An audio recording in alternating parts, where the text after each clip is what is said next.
All right. So on to more Foundations draft, but before that, I had a request from one of my patrons to build the deck for them. So this is a request by Alex V. And so this is a Gargos deck. If I can find Gargos somewhere on here. I'm not sure. This is the MTG Goldfish viewer. This is the link that they sent me. And they basically had some stipulations. They wanted it to be a Hydra-themed deck. They said that I'm free to change the commander, and that in fact they have changed their commander as well. That it used to be Gargos, but it is now they're now using Selvala. So it sounds like it doesn't matter what the commander is as long as the deck is themed to be Hydras. There are no restrictions in terms of like what can be in the deck or not. However, there is budget restrictions. So they said there's no budget except for super expensive cards like Gaia's Cradle was the example they give. So not the like, you know, multi-hundreds of dollars. And they said they wanted it to be on a power level scale, a power level 8 to 9 deck, not a 7. So not quite CEDH tier, but also not, you know, casual, regular mid-range stuff. So that's what we're doing. So I have gone ahead and I have transferred this deck over to Moxfield. Let's just take a look at this. So they have 19 Hydras in their deck. It looks like they've basically just grabbed... Like, I don't know if this is every single Hydra, but, you know, they just kind of just grabbed a bunch of Hydras. And then I'm trying to see what else is in their deck. So they have... Turn this into a land.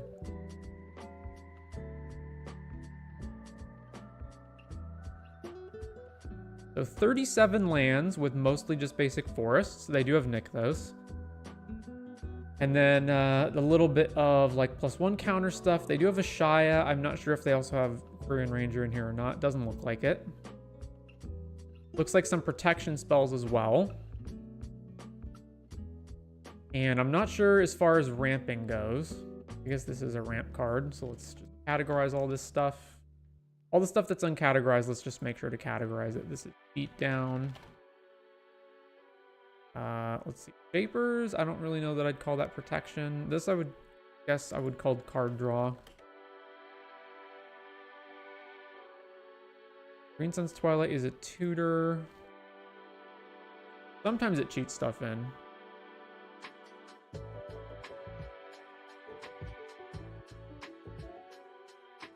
Removal / bounce. Let's see. Reach, trample, hexproof, indestructible. Okay, this is protection.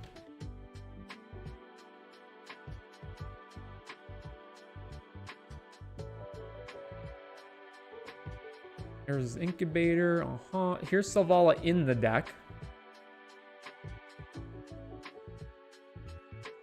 All right, so yeah, not enough ramp spells. Like, obviously, we're playing a bunch of, you know, X creatures or just like big stompy creatures.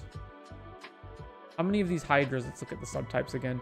So all these Hydras, so there's all the X spells, and then of the ones that are not X spells, every one of them is like 5+ except for Monogorger and Pelucranos. I guess Scourge is also 3 mana, but in general, you're going to want a lot of mana for this stuff. So...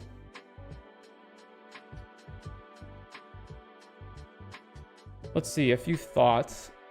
I don't know that you can get this to be a power level 8 to 9 deck while you're using a Hydra theme. Like, I'm not sure about that. So, all right, I'm going to have this deck open as a reference point, and then we're going to make another new deck.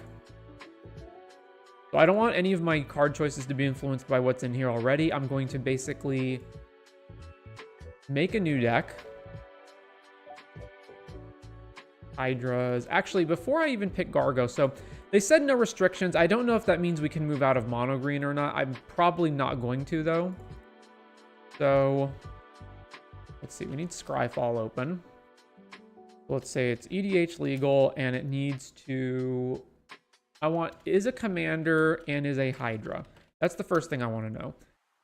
So for a commander that's built around Hydras, I would obviously want a Hydra commander, but excluding that, I would potentially want a commander that either cares about X's, so like Roshin Meander, for example, or just ramps in general to play into that Hydra theme.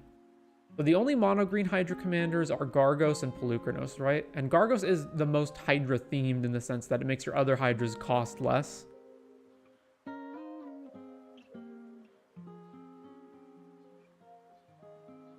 And then every other Hydra is multicolor. Yeah.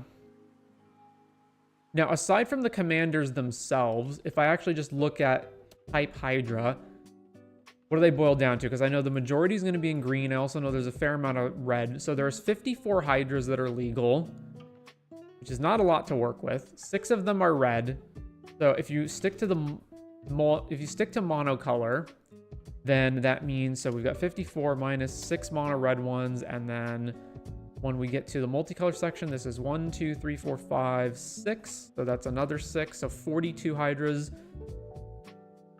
Now that's depending on how good are they is another problem. Like Clockwork Hydra looks like it's pretty bad. So the only Hydras that I'm losing access to in multiple colors are basically Hydroid Krasis, because I don't think I care about the other ones that much. What does Bioessence do? +1 counter for each loyalty. Yeah, okay, moving on from that. This one is Double Strike. Who cares? Thunder Snapper draws cards, right? So Thunder Snapper is kind of a big loss. And then the red ones I don't think really matter either. Yeah, okay, that's fine. Now, the other thing I would be curious about is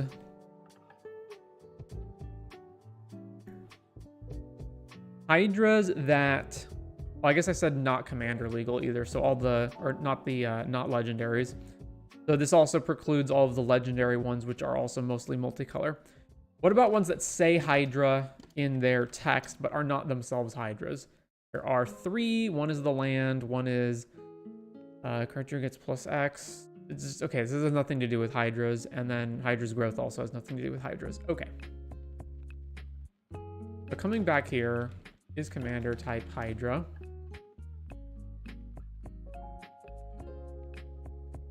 If I'm making Hydra themed, I would want my commander to be Hydra themed. Gargos is Hydra themed. I don't think any of the other ones are, though. I think they just are cards that happen to be Hydras.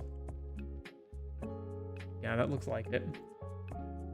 So yeah, I think we can proceed with Gargos, but let's just double check some of the other ones. So what about, yeah, let's stick to green exactly. And let's say as an ability that says tap, add, I guess ID. Right, so there's Gwenna. Zavala is probably the best one. Yeah, and there's Marwyn. Roshin or Rishkar kind of cares about +1 counters. As a creature spelled 5 or greater, it enters with X additional counters over X is its mana value -4. Creatures you control with 3 or more counters on them have haste. This kind of also feeds into that same theme. I think we can just stick with Gargos. I think that's okay. But yes, it would obviously be good to have a ramp commander. What would be my main thoughts here? There's Galanra. There's a partner commander, so let's just nix that immediately. The Gwenna is 2, and then untaps, which we don't really care that much about. Zavala makes a bunch of mana, obviously, and draws cards. And then Runati sometimes gives haste, although not all of our Hydras will obviously have +1 counters on them. And it just adds a single green. So yeah, Zavala is probably the better of them.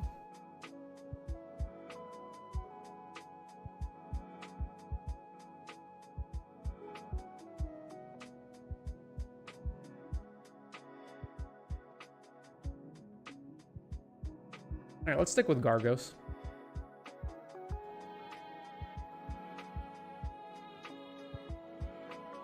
Gargos, Vicious, Watcher, parentheses, Hydras.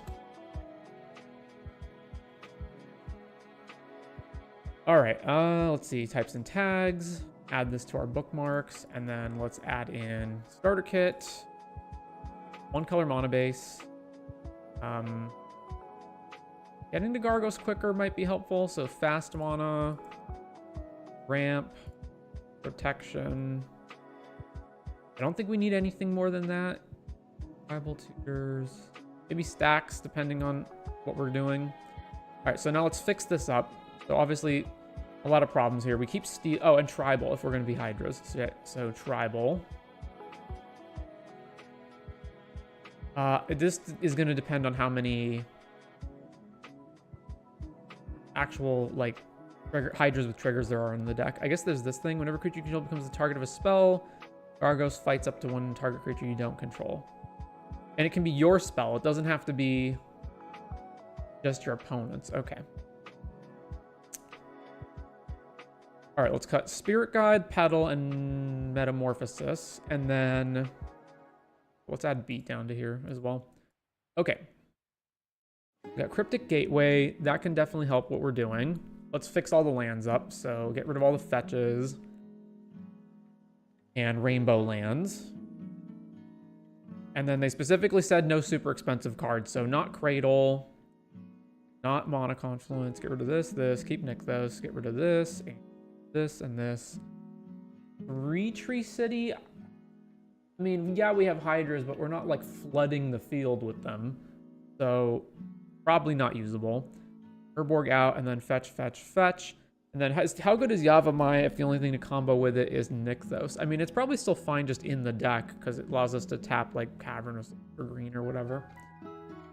Most expensive is Urza Saga? Okay, it's not that bad. I know Mox Diamond is also super freaking expensive. So where's Mox Diamond?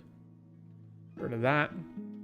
Okay, then we're not going to want... I mean, we're for sure playing Monodork, so Curse Totem's out. I don't think I need both No Rod and Oof, but reevaluate that. Tabernacle, Thorn. We're definitely going to have ETB triggers at some point. So Torpor Orb, Trinus here. We do have, like, we're mostly built around playing a bunch of expensive stuff, so that's fine. Winter Moon's also probably fine, and let's get rid of Winter Orb. And then... all right, Beastmaster, not what we're trying to do. We're not really trying to have, like, a bunch of creatures. We're just trying to have, like, one... not one creature, but, like, a few really big ones. So, probably get rid of Bog Beast, Cultivator. Eldrazi Monument depends on if we've got things that make tokens. We're probably not going to have them, though. So, get rid of this. And then here's Monogorger Hydra already. Get rid of this. Let's get rid of Triumph. Let's get rid of Beastmaster. I want Grim and Monavault, although Grim might be kind of expensive. Yeah, 290. Okay, let's just get rid of Grim. The Monavault so you can Gargos faster, and then get rid of Explore. And then there's obviously a bunch of ramp that we've got to cut. So like all the rocks, Bloom Tender, Steelheart. The land ramp is worse than just creature ramp in general. So get rid of this one. Emerald Medallion's fine though, but we can get rid of the other medallions. Get rid of Exploration, Farseek, Belwar, Fractured Power Stone, Glimpse, Hedron Crawler, Into the North, Jet Medallion, Liquid Torque, Monakin, Milliken, Mindstone, Amber definitely out. Convert, Nature's Lore, Ornithopter, Palladium Myrrh. I actually kind of want more ramp, but there's a ton of creatures that do the same thing, so we're going to play those rather than Palladium Myrrh.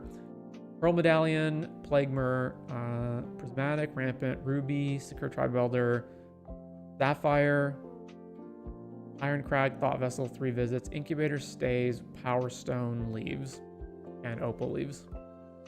Urgent Sequence. Have I got everything? I think that's most of it. Now for protection. So we can get rid of Defense Grid, Dosen, and City of Solitude. Those go, and then we retain... we don't in particular need our commander to survive. So we can get rid of Lightning Greaves and Sylvan Safekeeper, Guardian Augmenter, and I'm probably going to wind up running the targeted protection spells instead. Yeah, we don't need Xantid Swarm. The targeted protection spells instead. So I want all the things that just make our guys uncounterable. Ring, Library, Skull Clamp, Disciple, Vanquisher's Banner.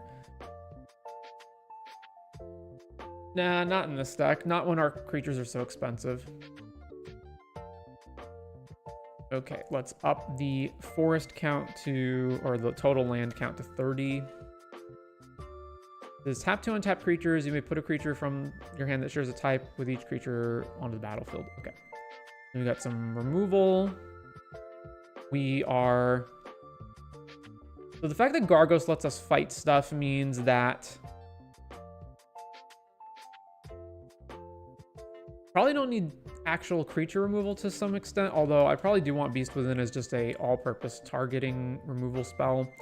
All right, so we've got 19 ramp right now. This is not going to be the amount of ramp that we want in total, so I want a mana value 3 ID in green type creature that says tap add.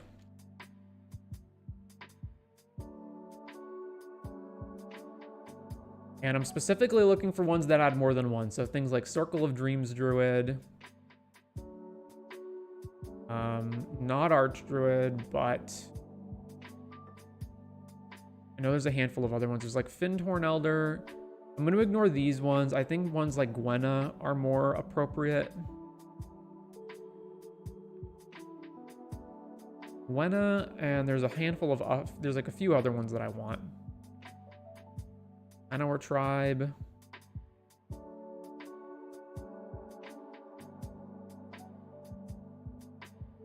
Not Rishkar, not Runati. Sage of the Maze adds 2 and is not restricted by only creatures. What does the land thing do? Target land you control becomes an XX, where X is your gate count. And it's fine just as a 3 mana add 2. Selvala, Shaman. And the ones that are based on power, I'm going to ignore as well. Okay, so add those. Back over here. Now, this means we have too much ramp. We can get rid of Devoted Druid. Fanatic Aronis definitely seems like it should be still be in the deck. How many enchantments do we have? We have 6. All right, we can get rid of Sanctum Weaver. This is still kind of a lot of ramp.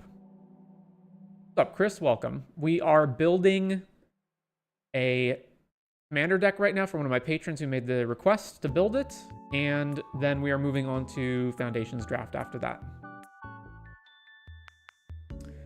All right, so without Gaia's Cradle, crop rotation into Nykthos is not nearly as good. So we can probably just get rid of crop rotation. Don't really need that one. So this is the majority of what I would consider cards that I would want in here. Although, let's add some card draw as well. So we're going to be playing a bunch of gigantic Hydras. Therefore, I'm going to want things that pair well with those. So not things like Beast Whisperer, but more of the card draw that you draw a bunch of cards off of your creature's power level. So get rid of all the ones that are not applicable to that. So things like Toski. Great Henge is probably fine though. And then get rid of this. Manic out. Oh, we can play Bane of Progress in this deck. I go to Sandstone, and then there's all the ones that care about power, which this is way too many cards for that. And Augur of Autumn's fine though, but we'll wind up cutting some of this down. And then Roaming Throne, I'll reevaluate when I see all the different triggers on all these guys. 23 ramp actually might not be too many because we do want to play a bunch of gigantic Hydras. Oh yeah, what about commanders that say X? That's too much. ID equals green. X mana. It's just Roshin, right? Is Roshin 2 colors? Roshin is 2 colors, isn't it? How many triggers do you want for Throne? I either want it to be like my commander itself, or I don't know, a lot. Like, not just a few. Gargos does have triggers though. So I don't think Gargos' trigger isn't that good though, so I wouldn't say this alone. Mainly, so right now what I want to find is I want to go look up all the Hydras, and I want to, after that, I want to see if there is a spell that we can keep casting so we can keep triggering Gargos. So in particular, I would look for if there's anything equivalent to View from Above in mono green, so a spell that we can just keep recurring out of our graveyard, so we can keep casting it on our Hydras and triggering the fight ability on Gargos. Or, failing that, cheap spells that have like rebound or flashback or just that cantrip themselves. 15. I don't think you need that many, but yeah, a sufficient amount. If your commander doesn't have a trigger, then yeah, like 15 would probably be the correct amount. Anyway, let's just add in, so there's not going to be that many Hydras, so ID is in green, and it must be type Hydra. So first, I'm just going to go through here, and I'm going to add all the Hydras that are the best Hydras, and then if we don't have enough, I'll come back and look over the rest of them. So like Apex Devastator, for example, this could be decent, but I'm not really a fan of, 8 mana. Especially, Apex Devastator in particular works really, really poorly with the X Hydras, where you have to cast them for an X cost. So Benevolent Hydra works well with, its hardened scale is the Hydra, right? Yeah. So assuming our other Hydras have a bunch of +1 counters, this is good. What does this one do? Deals combat damage to player, but X counters on, oh, it's a domain ability? Okay, well that's gonna obviously be bad in mono green. This is some energy bullshit that doesn't matter. Capricopian enters with X counters. 2, put a counter on it, then you may reselect which player it's attacking. Only the player it's attacking may activate it. So it's just a big creature that your opponents can redirect, but it doesn't have trample or anything, which kind of makes it bad. Clockwork, all the cards with say Clockwork are all terrible. As long as it's monstrous, it has trample. So you're paying 4 for a 3/3, and then you got to pay a bunch more mana, and it doesn't even have trample. Yeah, Feral Hydra doesn't even have trample. Like, the problem with these big creatures is your opponents can just chump block them. So they really need to do something else. Genesis Hydra is at least, like, it gets you another card. Build top X, you may put a non-land card with mana value X from among them on the battlefield. Shuffle. How much mana do I have to pay into this for me to want it?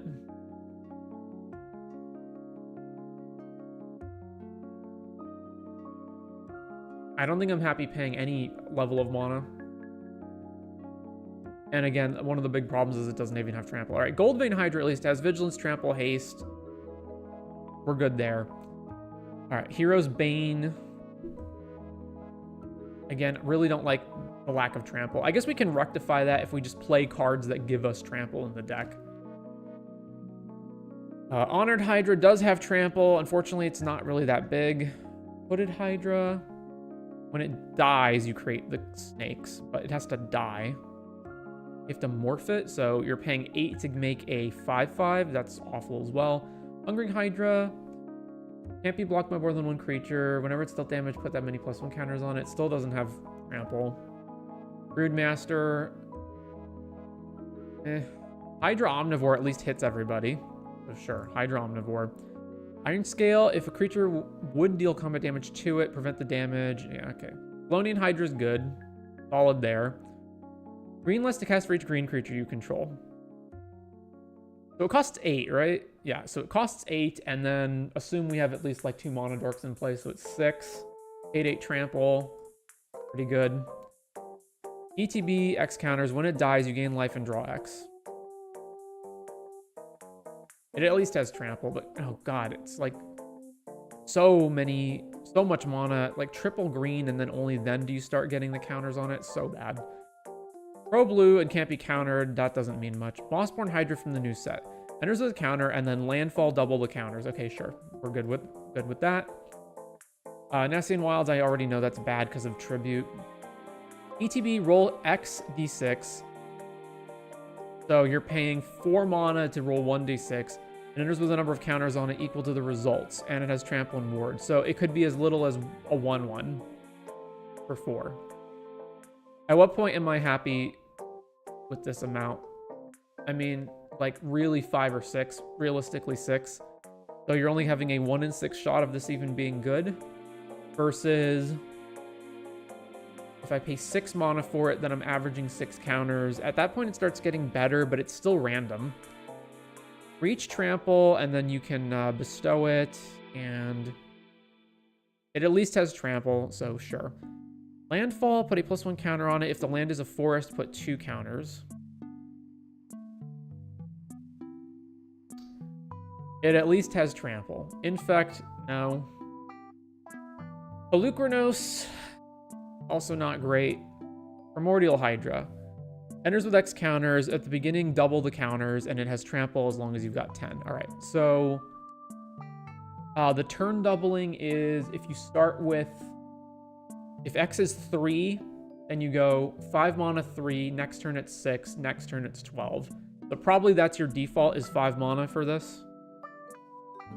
Enters with X counters. If damage would be dealt, remove the counters. Whenever a counter is removed, put 2 counters on it at the next end step. Yeah, that's not good. ETB with 2 counters. When it dies... Stop dying. Gets +1 as long as you control a desert. Gets +1 as long as there is a desert in your graveyard. So it requires us to play a desert, which is basically just going to be Hashep Oasis. At least has trample. Alright, Scourge enters with 2 counters. Sack another creature, put a number of counters on it equal to the sack creatures. I never want to sack a creature to put counters on this guy, even if it has trample. That's so bad. Defender, when it's dealt damage, make a token. No. Steelbane Hydra blows up artifacts and enchantments, so although it's expensive, sure. Distribute X counters among any number on it and any number of commanders. That's so bad. Okay, Ulvenwald Hydra's good. Bastard Hydra, I don't even remember what it does. I just remember it's bad. Voracious Hydra at least fights stuff or gets double the counters and has trample. Whip Tongue, destroy all creatures with flying. Put a counter on this for each creature destroyed this way. And that's not good either. Enters with X counters. Whenever 1 or more counters are put on another non-Hydra creature. Okay, nope. And then this one is enters with X counters and you can reinforce. And it has reach but not trample. Okay. So how many Hydras does that leave us with after all that? Because we don't need 20, but we probably want more than 10. We have 14. That's pretty close. Pretty close to enough Hydras for Hydra Tribal. So what is some other ones that I'd be willing to stretch how good I think they are to actually get some more Hydras in here? Gargos is already our commander. Genesis Hydra's like on the cusp of being okay. This one has trample.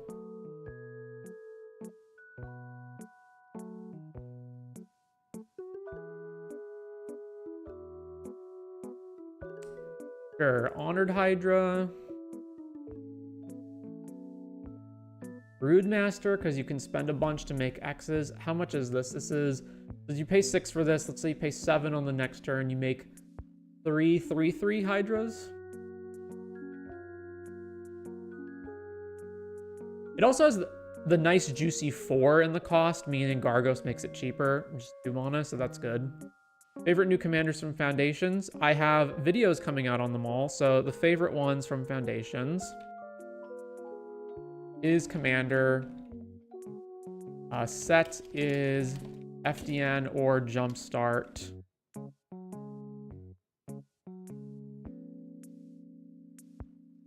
$94. Oh, is reprint. I need to shut off the reprints. $39. Okay, yeah. So, Ophelia, Sinet, Evereth. I did build Herska, but I ultimately don't think it's actually that good. Loot. Div Mizzet. Plagon. Rev. Rev is probably the best card, period, regardless of being a commander. Shrewfus, Sproutsire.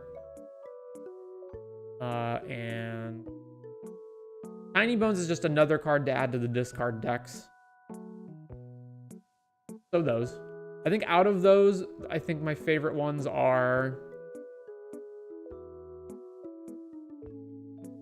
Evereth is just like the best sat commander ever made, basically. And then Rev is really good as well. Div Mizzet also has like interesting deck building.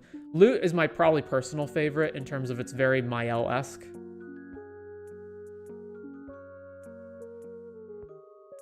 Anyway, back to this. We got Omnivore, Colonian. This does care about +1 counters on all the Hydras, and not all of the Hydras have +1 counters. So I will probably want something that puts +1 counters on my whole team in order to benefit Colonian Hydra.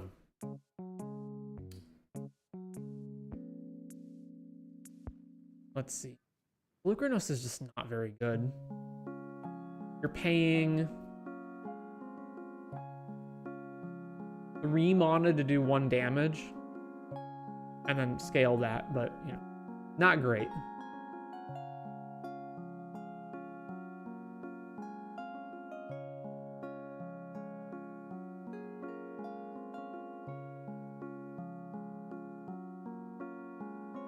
That's probably all of them. Like, I really don't want to run any of the other ones. Am I missing any of them that have trample?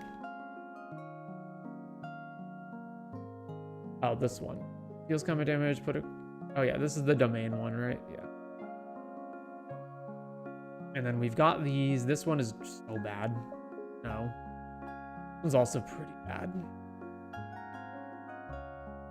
Soul Veils also sucks. Yeah, okay, that's fine. So run this. And then that means our total Hydra count should be 16 right now, I think. Yeah, okay, so 16. What about also... ID green... Choose a creature type.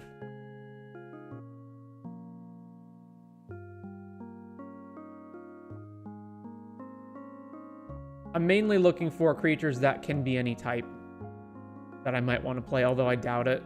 Like, I'm not going to play Realm Walker, for example. Basically just Roaming Throne. All right.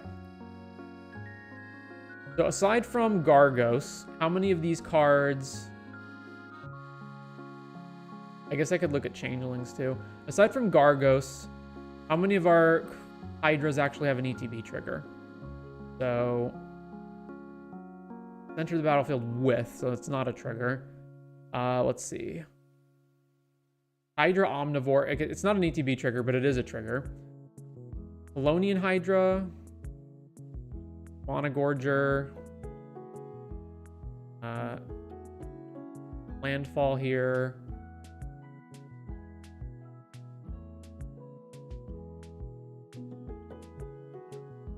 Landfall.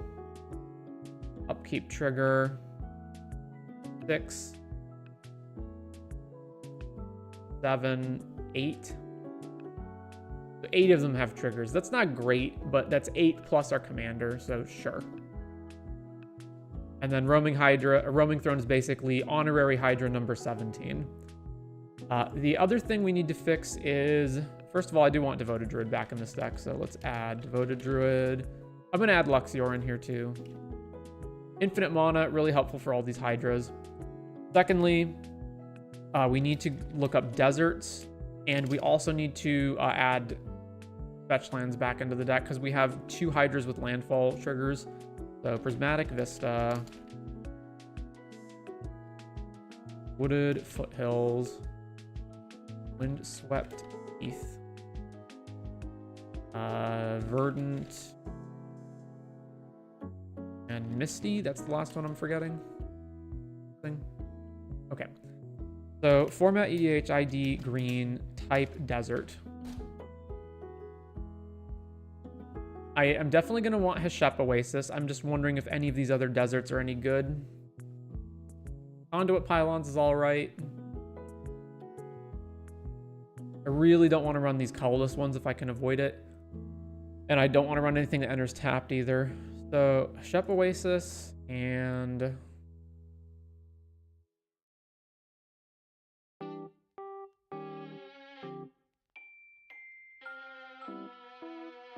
yeah, I don't want to run anything else.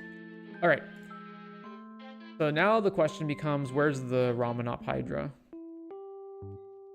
How good is this if you don't have the Heshep Oasis in play, if it's just a 4 mana 3/3 Vigilance Reach Trample? Because then it's kind of bad.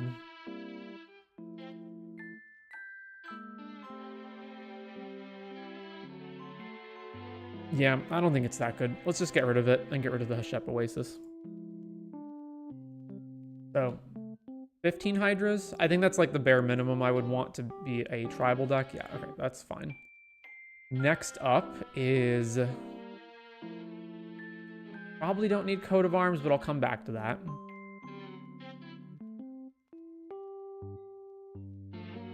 I said avoid super expensive stuff. I don't know if Chrome Mox counts. It's not 3 digits, so I don't think it does. Debater. Here's a real quick look. What about... here's sort by price. So do I have anything in here that's super expensive? Oh, the ring is going to be really expensive, right? Oh, I guess not. Really? Oh, people must be anticipating that this is going to get banned. That's the only reason I can see why it would be so much lower than it used to be. The rest of this stuff obviously is expensive, but...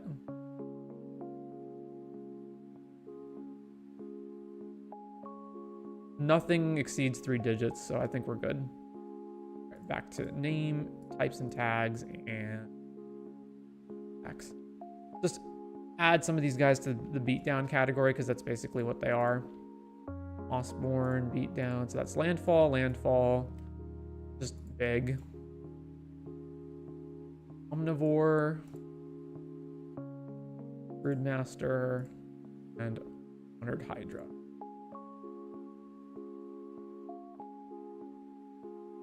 All right, and then 24 ramp, which is probably accurate. Good amount. Okay, hard draw. Skull clamp is probably not something we want that much. How many creatures get clamped? 1, 2. It's gonna be like all our monodorks, not this one. 3, 4, 5, 6. Devoted Druid, kind of. 7, 8, 9.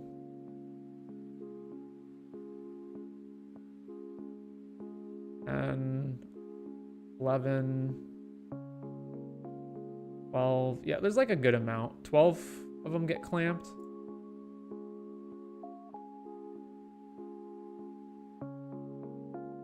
That's a Sagable.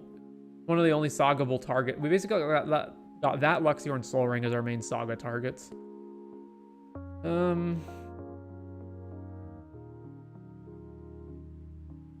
Depends. There's also a lot of card draw. We're probably going to come back to this. How many actual creatures do we have in the deck? So we've got 40, so not quite half, but a significant amount. And then 28 lands. So Augur of Autumn can play quite a lot. Okay. Now, the next card that I said we need to look at is recurable spells. So let's look for... format is EDH, ID green, and then I want it to either be an instant or a sorcery or an aura. And I want it to say draw. Just cheapo cantrips, 90 results. Oh, I didn't specify a mono value. Mono value less 2 or less. Yeah, okay, that makes more sense. It also needs to target. So target. That's gonna exclude all the auras, isn't it, though? Let me just say, it says target or an aura. All right, 32 results. So I don't want the ones probably that are 2 mana that they don't do anything other than just drawing a card. Created ability, if enchanted creature, eyes, draw 2. Yeah, it needs to be just do the thing immediately. Charge through, that's a good one. Frog tongue is just reach, who cares, but it's draw a card. Our creature must be blocked. Our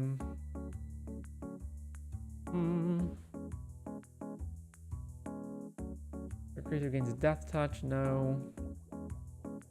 Rune of Might for trample.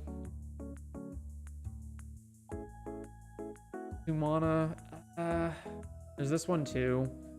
What other options do we have? Protection from artifacts. On Spree, that doesn't count. Enchant lands don't count either. Becomes green and gets +1/0. Warrior's Lesson. 2 creatures gain each. When this creature deals combat damage to the player, draw a card. Well rested, also not. Okay, I think I'm going to avoid the trample ones. That's those. Then instead of drawing and instead of targeting, what I want is the ability to come back to my hand. So Rancor kind of does that, but not in a proactive way. What about So it needs to be... I know there's auras that you can bounce, right? There's Whip Silk? Yeah. Return hand owner.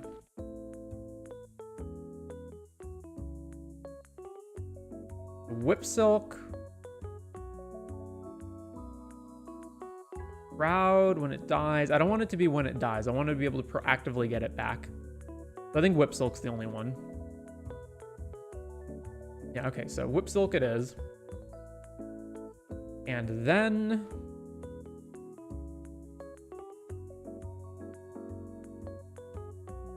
let me refresh this just to see what's our actual card count. Yeah, okay, I figured we were probably over, but we'll fix that.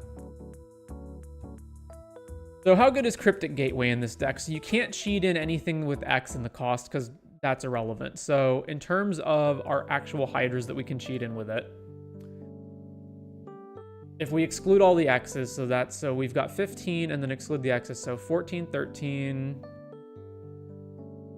12, 11, 10, 9, and then exclude all the ones that are like 3 mana or less, so 8, 7, yeah, that's pretty bad. All right, so not worth it.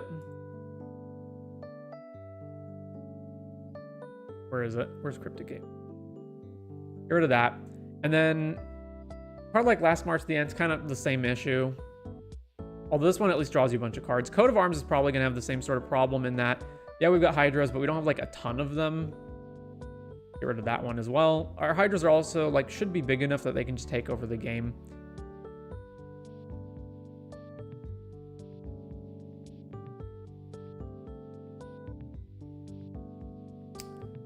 Is there any reason why I want Shifting Woodland in the deck? I mean, I guess it can become copies of like Luxior or something, so it's fine. All right, now let's compare this to this deck, which is the original supporter deck that has not been edited at all. So copy this and compare. What are they running that I'm not running? So they've got Ewit, Pelucranos, up the Beanstalk. That actually makes sense.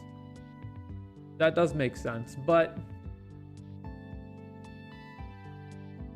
it only makes sense insofar as like, yeah, sure, you're gonna draw a card per Hydra, but I would much rather pay more to just draw a bunch of cards rather than the Beanstalk, but it does make sense. Garrick's Uprising is another one where like the trample matters. I don't think you need Nissa, but sure, going up a bunch of mana does help. Also, we're playing a bunch of lands that are not forests, although we are also playing Yavimaya. Playing Defiler of Vigor. So they're more in on the +1 counter stuff. Silverback Elder. If you didn't pay the tribute, fight something. Okay. Twilight. I don't think you need that.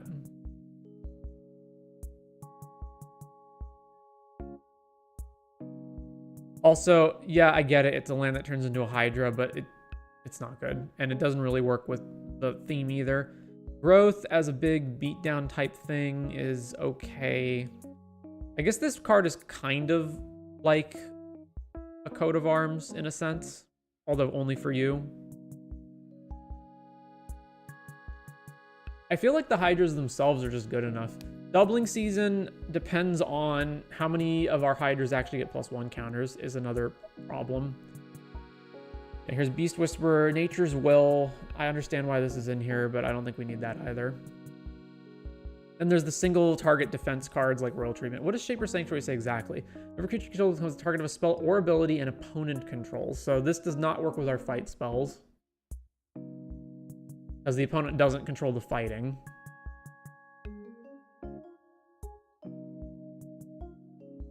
Finale is also not good with how expensive our Hydras are and how a bunch of them have X in the cost as well. Unbound, whenever you cast a permanent with mana value that contains X, double the value of X. Whenever you cast an instant or sorcery spell or activate an ability, the spell's mana cost or the ability has X, copy it. How many of our creatures do this is, I think, the biggest question. So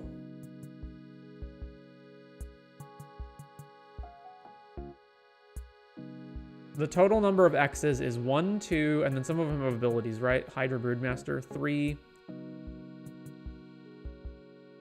4, 5, 6, 7. That's not nearly enough to warrant that.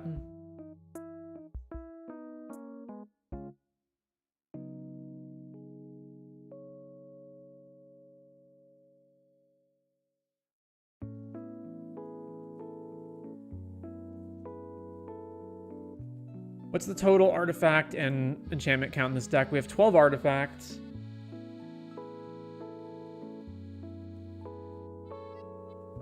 And 9 enchantments. Okay.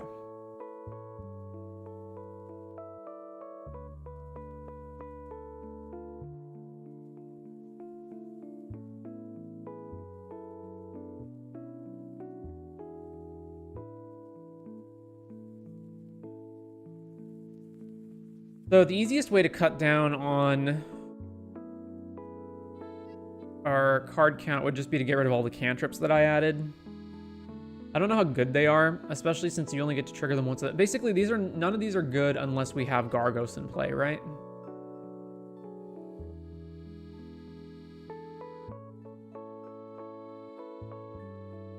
Yeah, all right, let's just get rid of all of them. I think we just mainly use Whip Silk to trigger it.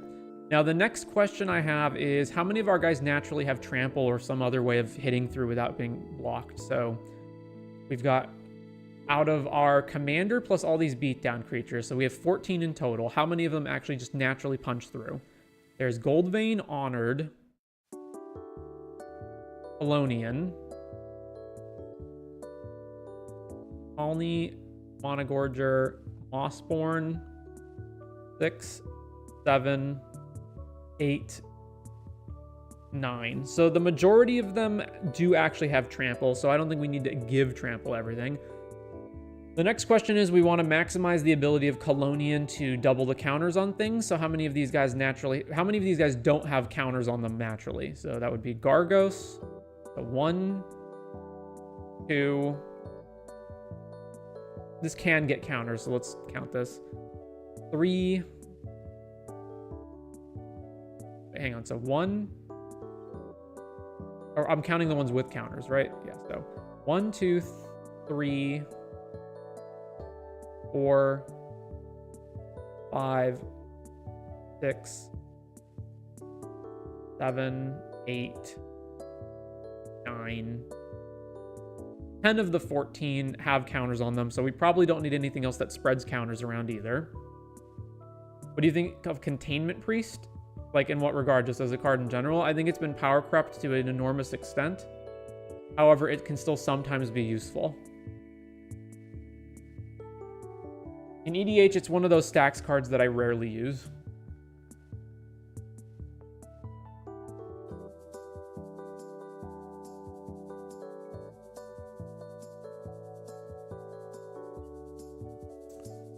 All right, before we go any further, what does EDH Rec have to say about Hydras? Also, let's just delete this list, I think.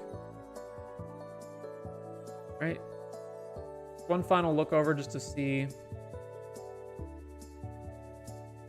there's anything in here that would be like, oh, we should definitely have that in the deck. Maybe Reliquary Tower. It depends on how many cards you draw.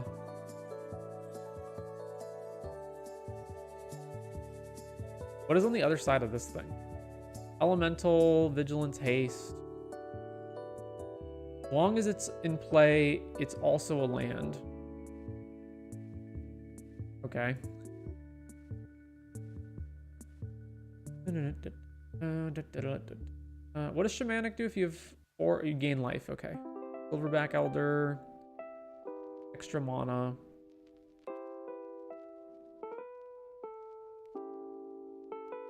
Zopandrol's in here to be like more big beats. I just don't think you need that.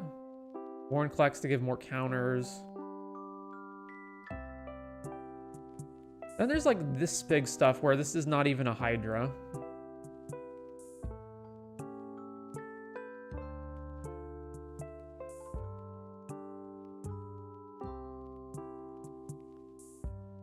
Ronus is in here so that it's a ramp spell that also gives trample. That kind of makes sense. I just don't think we need it. All right, so let's get rid of this list. Delete.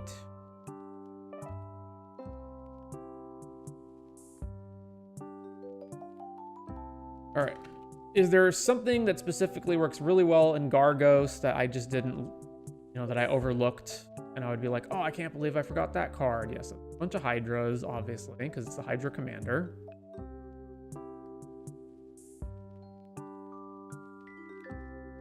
Uprising.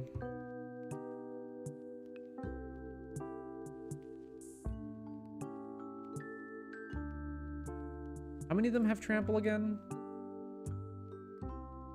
1, 2, 3, 4, 5, 6, 7.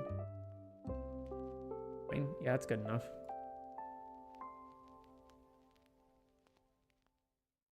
Flyers.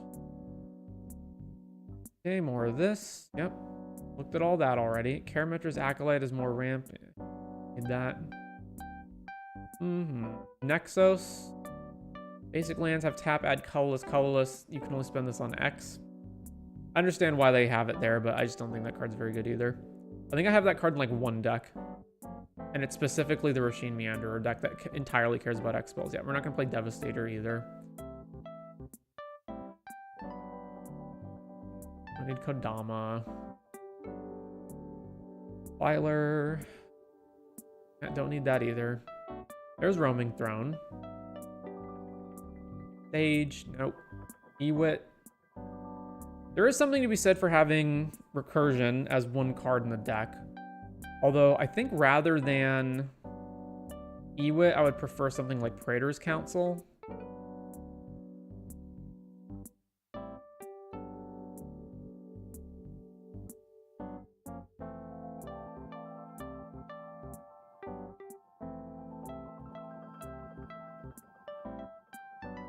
I don't know that we even need that.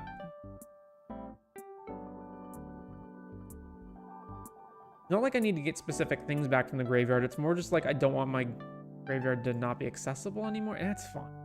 We don't need those effects. Open draw, yeah, double all the stats. Not relevant. Rail Tracker Scout, yeah, I understand why they have that too. Probably don't need this one either. Bristly Bill. Okay, moving on. Then there's, yeah, Return to the Wild Speaker. I don't think we need all these protection spells. Archdruid's Charm. Rather than East Within, I guess.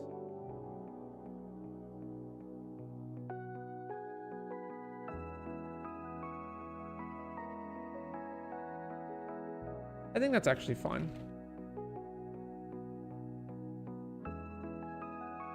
Okay, and then, yeah, this is whatever. All the stuff. Yeah, we're not just going to play cards because they have Hydra in the name. Moving on from that. Book Guard, Worldly Tutor. We don't have a combo, right? I mean, we've got Devoted Druid plus Luxior to generate infinite mana, but other than that, if we have infinite mana, I guess we can play infinitely huge X Hydras, although I don't think any of them like kills anybody immediately. Hydra Broodmaster makes infinite tokens if we do that. And then that's really it, right? I mean, like Goldvein can become gigantic and one-shot somebody, but it's only one player.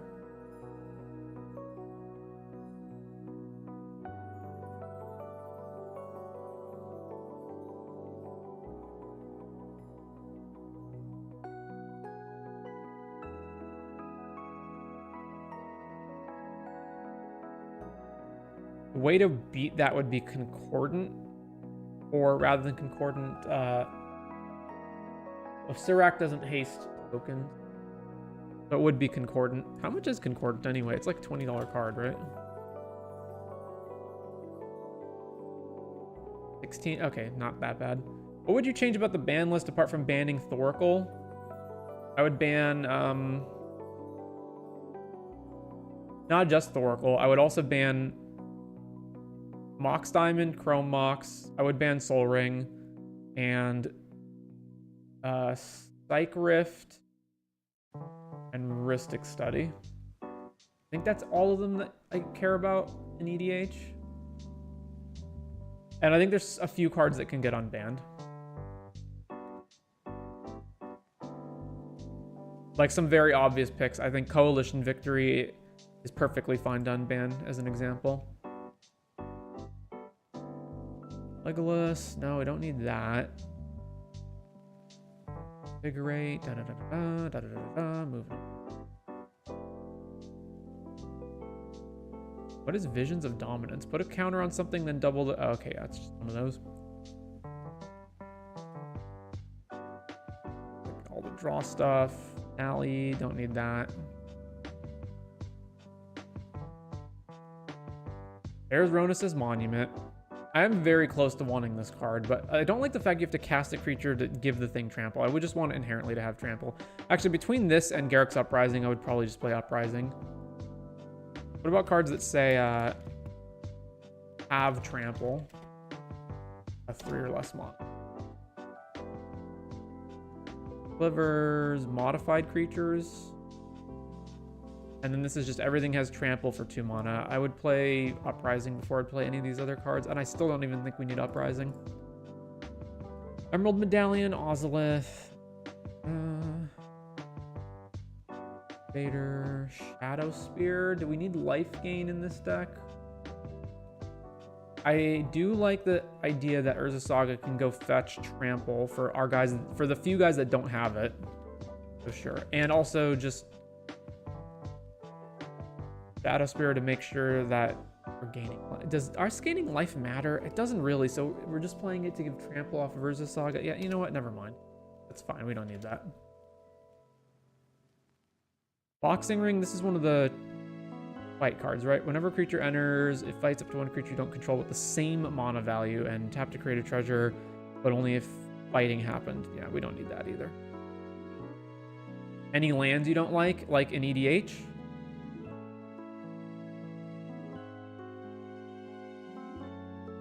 I think we don't need to ban any lands. Nothing comes to mind.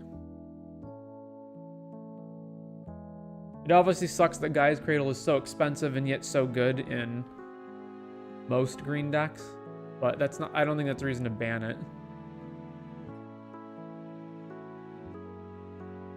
We're not going to play Flourishing. What is Thickest? Put X counters on target creature where X is that creature's power. End step, draw 2 cards if you control the creature with the greatest power or tied for the greatest power. Don't need that either. Innkeepers, Growth. I think our Hydras are just going to naturally be bigger than what most other people can have. What I am interested in is in some kind of mana doubler where we just produce twice as much, but I don't want to play Mana Reflection. I would, if I could get it at 5, which is Nissa, but Nissa only applies to forests. And we have, how many of our lands are not forests? 1, 2, 3, 4, 5, 6, 7. This goes away, so let's just say 7.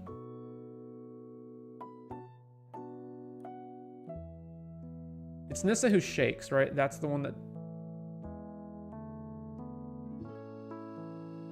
Yeah, whenever you tap a forest for mana, add... I guess this is technically ramp, although it is really expensive. Also, let's get rid of this frog version. Switch to...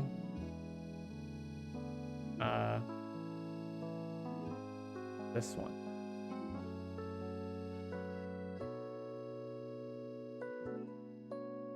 Doubling Season, yeah, we don't need that. There's also Zendikar Resurgent, which does something similar. I don't think we need that either. Growth.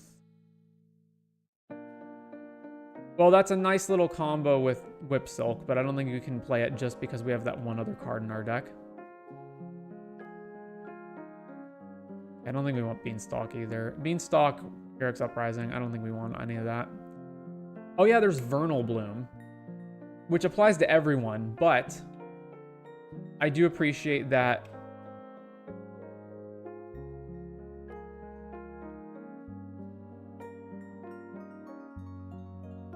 this actually goes really, really poorly with Yavimaya.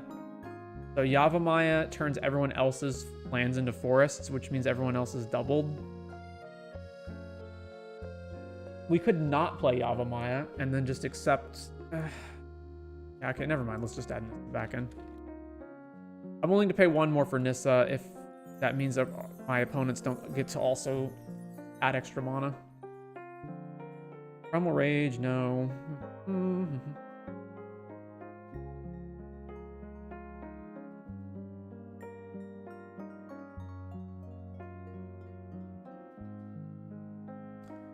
Song of the Dryads, don't need that. We're already not playing Beast Within. And then there's these Planeswalkers, and then lands. I possibly will add Reliquary Tower depending on how many cards we draw, but I doubt it.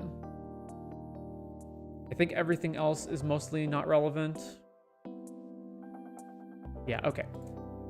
So I think that's gonna do it for the deck. So we're at 103 cards. We need to cut some stuff. So the main places I want to cut from are card draw and ramp, because we've got 25 ramp right now, which is a lot. How many creatures are elves in our deck?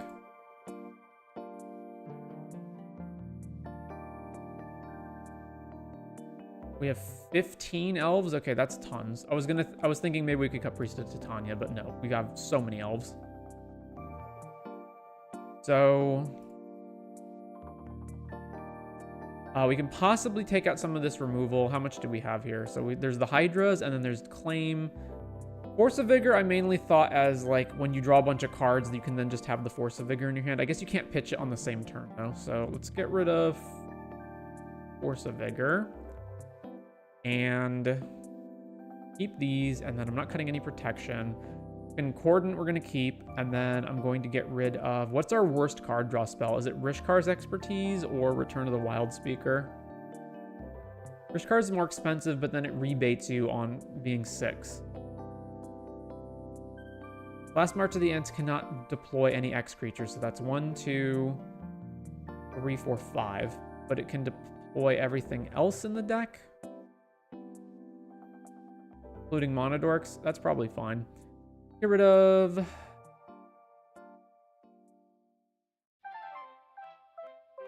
I'm also really not that big of a fan of Augur of Autumn either. Get rid of Augur and...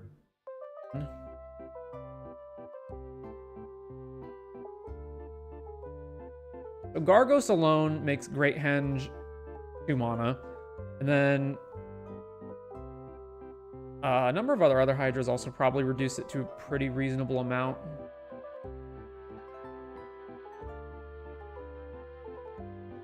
How many? Yeah, so I think we're good on this front.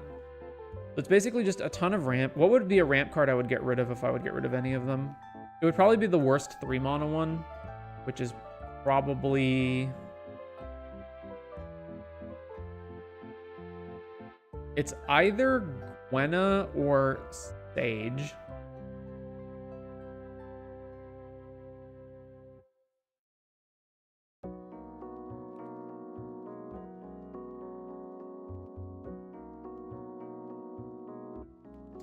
What's up, Tentative Orc? Welcome. All right, yeah, so let's do some play testing just to make sure that this functions the way I think that it does.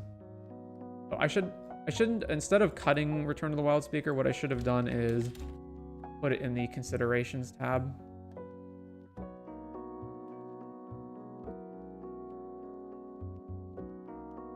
Yeah, there's these cards, return.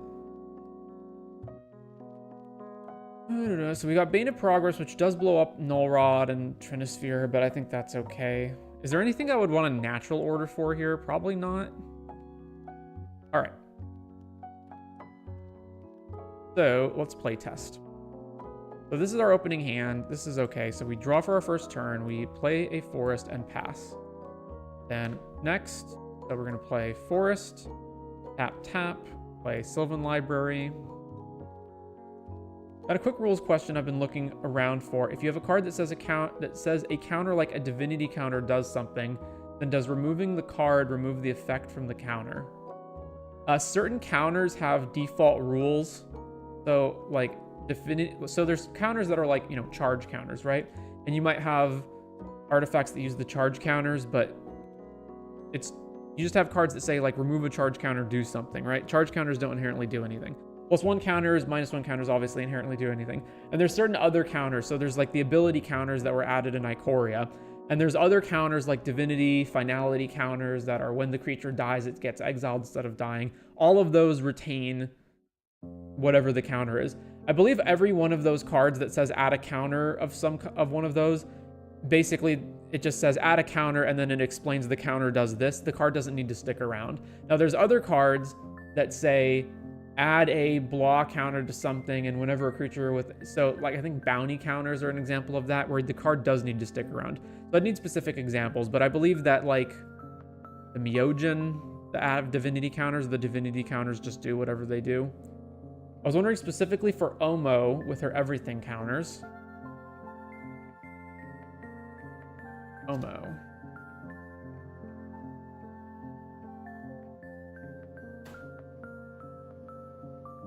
Each land, okay, put an everything counter on each of up to one target land and up to one target creature. Each land with an everything counter on it is every land type in addition to its other types. Each non-land creature with an everything counter on it is every creature type. That's interesting. Based on how this is written, I would think that the counter would not continue to function without Omo. The only exception would be if the everything counter does have actual rules text attached to it, and these here are just reminders of what they do. So let's go look up the ruling. Omo, Queen. Second ability grants every land type to lands with everything counters on them, not just basic land types. The full list of land types can be found in the comp rules. Okay, so that didn't help. So to me, it sounds like she does need to stick around for these counters to do what they do.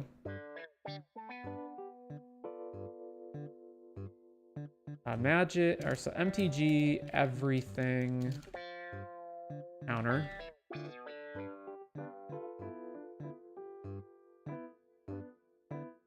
Type of counter introduced in MH3, it acts as a pseudo shapeshifter. What's the exact rules on it? Everything counters appeared on Omo. Okay, that doesn't help. What's the exact comp rules on this?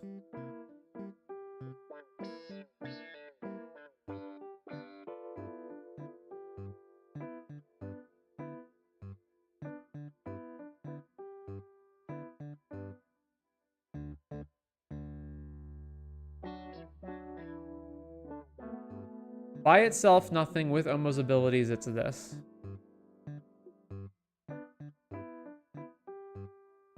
Yeah, okay, so yeah, you need Omo to stick around for the counters to do anything. All right, so library, turn 3, we go land. Oh, we also draw. Would I keep this? I probably would just keep all of this. So take some damage. Play this, then tap, put Utopia Sprawl over here.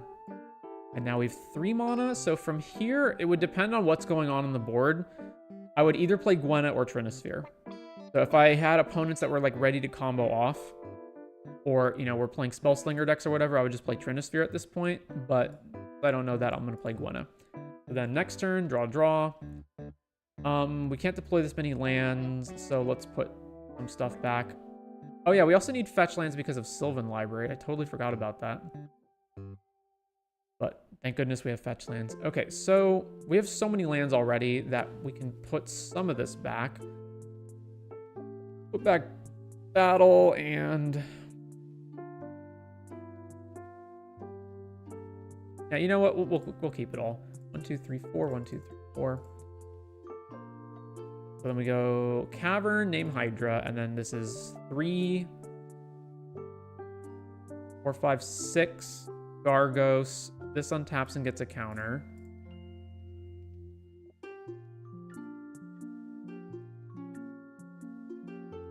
And then I can't do anything else except technically I can play Voracious for, so it costs 4 less, so I can make this pays for the Voracious, and then this X can be 5 right now. So tap, then this also untaps, add. So X is 5, so we can make this into a 10-10. Set the counters to 10. All right, looks good to me.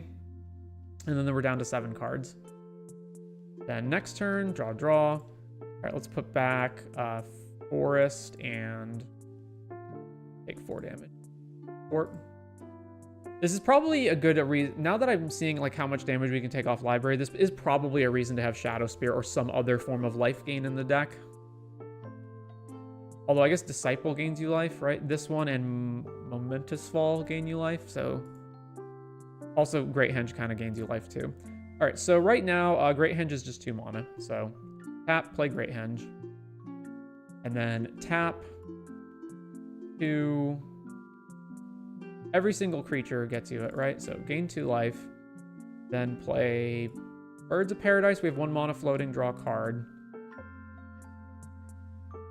Steelbane Hydra is 4 less, so...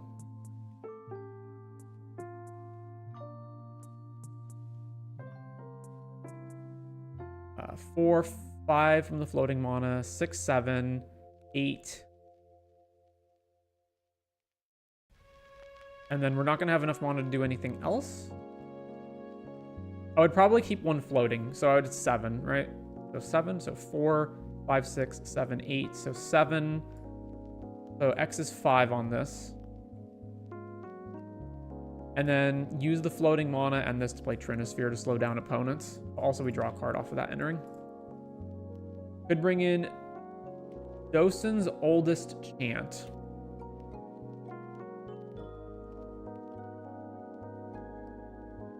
No, that's not nearly enough. I'm thinking of like Shadow Spear for just gaining tons off of hitting opponents. Anyway, this has Trample, this doesn't, but that's whatever, that's fine. So then we... oh, and casting this untaps this, and we get a counter. So then this is a 5/6, so we can attack here, here. This is Vigilance, this attacks. Then Trinisphere is slowing everyone else down, and then we can just win via big creatures on the board that are bigger than everything else our opponents are doing. But did I not play a land this turn? Turn 5, right? Yeah, I didn't. So this would have been 1 more. Next turn, draw for library. Let's put these back. Play Saga. And then, yeah, the Trinisphere doesn't really matter because most of our stuff costs 3+ anyway. This is only a problem if we're like trying to churn through mana dorks.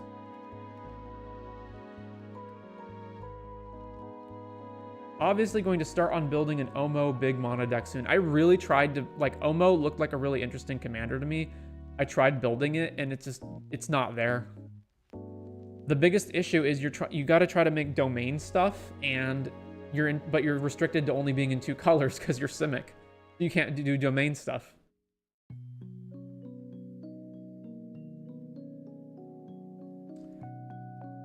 All right, I mean, here, this looks like you pretty much win the game at this point, right? I guess hypothetically, I could play like, okay, so Gwenna, Henge, and that's 2, 4, 5 bird. Play Disciple, triggers on the Henge, and then we sack Voracious, and we gain 10, draw 10, right? 1, 2, 3, 4, 5, 6, 7, 8, 9, 10. Looks solid to me. Actually, wow, that was not a lot of great stuff, eh? It was mostly just Shaman and Monogorger Hydra. There's some other stuff you can do, like abusing the Locust and Gate lands. The full art lands for this set are beautiful.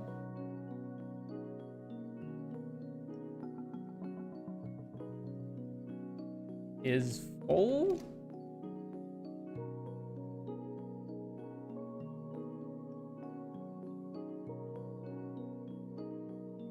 So, Ajani, Chandra, Liliana, not Jace. Someone or other. And don't see anybody pictured here. Are they here? Is it this person? Hard to tell.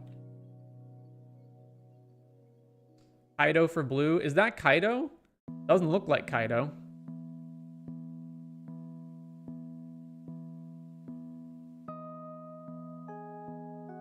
What would we do at this point? I haven't played a land. No, I have played a land, right? I played Saga. And then... you're restricted to 3 mana at a time, so... oh, this untaps. 2, 3... Shaman. Draw card.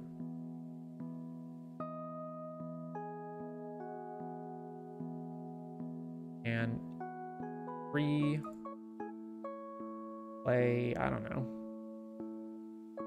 Monogorger? Actually, Monogorger only costs 1 mana. So... Well, it costs 3 because of Trinisphere, though. Monogorger. And then, let's see. So if we play Null Rod, then Great Henge can't tap anymore. That's probably worth it. Oh, we can't actually play Null Rod. Actually, we can't play anything because we only have 2 mana left. All right, that's fine. Something like that. Let's do another restart and see how differently this goes. Okay, we would probably not keep this hand. There's no ramp in it and only 2 lands. So mulligan. Ooh, that's really bad too. I will keep this one though. So turn 1 draw. Excellent. Tap, Spindhorn. Next. Land. Bird.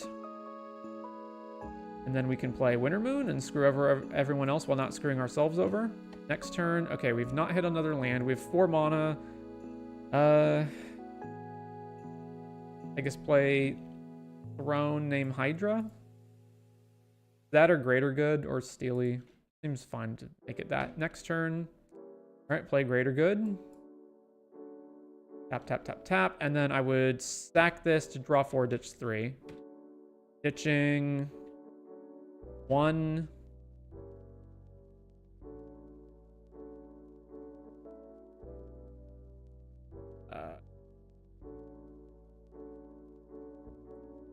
I'm going to assume I'm going to hit more lands. 2.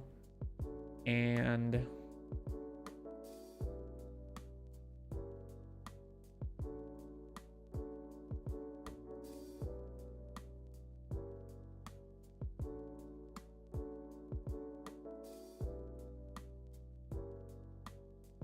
Three. All right, play Nykthos for the turn. Next. Land. Got 6-ish or so. I think at this point it's better to just go Selvala and Ely Resolve name Hydra. Then we untap. The ring's pretty good. So we untap and then we can go Nykthos for 1, 2, 3, 4, 5, 6. Oh, I forgot Nykthos last turn. 1, 2, 3, 4, 5, 6. 1, 2, 3, 4, 5, 6, 7. Play Gargos. Gargos has Shroud. We've got 1 floating, and then this reduces the cost of our other Hydras. So tap, play Omnivore. Oh, I also draw off Selvala.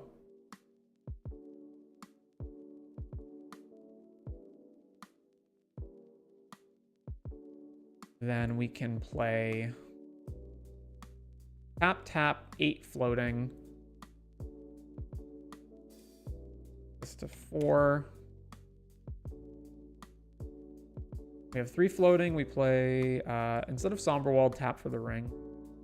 Tap, draw. And untap, lose a life off the ring. Tap, counters, draw, draw. Land. We have like all the mana in the universe right now, right? Yeah.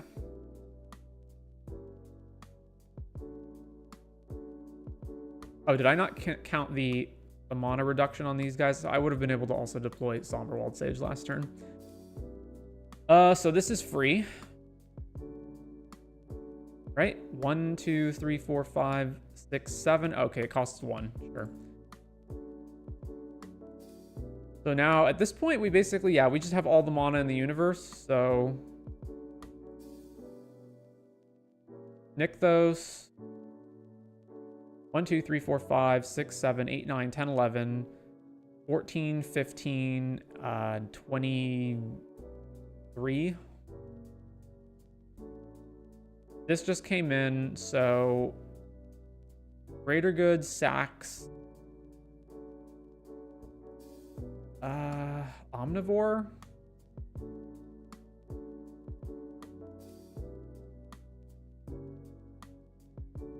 One, 2, 3, 4, 5, 6, 7, 8. Discarding land and I don't know. Herald, Priest of Titania, something. And 1 more card. This one.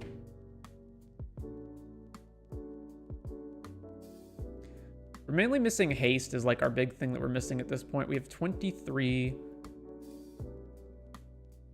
Greater good, sack, Colonian. 1, 2, 3. 1, 2, 3, 4, 5, 6, 7, 8. 1, 2, and Anna.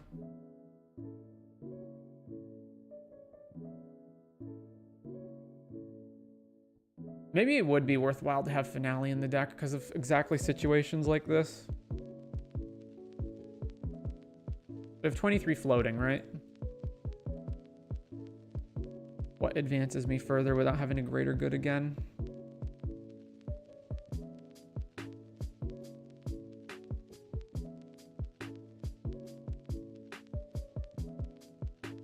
Technically, 24, 25, 26. Voracious. So let's say that is 30 when you include Gargos. So that's -2 off the green pips. 28. So X is 28. So set the counters to 28 counters. Solve all the triggers, we draw a card. Oh, I need this to be one less because I need a mono floating. So 27. Then this doubles. So set this to 54. Then we can tap Selvala, make 54 mana. Then we can greater good the Hydra and draw most of our deck. 1, 2, 3, 4, 5, 6, 7, 8, 9, 10, 11, 12, 13, 14. We're just going to, you know, I think we're going to have 6 left after all this. So, okay, and then we have to discard some cards. It doesn't matter what. I mainly just need to hit, so we have 54 floating, right? I just need to hit,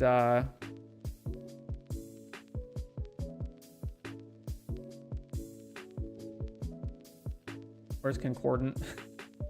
I don't know. We'll have some way to win after all this. You still have your cheap lands package on Moxfield. I do not. I deleted it.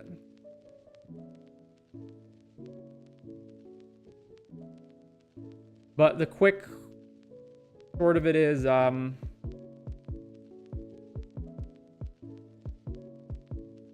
basically, revised duels, shock lands, and fetch lands are like the expensive ones. Then there's the battle bond lands, some of which are kind of expensive. The surveil lands are insanely expensive right now because it's standard. There's basically the ones that come in untapped that are not super expensive are fast lands, slow lands, pain lands, the snarl ones where you have to reveal a card from your hand. There's the check lands, and there's like a handful of other ones that aren't in specific cycles. So like Grove of the Burn Willows, Nimbus Maze, River of Tears. There's all the filter lands, which are god awful, but they are cheap.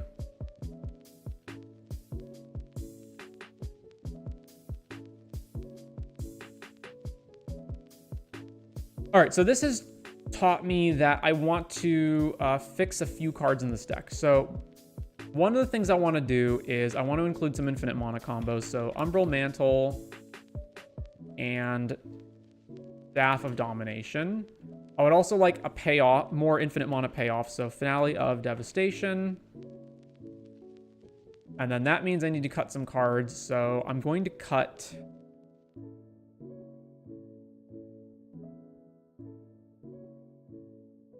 Momentous Fall. I like that I don't like having to sack the creatures, but I like that like greater good is you can keep using it, and Life's Legacy is 2 mana. So cut those ones and we'll get rid of, I mean, this deck is planning on playing a bunch of giant bomb Hydras. So even though Collector Roof and Null Rod do affect some of your stuff, and like Trainer Sphere affects some of your stuff, I still think I like them overall. We can get rid of one of the ramp cards. So Gwenna turned out to actually be better than I thought it would be. So Sage of the Maze is probably the worst. No, is it Sage of the Maze or Shaman? Shaman can win the game. Sage of the Maze is probably the worst one. It's just 3 mana, tapped, add 2. Get rid of Sage of the Maze.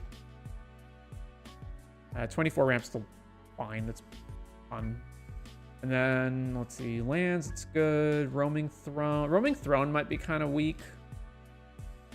It doubles this trigger, but this doesn't trigger that much. So the only triggers it doubles are like dying to make treasures, I'm not going to count that.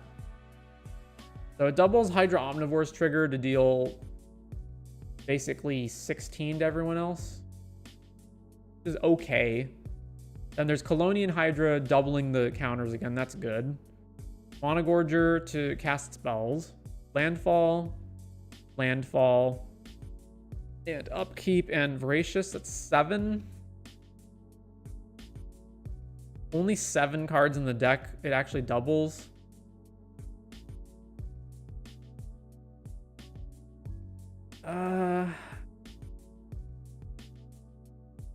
That's just not very good.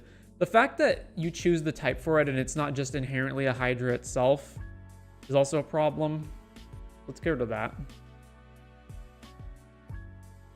Hello, Thomas Kuna. Do you guys really want a package for budget lands? I can add that. I can just add it back. That's okay.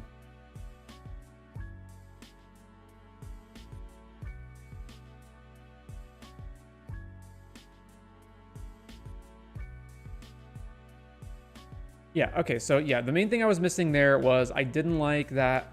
I wanted more infinite mana combos in green so you can just like draw and then deploy stuff. Finale is a payoff for that infinite mana. And then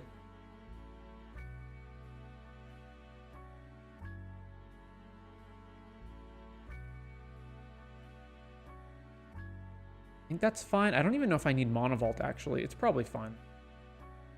Dude, I want a budget package for everything. Any card above 50 just doesn't exist to me. Okay, fine. We'll add a budget lands package.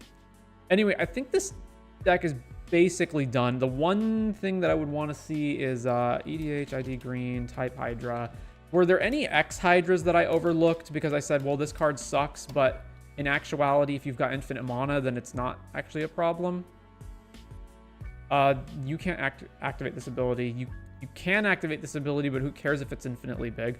I guess Genesis Hydra can technically infinite, and then you just go grab the exact permanent that you need, which would be what? You go infinite mana, Genesis Hydra, go through my entire deck, hit a permanent into play. What's that permanent? If it's Broodmaster, we grab that, and then we make infinite tokens, but then that's still not winning the game. So, well, no, if you've got infinite mana, then you just Genesis Hydra, and you go grab Staff of Domination, then you draw your whole deck, and then you win the game. So Genesis Hydra can be the payoff to infinite mana. What else? This becomes huge, but just becoming huge doesn't actually win us the game, so not that one. Let's see. Polukranos can eat everything. That's okay.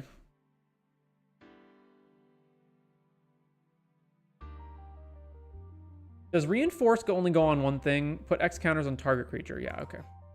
So I need to make room for Gen Hydra now. So I don't know. What would I consider this? Cheat spell, sort of. I mean, it's not really a cheat spell because it costs so much.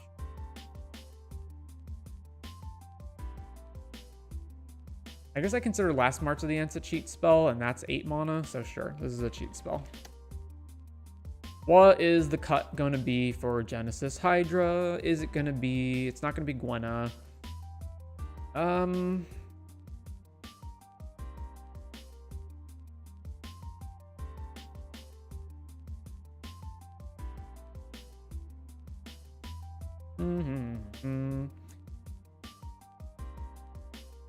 Maybe Bane.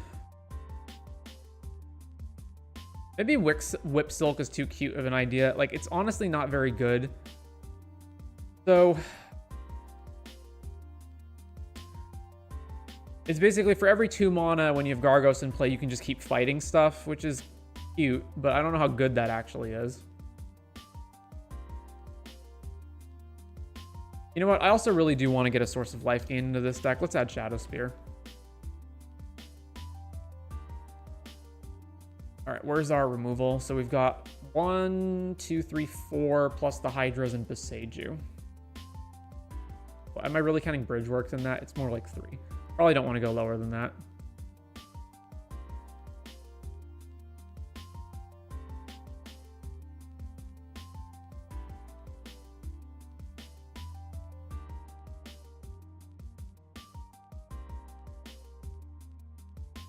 don't want to cut any of this card draw. End is good.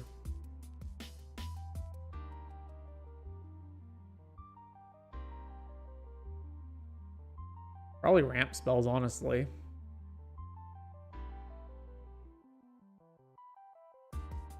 So, of the ramp spells that can go infinite with Staff and Umbral Mantle, it's Selvala Priest and Circle of Dreams Druid, right? And Fanatic of Ronus can go infinite with Umbral Mantle, but not Staff. So 3.5, roughly.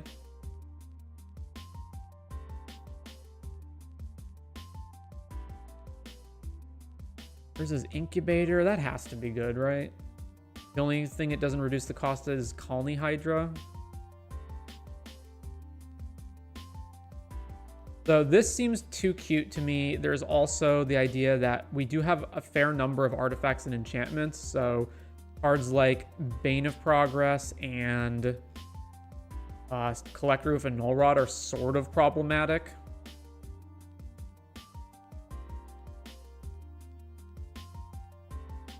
What are our ramp spells that we don't need? Emerald Medallion is probably good. Kept in the deck. Gwenna, which I did like. Manor Tribe. Maybe Nissa. Nissa's honestly not great. Let's get rid of Nissa. And then there's Shaman.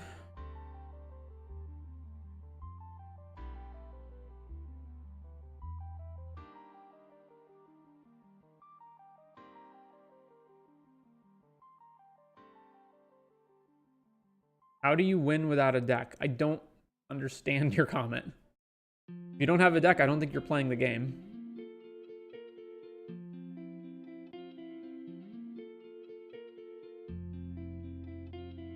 Man, one card. Yeah, so the prime contenders right now for getting rid of are Null Rod, Oof, Bane of Progress, Whip Silk.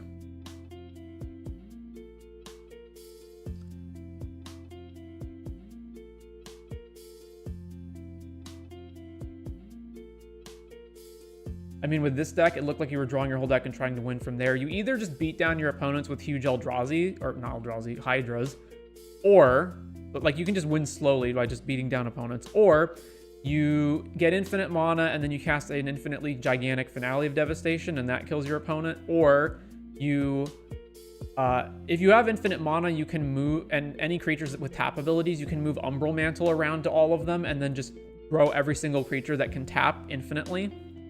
Or you can make infinite mana and then Hydra Broodmaster, you can activate X for infinite, make infinite tokens, and then if you get Concordant into play, they all get haste and you kill your opponent that way.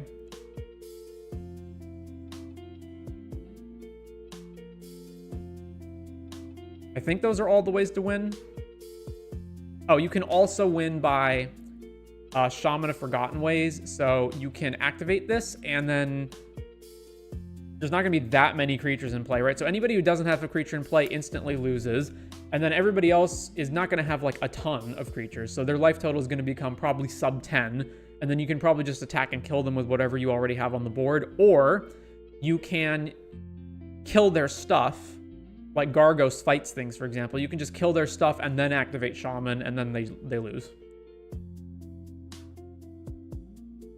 I'm making a budget mana base and I have a tainted field in it. How many swamps do I need to have to consistently have it be online? Probably a lot.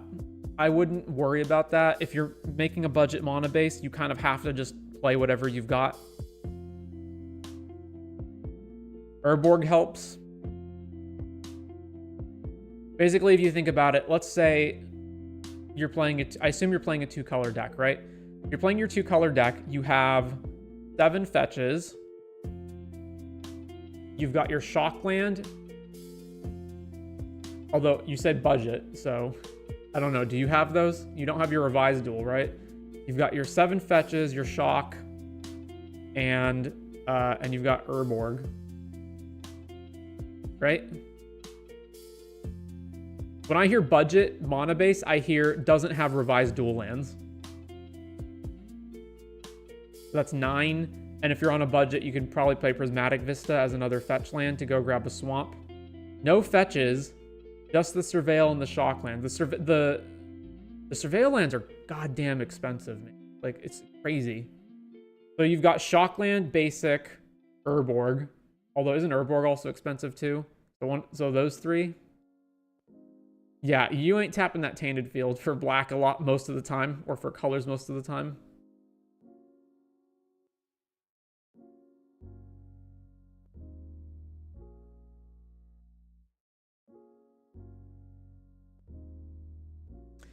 One card to cut. One card to cut. Shadow Spear, the best life gain I can have. It's fetchable off Saga. It gives trample to our non-trampling Hydras. Seems like it's the best one. Might as well put a basic in then. Yeah, pretty much.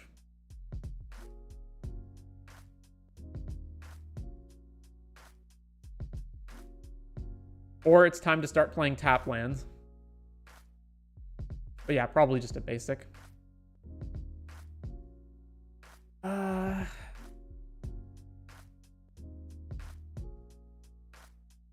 Could maybe cut a land and go down to 29. That sounds bad.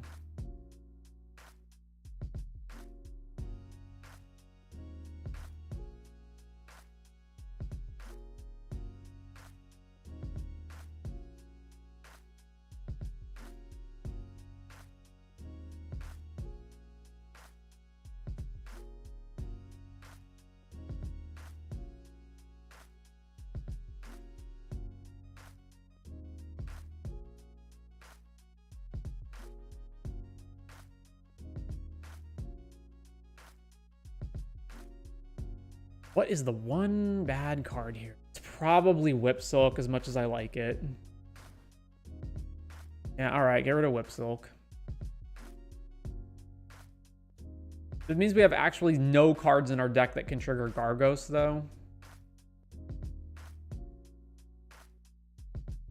I want at least one thing that can trigger Gargos. If it's not Whip Silk, then it's gonna be... Let's take Null Rod out. We have very few ways of actually controlling what our opponents are doing. All right, Concordant Crossroads is only relevant in the scenario where we are making infinite tokens with Hydra Broodmaster, right? Now, if we have infinite mana, that doesn't necessarily mean we can draw our whole deck. So Concordant Crossroads is a way to give everything haste.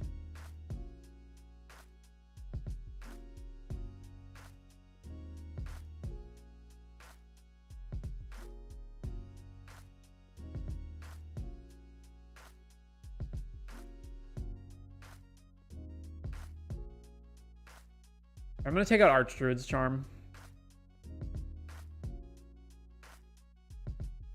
Good enough.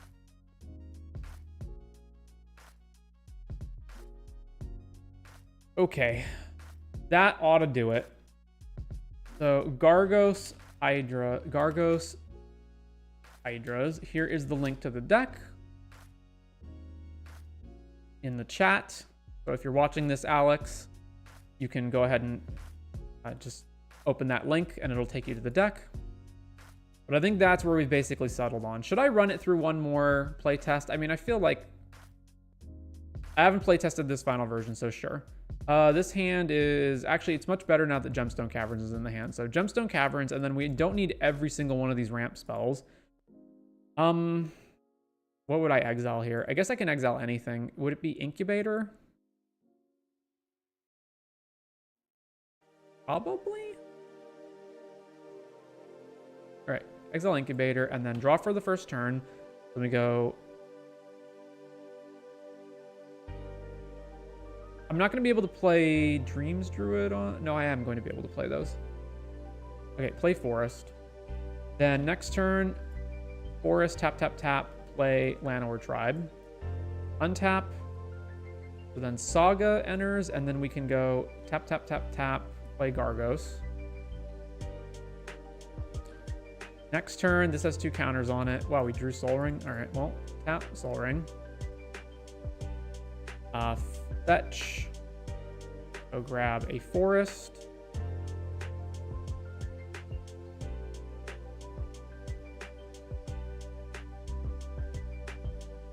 So this costs 2. So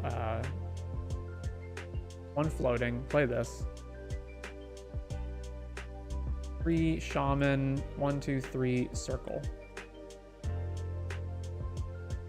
Any chance you could look at my deck next? Sure. What is your deck? Do you have a link to it, or do you just want me to build something?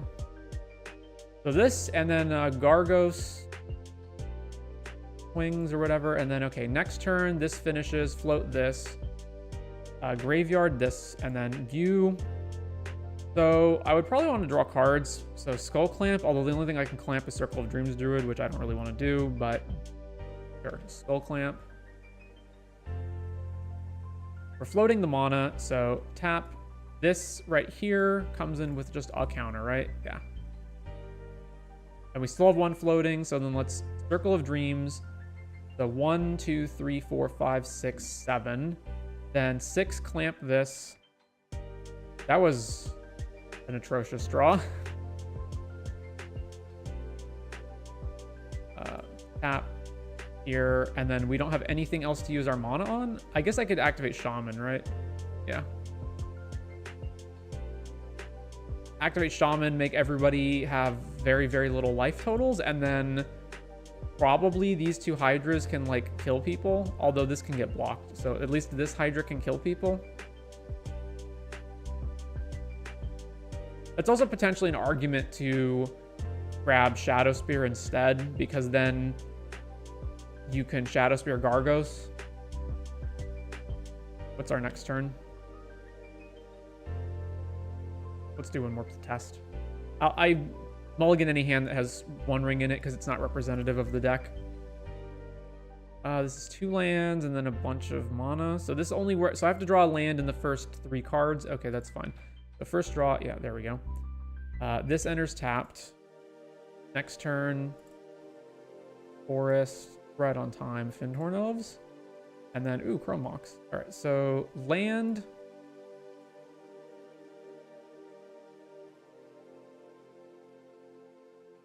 So play Somberwald, and then we don't have anything else to do.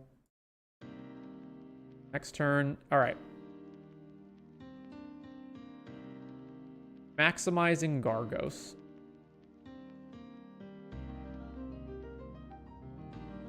We would probably want to get Trinisphere out at this point. It's turn 4 and we haven't interacted at all.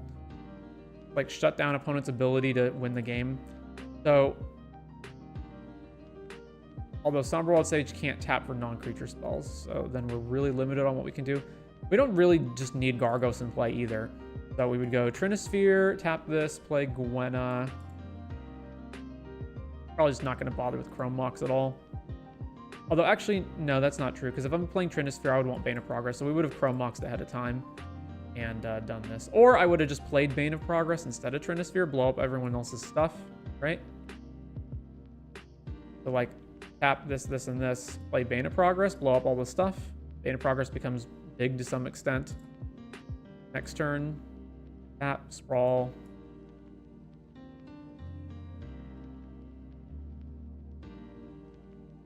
Yeah, something along those lines. All right, I think the deck's probably fine.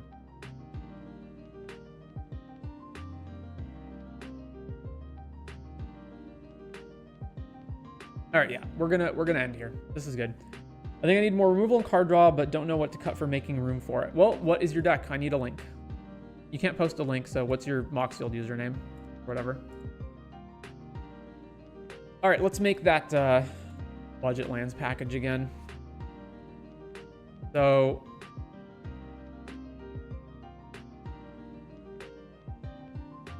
new package, lands, budget, EDH.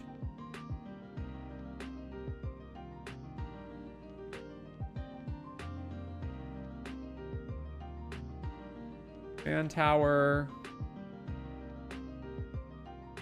exotic orchard. How expensive is City of Brass? I need a text field to show me. Okay, City of Brass, 13 bucks. Does that count? Also, is this the cheapest City of Brass? I guess it is. What is not budget? Is it over $10? Lana Confluence, I imagine, has to be. Okay. Collecting Pool or Exotic Orchard? Yeah. Collecting Pool.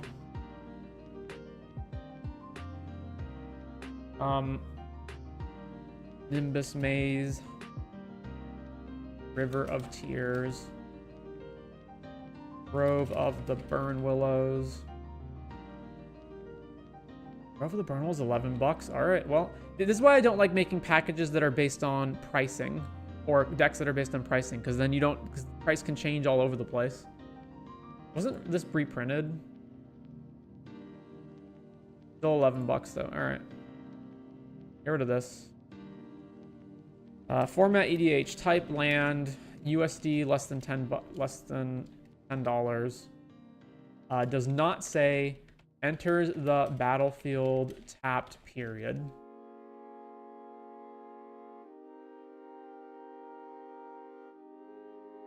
And it must say either color or includes the white symbol or the blue symbol or the black symbol or the red symbol or the green symbol. We're gonna get way too many results with this, aren't we? 710. How do we reduce that? None of the dual lands sack themselves, so let's get rid of sacrifice. 576 is not an MDFC? No. I mean, budget lands doesn't just mean duels, right?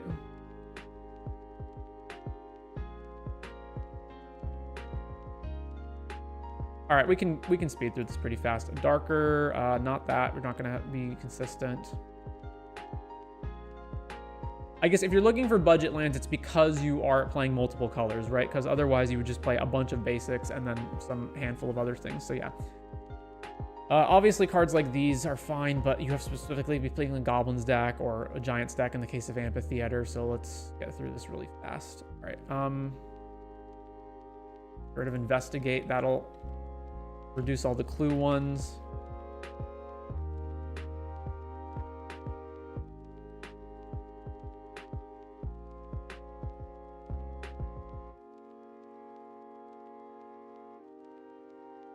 I guess I can say, hang on. There's a better way to say this. So first of all, let's just find all the ones that say color. 3, let's sacrifice.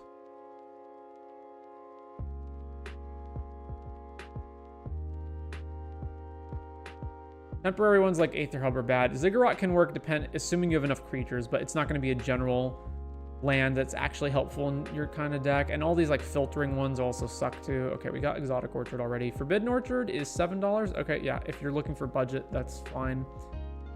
I wonder how much Tarnished Citadel is.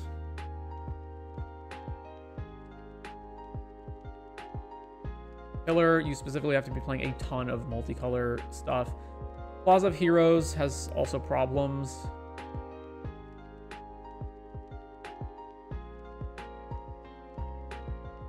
Spire, yeah, Spire can work assuming you have enough artifacts. Tarnished Citadel, $7. All right, technically budget.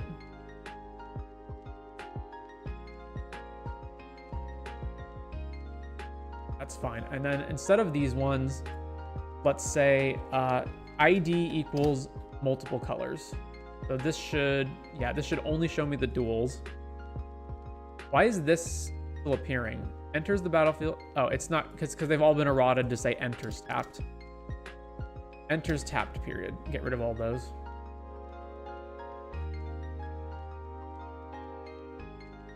Yeah, all the pathways, these ones. Verges are, some of the verges are not too expensive, right? Or all of them? I don't think any of them crack $10. That's fine. Light Step, Blooming, Botanical, Promenade. Because I know like some of the Battle Bond lands are over $10. That's another problem. Yeah, these crash lands here, filter lands.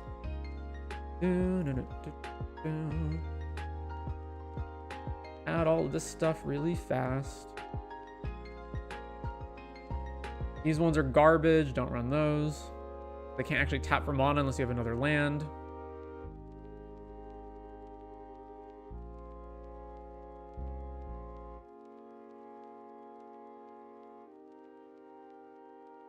You need soldiers for that one, so skip that.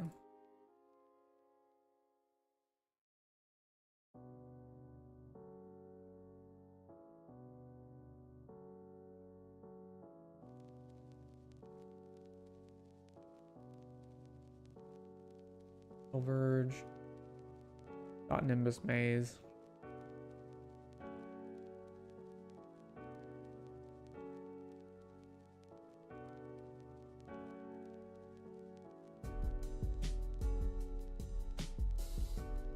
I can't believe the Simic one of all of them is this cheap.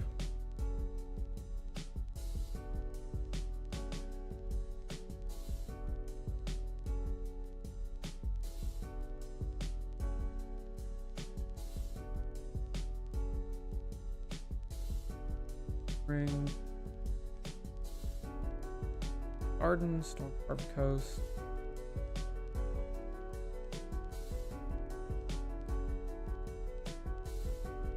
Let's see.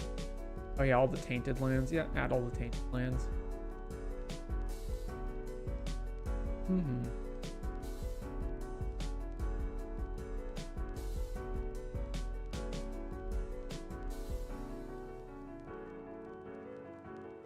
All right.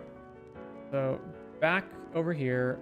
So yeah, the prices are all good on these, and then sort it by ID.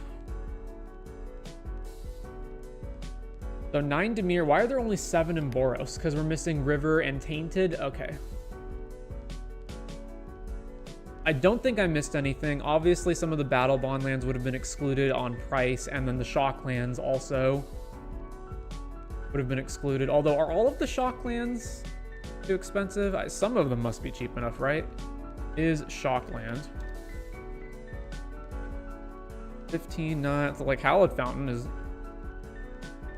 cheap-ish. That's the only one though. Just Hallowed Fountain? Okay. This one technically is under $10, but Hallowed Fountain. What about the fetch lands? Is fetch land. There's definitely got to be some of these that are cheap enough, right? I think Windswept Heath, yeah. And that's it, just Windswept. All right. Obviously all the revised tools are too expensive. The Surveil lands, are any of them is Veil? Land? 1L? No. That, what is Murder's MKV type land? Rare. What's Karlov's Manor set symbol?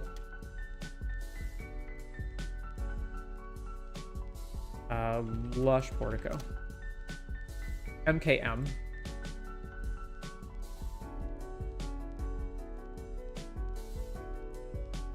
Wow, these are expensive. God damn. All right,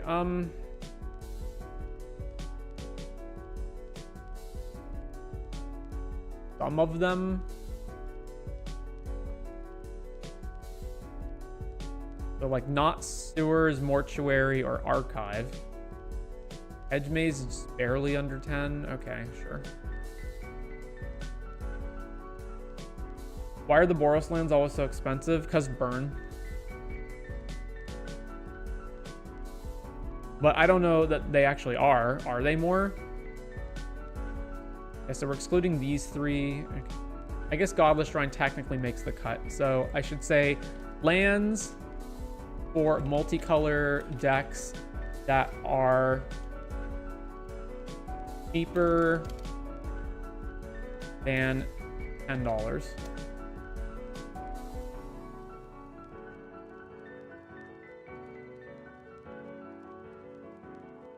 Godless Shrine technically is in there. Okay. So.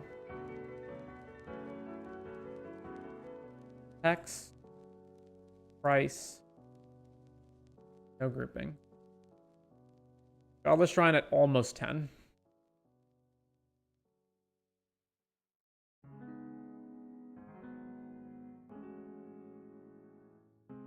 I'd say 10 and below, yeah.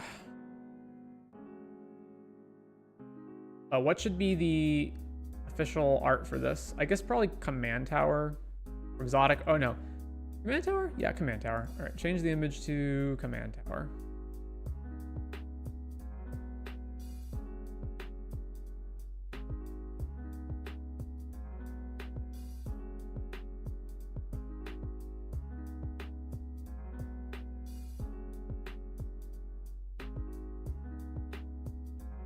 I don't think I'm missing anything. I think that's probably it. So the filter lands, where's an example of one of those? The filter lands are at like bottom tier garbage. To the point where I would almost just play a basic over them. But, you know, if you're struggling to have like dual lands, because, you know, like 9, for example, if you have a 30 land mana base, then this is only a third of that, right? Are you just going to fill up the rest of your mana base with basics? Because that seems quite bad. Because normally it would be like, you know, you'd have fetch lands, and it would depend on how many colors you are. If you're 3 colors, you have 9 of them. If you're 2 colors, you have 7 or 8, depending on whether you can play Prismatic Vista. Then you'd have like all your shock lands and your revised duels if you had those. But even if you didn't have those, the like shock fetch mana base already accounts for under 20, like probably around, even at the lower ends, it would be 8 in a 2-color deck. Because you'd probably have 7 fetches, 1 shock land.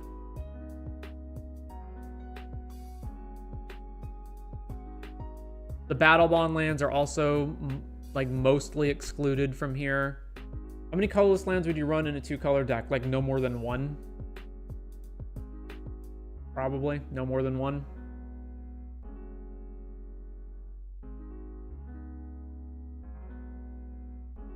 I feel like I gotta be forgetting something here. Let me go look up a deck that I have that's 2 colors.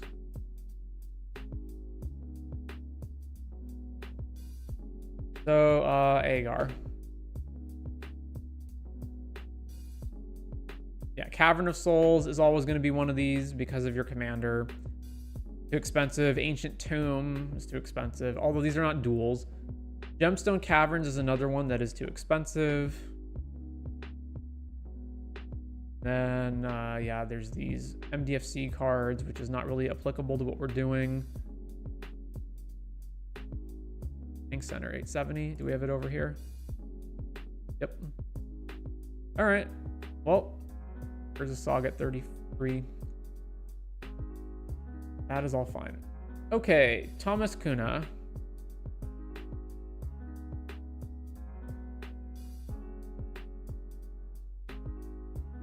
Oh, Dotto Dokapuz. What about Nykthos? I'm just not counting anything that is not a dual land. But yeah, Nykthos is too expensive too. I think Nykthos is what, 20 at least? Nykthos. Nykthos is 35. Okay, so this is a request by our user, or our viewer, Thomas Kuna. To, I guess I'm just reviewing this. So Disa the Restless, so it's a Jund commander. Whenever, oh, it's Lhurgoyf tribal. Whenever a Lhurgoyf permanent dies, oh no, is put in the graveyard from anywhere other than the battlefield, put it onto the battlefield. Whenever one or more creatures you control deal combat damage to a player, create a Tarmogoyf token. Okay, so before I look at any of the other cards in this deck, I would want a lot of ways of binning Lhurgoyfs, whether that be Entomb effects or self-mill. I would want, I guess, as many Lhurgoyfs as I can get, although I don't even know how many of those there are in Jund. Or just, like, how many of them are there in total? Probably not that many, right? There's probably, what, 10 or less? Type Lhurgoyf. There are 16 Lhurgoyfs. And in the Jund colors, red, green, black, there are 13. And I imagine a bunch of these are also just like straight up bad, like not actually good. Probably most of them just suck, right?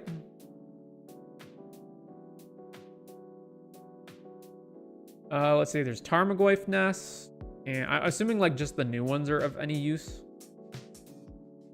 All right, well, whatever. Oh, that reminds me. I completely forgot on the Hydra deck to look up changelings.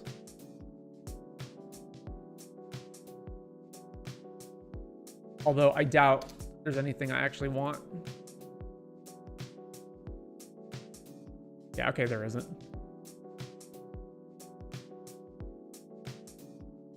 I've made it about self-mill to proc her first ability. Yeah, the other thing would be, but you don't even need that.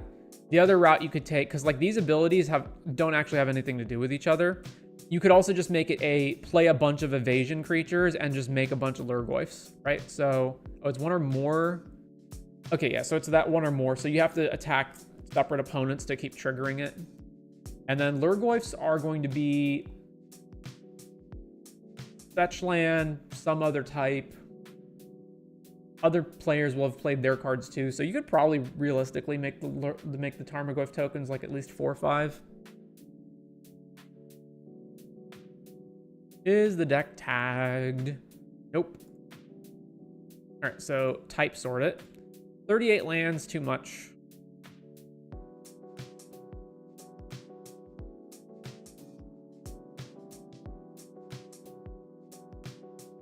Whenever a Lurgoyf permanent is put into your graveyard from anywhere other than the battlefield, put it onto the battlefield. Okay. These cycling lands are garbage. Don't even play. Like, lands that enter tapped suck. They're terrible. I can understand if you're running dual lands that come in tapped just because you're on a budget and you can't afford to play any better dual lands. But if it's a monocolor land, just cut it. Dakmar Salvage, I understand what you're doing here, but Dredging 2 is awful. Same thing like Demo Field. No. Stop playing Evolving Wilds, people. Don't play Evolving Wilds. What else do we have? Yeah, get rid of all the cyclings. You don't need Wolf Run. That's bad too. These filter lands that don't even tap when you don't have another land are also just so bad. Myriad Landscape, get rid of it. Path of Ancestry. These ones, these are no better than just playing Evolving Wilds. They also suck. Yeah.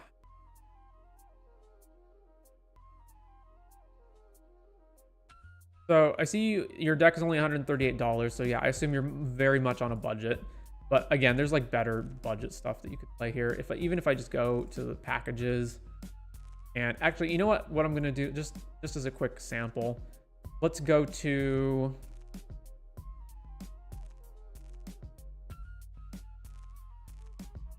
how much would it cost if all I do, I guess, what is the actual total value of your lands? Under $10 for all the lands total. Okay, what if I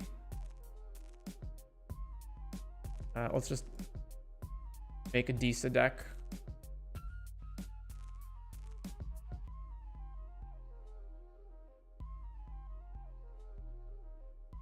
And then just say add the budget lands. So 124 bucks. What's the most expensive card? So, but that's 34 lands. So you'd probably cut some amount of this and replace them with basics. If I go basic, and then and then I guess I can get rid of the surveil lands because they kind of suck. So Raucous Theater. Where's the other ones?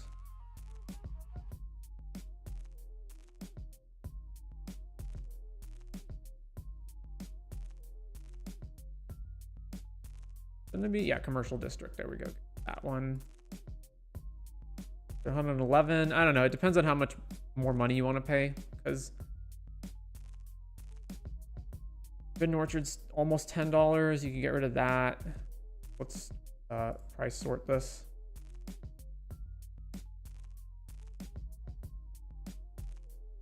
Deathcap Blade, Spire Garden. We'll probably cut some of that down, get it lower, but yeah, I see where you're coming from. Anyway, let's get rid of that. Elite.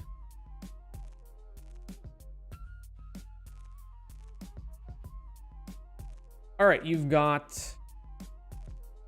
what I'm going to assume is a bunch of Lurgoyfs. So subtypes, 10 Lurgoyfs. I think the problem with these is that they're just not very good, right? So whenever a creature you control attacks alone, it gets plus X, where X is the number of card types among cards in all graveyards, and Lurgoyfs have trample. But is this just Lurgoyf permanence, period? Permanent, yeah. This is just not very good. This is basically a... whenever a creature you control attacks alone, it gets plus 4 or 5, probably.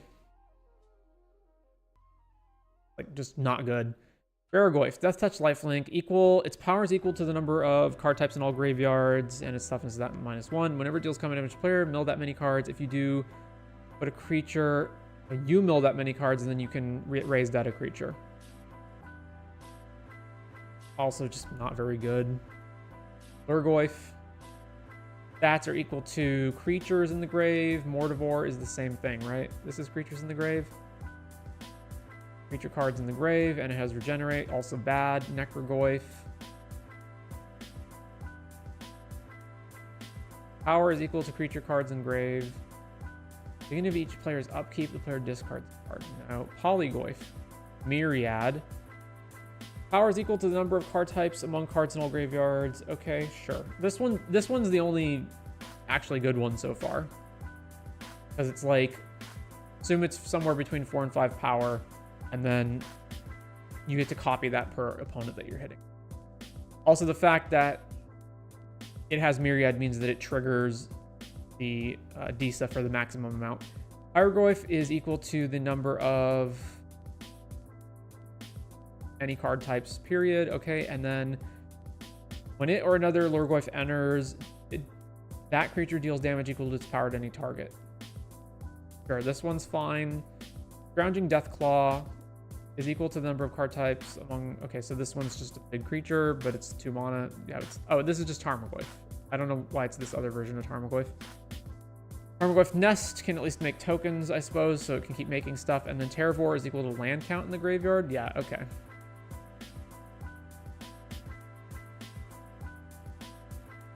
Out of all of these, I would say the only, like, decent ones are Polygoyf, Pyrogoyf, and Tarmogoyf Nest. So I wouldn't even bother doing the whole self-milling thing. I would lean in much more to play a bunch of cheap evasion creatures and then just start smacking your opponent to make Tarmogoyf tokens and take over the game that way. And what I would try to make this deck as is a Staxy or more controlling deck in the Jund colors that's using your ability to just create Tarmogoyf tokens to take over the board and win that way. So, as far as other things that you're doing, so I do see that you have, if I go back to types here. So, let's see, Arcane, Lightning Greaves, Maskwood. So yeah, the Maskwood Nexus was one thing I was going to be curious if you had in here. So that obviously every single creature that you mill over is then a Lurgoyf, so then it comes back.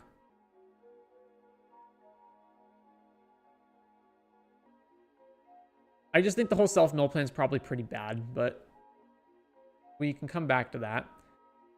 Then it's Talisman, Talisman, Talisman. I want to keep track of how much ramp this is. So this is 1, 2, 3, 4, 5. You've got Uprising, Ripples of Undeath, Tarmogoyf Nest, Tortured Existence. Tortured Existence, yeah, that makes sense. From anywhere, right? So then you just... So you swap the Tarmogoyf for whatever, and then it just immediately comes onto the battlefield. All right. Breach, Buried Alive. I like the Buried Alive. Hunter's Ignition. This convert into slime. For up to 1 artifact, creature, and enchantment. And then Delirium, you get an XX. Where X is the value of the permanents destroyed. Looting, Loam, Pulse, Rampant Growth. So that's 6 ramp spells. Unmarked Grave. Victimize. Aftermath, Analyst, Anger. Arcana Cruelty, not sure why that's here. I guess because it's a big thing you can res if you Maskwood Nexus into it. Brawn, Painter, discard a card. You may cast a creature from your graveyard.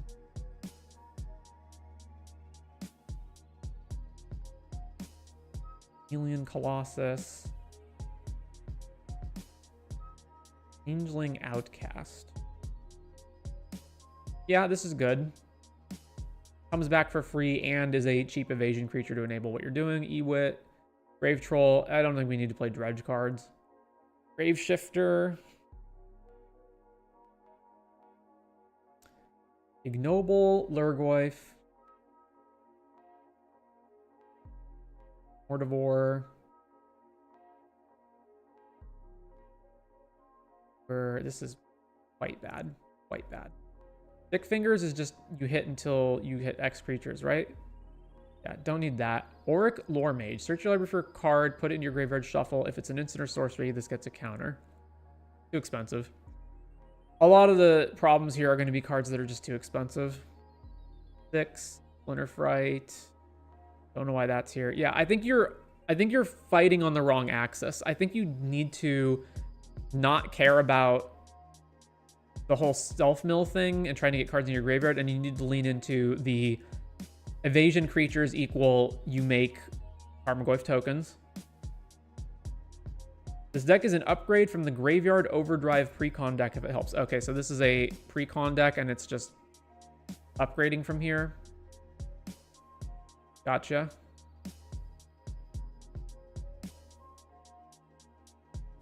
If it's an insect, do a thing. You get the creatures back from everywhere other than the battlefield. So should I just take the other route? Yeah, go in on the invasion creatures. However, there is one really good thing that you can do in this deck, but it requires that you pay a lot of money, and that's Survival of the Fittest. By far, Survival of the Fittest is the best card that you could run here, because then you can just go for every green mana, tutor a Tarmogoyf creature, bin it, it comes back into play, and then by tutoring it, you get another Tarmogoyf creature. So you just grab all the Tarmogoyfs out of your deck and put them all into the battlefield for all your green mana. But Survival is obviously on the reserve list, and it's like $200. But there's that. The problem is, like, no other card really does the same thing. So like Fauna Shaman has to tap, right? And then that's way worse. So yeah, okay, I'm gonna make this a deck, and then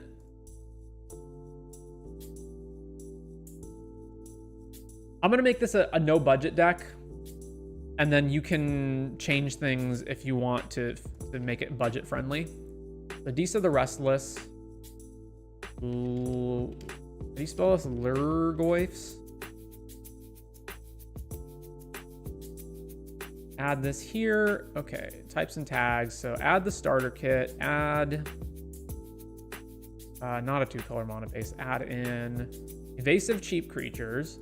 Add protection. Probably don't need more ramp than normal. And let's add stacks.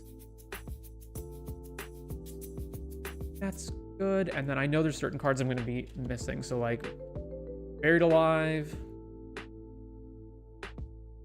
Maskwood is a maybe. And Survival of the Fittest. We're going to want certain card draw, but not too much. So all of this is going to undergo a lot of fixing. So we're going to get rid of Burnout. Lands. There's going to be a fetch land that I can't play, and that land is Flooded Strand. Get rid of that. All right, cannot play the Blood Moon type stuff, so just get rid of all that stuff. This, and this, and we can play Null Rod. We're going to Planar Void, Tabernacle, Thorn, Torpor Orb, maybe, depends. Trinisphere depends. We're not going to play Winters. Dothy's not relevant. Well, Dothy is unblockable. Okay, yeah, keep Dothy. And then Curse Totem definitely has to go. And Oof, Chains, probably. Yeah, we can't run Chains either. We're going to have card drawing. Rid of Deluge. Rid of Gathering. All right, Tutors. Survival. Oh, this was added here because of card draw. Yeah, get rid of that. Slick Shot Show Off. I don't think I want just big creatures. So yeah, get rid of that. And then the creature has to actually hit my opponent. So Signal Pest. And none of the things that have 0 power are going to be relevant. So things like Pterothopter that doesn't inherently have any power, I'm not going to care about. Will-o'-the-Wisp also has no power. Get rid of that. And then all the power-based draw spells and like the discard and like the death ones. So let's get rid of Adnaz, Alter, possibly Augur. Beast Whisperer, that can stick around. Get rid of Bergie. Black Market Connections makes it Changeling. The Changeling doesn't inherently have unblockability, but that's something to consider. Get rid of Citadel. Chronomancer, that can go. Commune, Archon. Ola, Scarrock, Greater Good, Grim, Ignite, Inspired, Jessica's Will, Keen Sense, Last March, Life's Legacy. Get rid of all this stuff that's irrelevant to what we're trying to do. Morbid, where is it? Morbid Opportunist, Necrodominance, Necropotent also goes. Frostfang stays, Painful Truths, Peer, get rid of this, get rid of this, get rid of this, get rid of Shaman, Shamanic can stay. Get rid of this, Skull Clamp obviously sticks around. This one, Great Henge, and Yogg, and then Toski. Actually, Yogg is kind of like Skull Clamp. No, Yogg can go. We don't need Bowmasters, Loyal Apprentice stays, and then fast mana, these go away. All right, protection. We're in green, which means we have access to certain kinds of protection. So keep Bat and Kite Sail, but let's get rid of Duress and Vanted, Vexing Shusher, Thoughtseize, Imp's Mischief, Greaves, maybe. Ricochet Trap can go, Untimely can go. City, Defense Grid, Dosen. And the rest of this stuff stays. So once it's in play, what do we have protecting it? Deflecting Swat is a one-off, and then we've got Healy, Sylvan, anti-counter spells. We already have cheaper ways of doing this. I guess I like that my Lhurgoyf creatures entering can get haste, so I do like that part. Get rid of Greaves. Then there's Guardian Augmenter to give it hexproof. That's fine. There's that Steely, Sylvan, and those are the three big ones.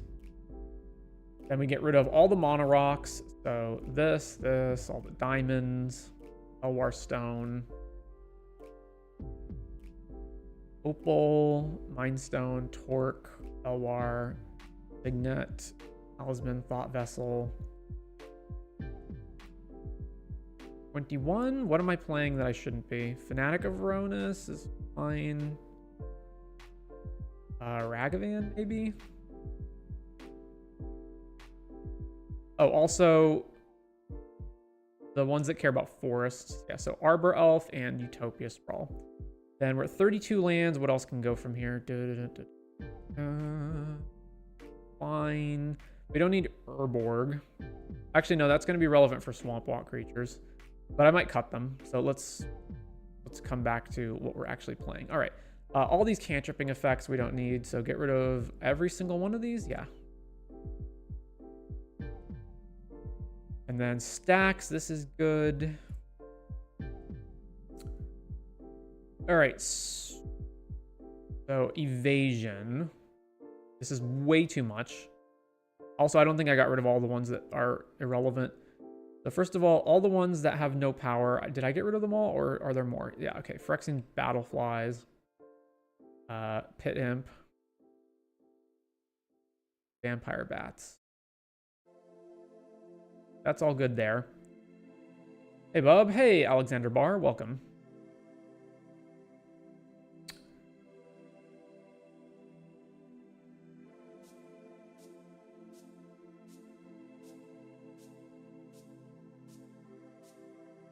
All right, so there's flying, obviously. Changeling Outcast cannot be blocked, period.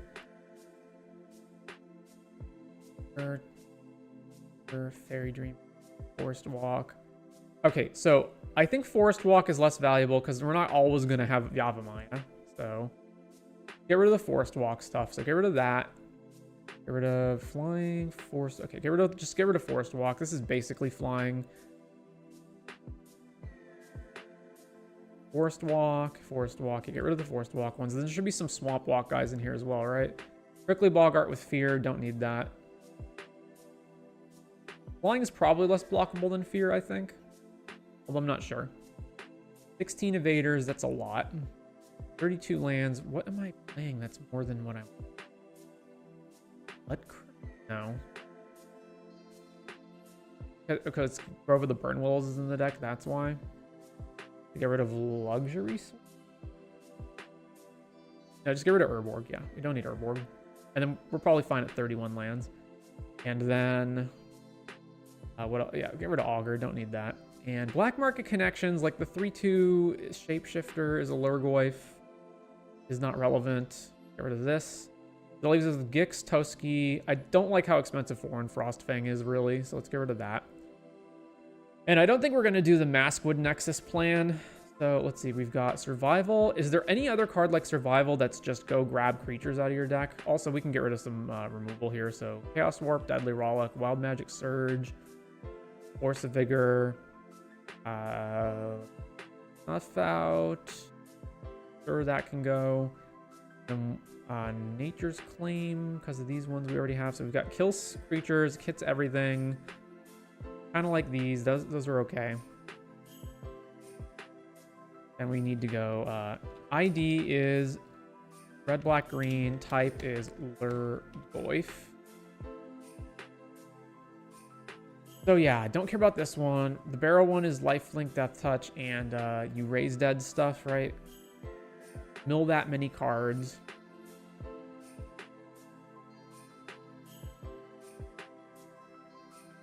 Regular Urgoyf. I guess it doesn't matter if they're expensive because we can cheat them into play, but they're mostly bad.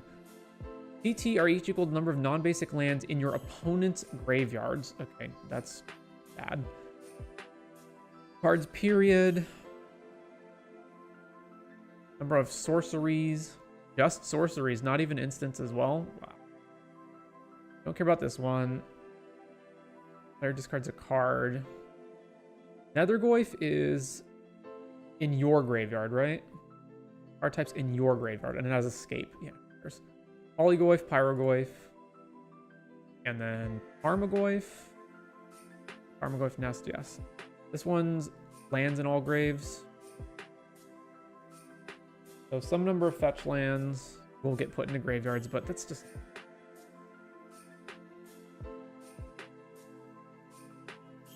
Maskwood, Nexus. I already have that. Do I want Scrib Ranger? No. Get rid of that.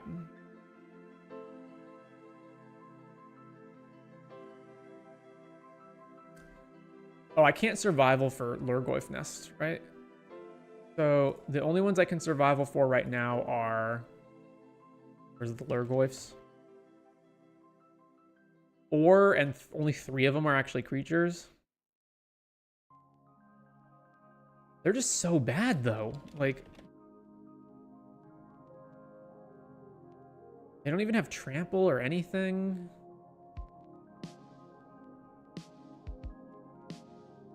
They're so bad. I'm not going to bother with them.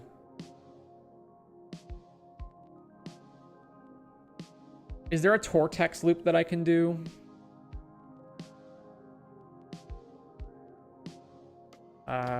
Return permanent. I guess not permanent. Return creature or permanent owner hand. 121. It does. I want it to not be a one-off effect, so not an instant or sorcery, and it can't be too expensive. Mana value 4 or less. 86. And some of these are going to be one-off, like whatevers. You have Maskwood Nexus and Ancestral Statue, and then Ancestral Statue is a Lurgoyf. So then you bin it, it comes back into play, it bounces itself. I know there's other green creatures that do that though, right? But I don't know if they bounce themselves. So that's one option. I'll get rid of that if there's a cheaper one in the red and green. I know there's one that bounces things. I just don't remember if it bounces itself. I guess Cloudstone Curio would be a way to do it, right? Although this is a creature and therefore fetchable if you have Maskwood.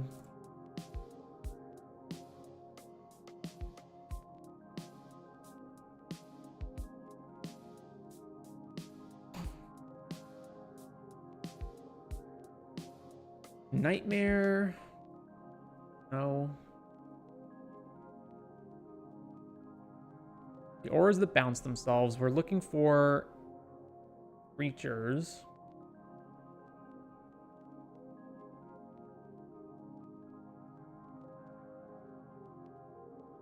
You have end step. I want something that can do it over and over really fast. Yeah. Horned Kavu. Return a red or green creature. Okay, yeah. So. One's return another permanent. I knew that Horned Kavu was one of the cards. I just didn't remember if it could bounce itself or not. ETB, put 2 counters on the thing. No. I missed Breath Elder. None of these ones that are triggering on like end step or whatever. Comes into play, return a red or green enchantment. Yeah, but this one's an enchantment, so not that one. Green Ranger, no. I guess Wirewood Symbiote would kind of work. No, it wouldn't. Beginning of your upkeep, nope. When it enters, return a red or green creature, but this one's more expensive. When it comes into play, deals 1 damage to target player. Ooh. Ooh. Combo.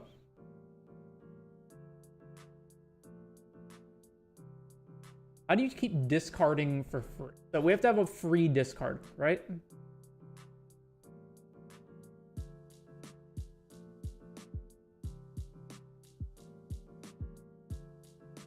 Turn up to 1 other. Upkeep, upkeep. Well, I think we may have found it, ladies and gentlemen. So we don't need more than 1, which means we can get rid of Horned Kavu.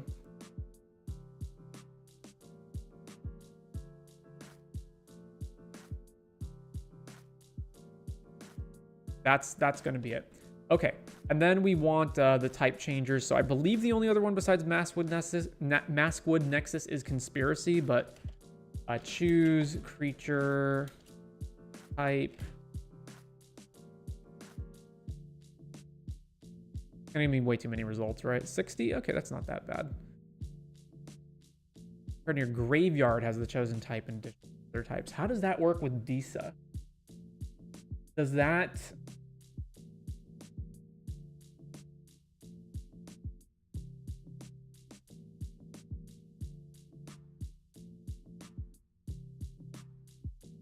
I'd have to check.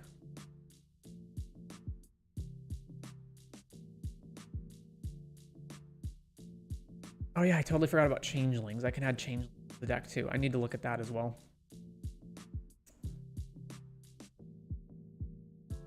There's Conspiracy. Cover of Darkness, don't need that. Crippling Fear, also don't need it. Let's see. Plague, Gravesift.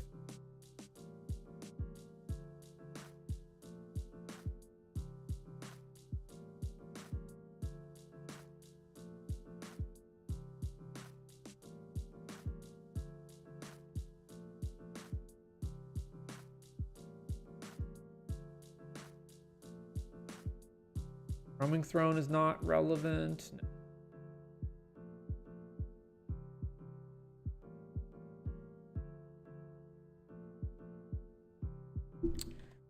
And then show me type creature. There's basically Taurian Mauler, and then I can't really think of anything else I'd want. Oh yeah, Changeling Outcast 2 also counts. So then, oh, there's Grave Shifter to get the thing back. That's fine. And then... not Chameleon Colossus. There's maybe some champion combo that you can do. I'm not sure. Taurian Mauler's fine. Not Automaton. All right, that's good there.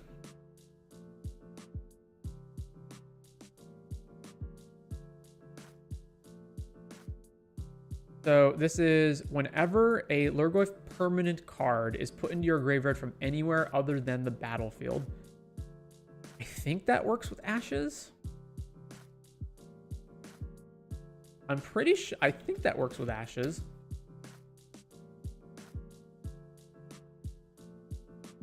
This is still way too many evasion creatures. We need to whittle this down. So 16. How much do I want to whittle this down to? This is also not counting some of the other cards that are in other categories like Hope of Ghirapur. So this is not counting Hope, Kitesail, or Deep Cavern Bat. And it's not counting... is that all of them? Not counting Loyal Apprentice either. So... 4. Here, Ragavan. That's 4 that are not listed here, and then we basically have 20. I would like to get it down to probably 10. So what are the worst ones here? The best ones are the green creatures, because we want green early for all of our monodorks. Also, a bunch of our monodorks produce green. So the green ones are by default better than all the rest of them. So then we've got haste is also a lot better than other effects. So it's going to be all the black ones that we want to cut. This one gains life. That matters to some degree, I guess, maybe. I don't know. This one's just straight up can't be blocked. This one can't be blocked and has another ability that's relevant later in the game. This one has technically an ability that's relevant. So this one can't block, so this one's worse than other things. This one surveils, this one learns. This one, each player mills one, actually is relevant. Can block only creatures with flying, and then can maybe get bigger later in the game. Probably not, though. Light Keeper doesn't matter, and then Death Touching, also not great. Let's just keep getting rid of more. So Vault Scourge can go. Loyal Apprentice, honestly, can probably just go.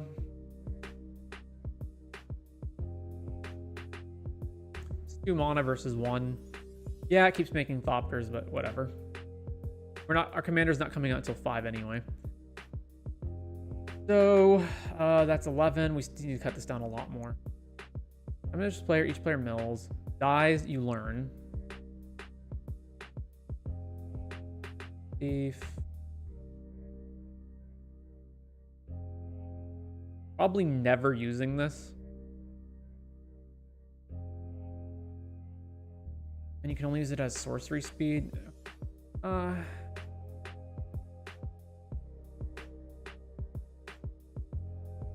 right, let's leave that as is right now. We needed a discard outlet, so I need a card that is 3 or less, that isn't an instant or sorcery, that is EDH legal, that is in our colors, and that says discard a card, do something. 81 results. Okay, it needs to discard. Oh, it needs to not tap.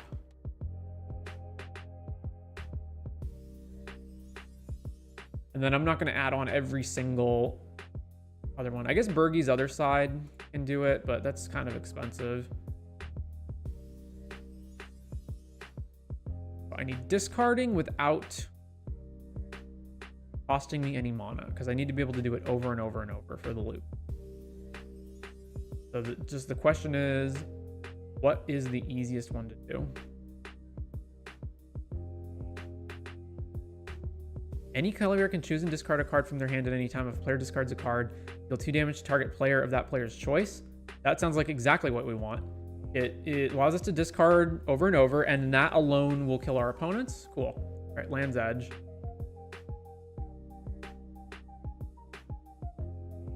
Actually, not quite, because we still have to bounce the creature back. So, but you get the point. Let's see. There's a bunch of creatures on 2. Putrid Imp's the easiest one at 1, and then I guess technically you can gain flying, so that's somewhat relevant. Una's Prowler. Una's Prowler also naturally has flying, so it's an evader, also discards cards, doing exactly what we want.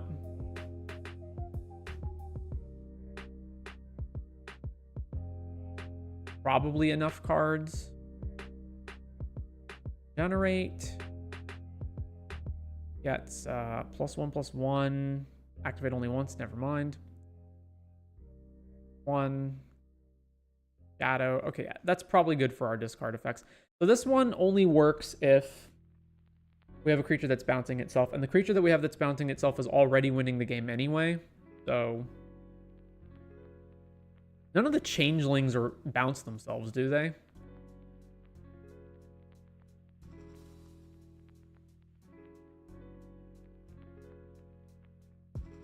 Grapeshifter returns another thing.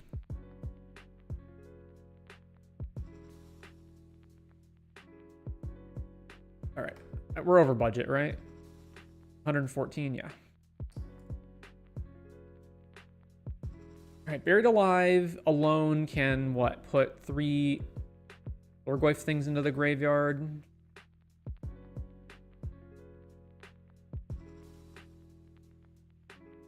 What does Spellbook say that the actual combos are? Because I think I'm pretty close, right? We just need... It's 4 pieces, right? It's Commander, Maskwood Nexus, or similar effect that turns your creatures into a different type. Green creature that bounces itself, right? Sparkcaster to deal the damage, and then a discard effect, and then a discard outlet. Isa. Oh yeah, Mortuary, right? Whenever a creature dies, put that card on top of your deck, and Altar of Dementia.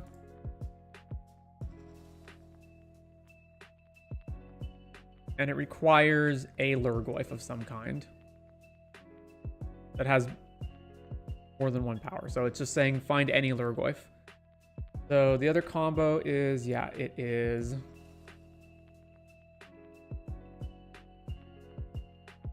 Altar of Dementia, Mortuary, and we have the Lurgoyfs in the deck. Breath of Fury and Anger. Why is Anger necessary for this combo? Breath of Fury, an opponent cannot block creatures you control. Oh, because you attach Breath of Fury to a... It doesn't have to be Anger, it just has to be something that gives haste. Because you attach Breath of Fury to... No. If you attach Breath of Fury to a Lurgoyf and it dies, you don't get it back, right? Control at least 1 mountain. What's the deal here? Deal combat damage to an opponent using the creature that has Breath of Fury attached, triggering Breath of Fury.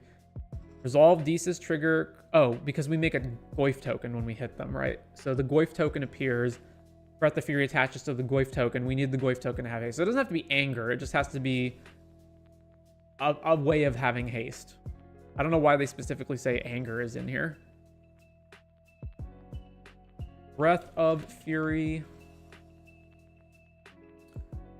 And the easiest way to get haste... Well, we already have haste with Rhythm, but this doesn't apply to non-token token creatures. So the next way to have haste would be Mordant, or it could be Anger. Like, if you're already trying to find creatures and put them into your graveyard, then Anger's fine. So yeah, sure, Anger.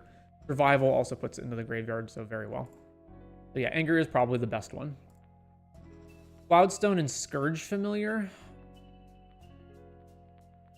Okay, so you control at least a Lurgoyf, and you have at least 1 non-artifact Lurgoyf card in your hand. So it's Cloudstone plus... Well, again, is this one... It doesn't have to be Scourge Familiar specifically. It just has to be a discard outlet, right? We have Cloudstone in the deck, right? Where's Cloudstone? There it is. All right, Cloudstone goes infinite with the Land's Edge.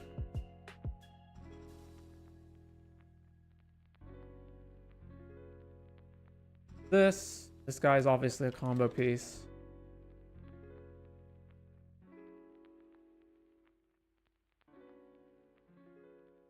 No way you're ever running this unless it's a combo piece. Same thing here.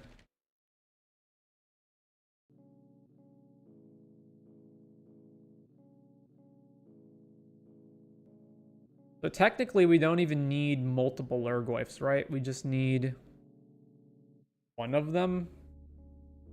I guess they're better when you're doing the survival chain.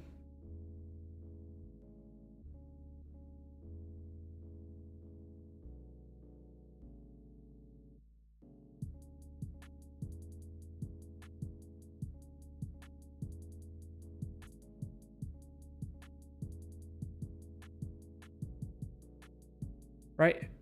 Discard your Lurgoyf. Isa triggers, put the Lurgoyf onto the battlefield. Cloudstone Curio triggers, returning another Lurgoyf from the battlefield. Your hand, repeat. But yeah, it doesn't have to be Scourge Familiar. It just has to be a discard outlet. And then other combos are in the colors that we aren't.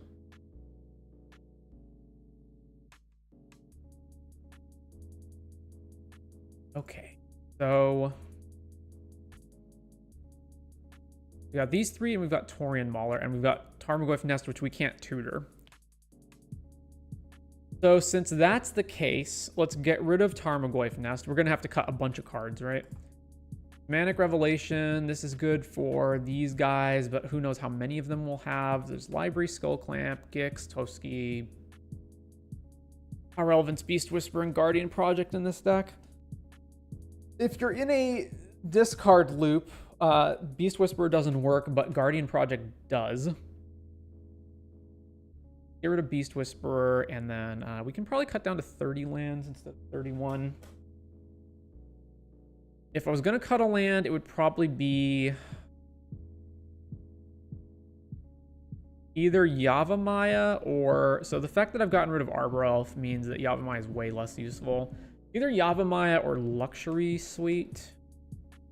Or Yavimaya. Then we have these Evader guys, which again, we don't need this many of them. We can cut them down to a certain extent. Oh, is Priest of Titania still in this deck? Our elf count. Oh, I really don't want Bloom Tender here. Yeah, get rid of Bloom Tender. So, 1, 2. We're not doing Devoted Druid stuff either. Get rid of that. So 1, 2, 3, 4, 5. How many enchantments do we have?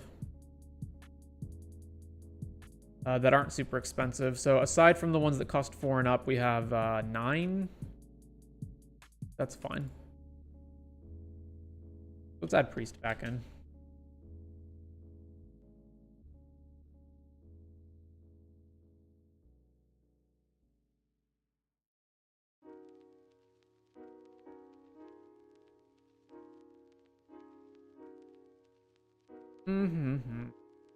All right. Get rid of Eye Witch. Let's get rid of not that one. Pilfering Imp. And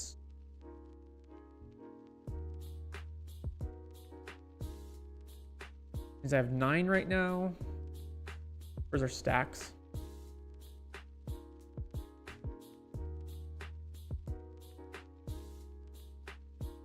Does Trinisphere... Okay, so do any of these cards interrupt what we're doing? So one of them is Pyroglyph, right? Any target. So Pyroglyph also loops to kill. So Torpor Orb stops you from being able to do this. So let's get rid of Torpor Orb. And then Null Rod and Oof are only affecting Clamp, Ring, Chrome Mox, Mox Diamond. Just those the regular ones that they affect anyway. That's fine.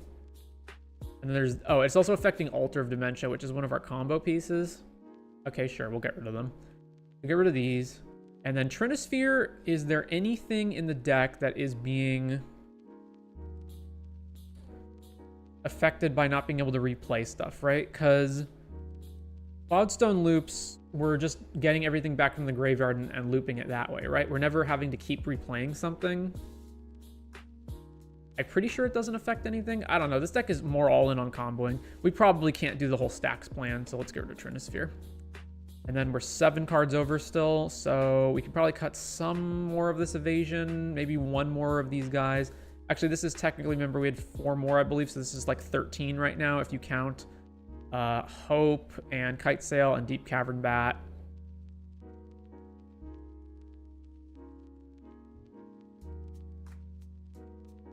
How much anti-counter ability do we really need? We probably have enough that we don't need Gaia's Herald. Get rid of Gaia's Herald. And then Grave Shifter, I'm not sure that it actually does anything. Buried Alive goes and you probably grab what? You grab Anger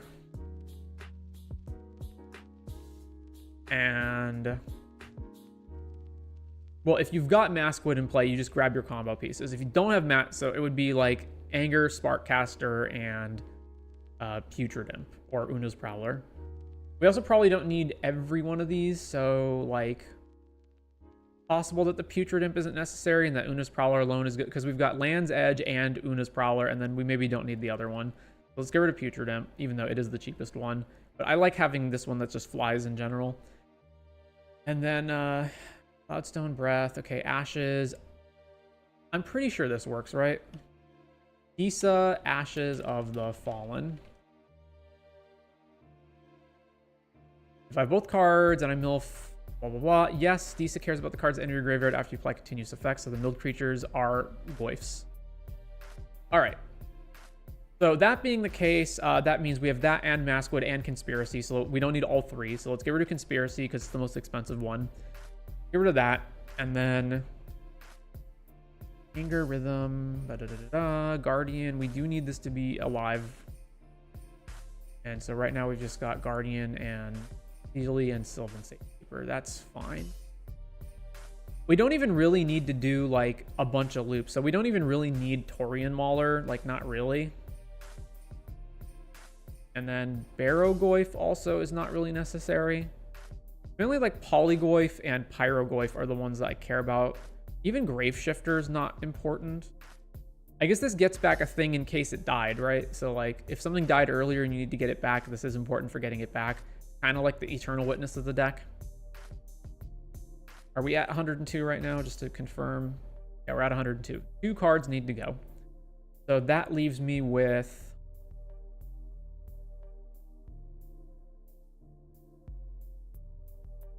the most easy cuts are the evasion creatures.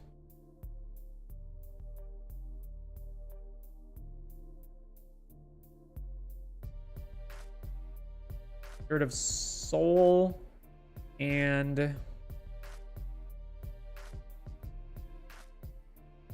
honestly Changeling Outcast, like it's also not relevant.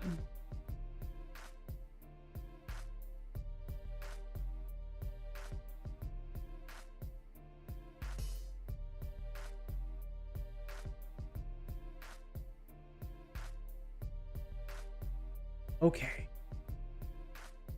We've got 30 lands, 16 ramp, a bunch of protection for Disa, and we're more on comboing with it. And then we've also got this other plan of just keep making Tarmogoyf tokens to win the game that way. So first of all, here is the link to the deck. So here's Disa. And now let's just play test this to make sure this all functions correctly. Do we even need Buried Alive? I guess probably. All right, so draw for your opening turn. Ooh, survival, awesome. All right, so play this and tap this for Delighted Halfling. Then next turn, we fetch definitely a green land so we can use survival.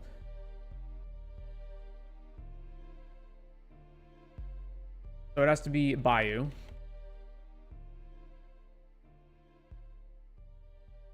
Then tap, play survival, and I also do want Allosaurus Shepherd, but I guess I don't need it if I'm going to Cavern Disa. What would I even grab at this point that I care about? I feel like the deck probably needs more tutors to set up all of its combos. Okay, so just Vamp Tutor instead, and then what are we putting on top?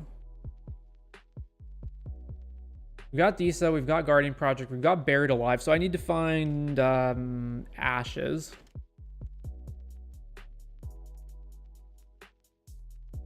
So this goes on top. Then we take our next turn, play Cavern, naming Human. We're still 1-1 off of Disa. So for now, we will just play Guardian Project. Then next turn... oh, I forgot to take Statue out of the deck.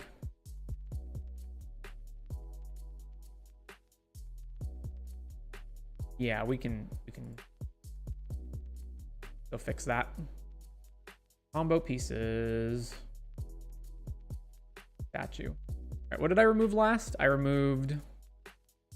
probably one of the evasion creatures can come back, so... Changeling Outcast, I guess.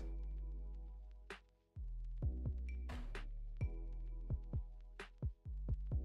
right, back to play testing. So, okay, this is... so, draw for turn. Oof. Deathrite with no fetch lands. All right, play this, play Deathrite. Next turn, play this, play Dothy. Next turn, and we bricked on lands. That's rough. Play Ashes. Next turn. Well, start interacting with opponents, so Nature's... or Abrupt Decay something, I don't know. Next turn, here's an Elf. Nature's Claim something. Next turn. Hey, more lands. Okay, so now we got 4. So tap, tap, tap, tap. Guardian Project. Next turn, Chrome Mox. Sure. Chrome Mox exiling. Fire Covenant. Play Disa. Tap, tap, tap, tap, tap. Triggers Guardian Project to draw. If anyone tries to kill this, we swap the removal spell away. So now we basically just need a discard outlet so we can start binning these things.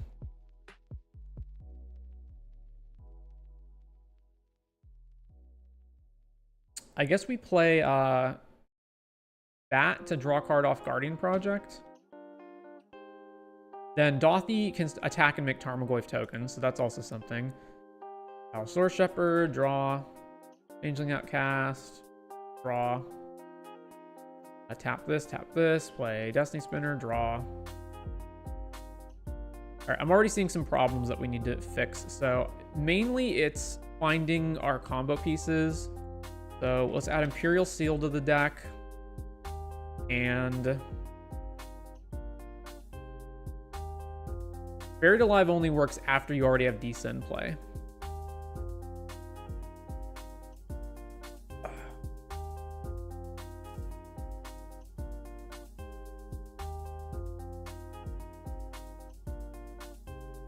I want to make it so that Buried Alive wins the game when we have Disa.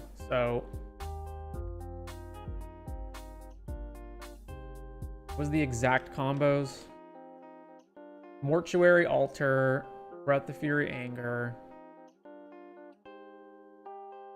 Cloudstone, discard outlet. So if you have Disa and then you Buried Alive, you can't grab. You have to also have Maskwood or Ashes.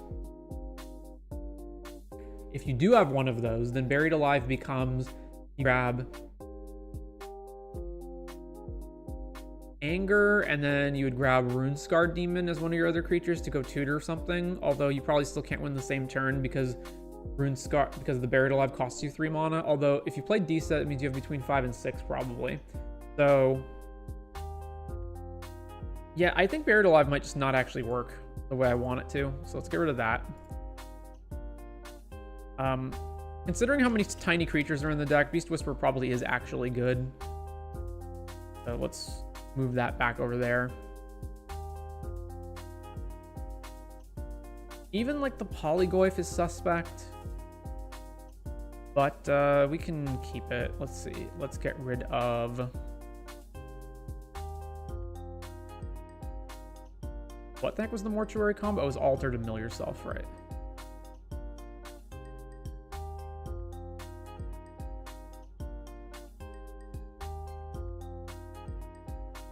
Once you actually have that set up, right? Mortuary plus Alter plus the Lurgoyf, right? Then Lurgoyf dies, goes back to the top of your deck, then you mill, Lurgoyf comes back out, you mill yourself. How do you win at that point though? Because just milling yourself doesn't mean you win. You mill and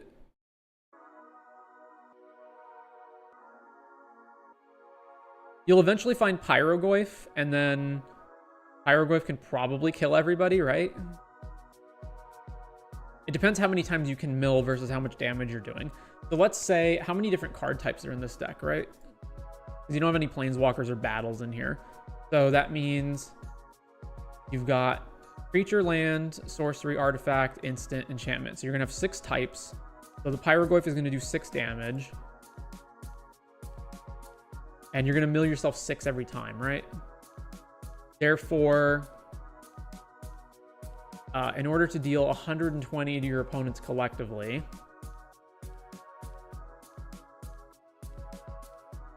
so you need 20 triggers on the Goyf. I guess it doesn't, you don't die, right? Like, you don't die by milling out, so you will just win. Yeah, okay, so it doesn't matter how many times you do it, it still functions correctly. I need to cut 1 card. What am I cutting? Yeah, I wanted a little bit more card draw and a little bit more tutoring so that I could find this stuff. We're not cutting any of these combo pieces, and evasion. So this is 12 right now.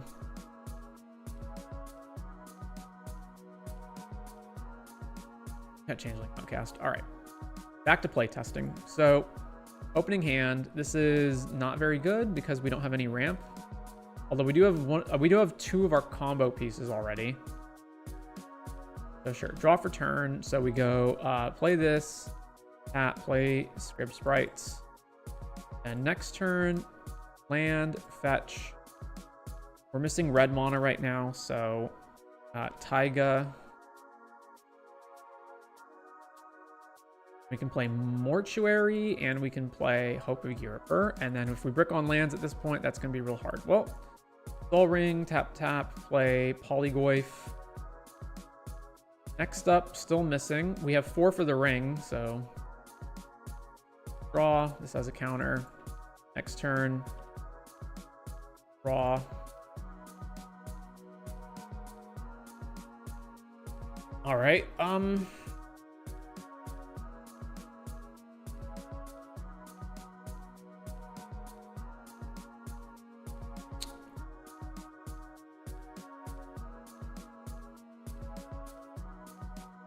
I guess here you'd probably just play Beast Whisperer. This is turn 5 and we have like no interaction. It's pretty rough. Try again. No lands. Try again. Still no lands. Try again. Boy, is this rough. Oh, I need to fix one thing here as well. Luxury Suite, that comes out and we put back Yavimaya. The green's more important than I thought it was going to be.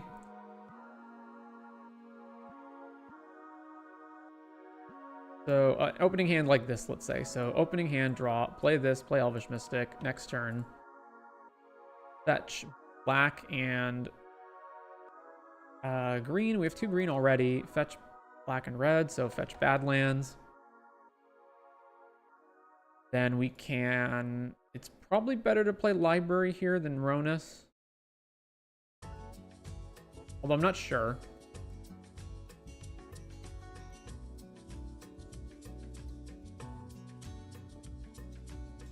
All right. Draw.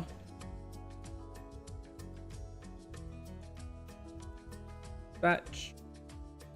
Go grab green and black is a missing combination, so Bayou. Okay, so 4 mana, so let's play Manic Aronis plus Ashes. And then we can untap, draw from the library. So we would be at 16 plus some fetching. So we'd be at like 20 right now. Fetch.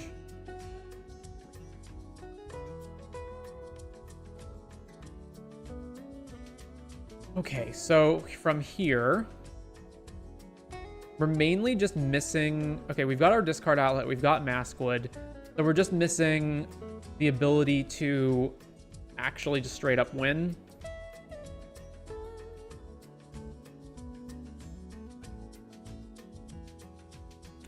This is an awkward turn, right? I would actually deploy everything on this turn if I had Putrid Imp here instead of Una's Prowler. Oh well. We don't even need our commander at the moment. So let's just go... We also have no way of protecting the commander, so if our opponent did have a removal or counterspell, we couldn't do anything. So instead, let's just set up for next turn. So 6 mana in total allows us to play Prowler plus Maskwood Nexus. We don't actually need Maskwood because we have Ashes. So 2, 3, 4, 5, Surveil, 6, fine.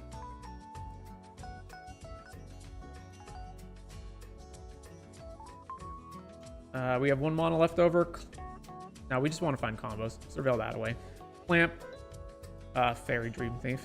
Draw. All right, and then Library. We probably would not be able to draw these cards at this point, so we would just put one of these back.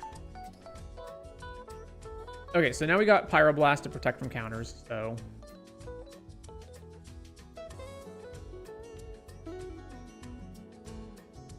Fetch. Do I actually have any basics in the deck? Yes, I do. Okay. Forest. 1, 2, 3, 4, 5. Play Disa. Opponent tries to counter. We Pyroblast back.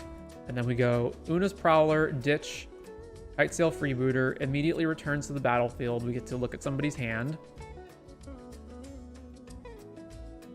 Then this is 4 mana. So what is the thing that we're missing right now? We're just missing the red-green dude. So I basically just want to draw cards. So this swings, and we make 2 Tarmogoyf tokens. Then we 4 mana, clamp this guy, clamp this dude, draw. Ball ring, 2 floating. Tap this, play Kenriths on something, draw a card, 1 floating right now. Clamp Elvish Mystic, draw.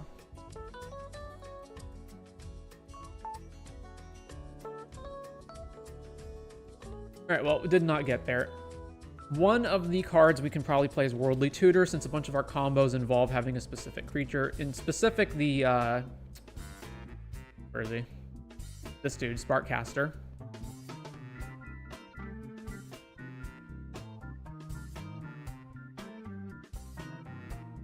What else? We have Cradle. Honestly, these evasion guys are not, like, now that this is more combo oriented, a lot of these evasion guys are actually not that helpful. Also Gix.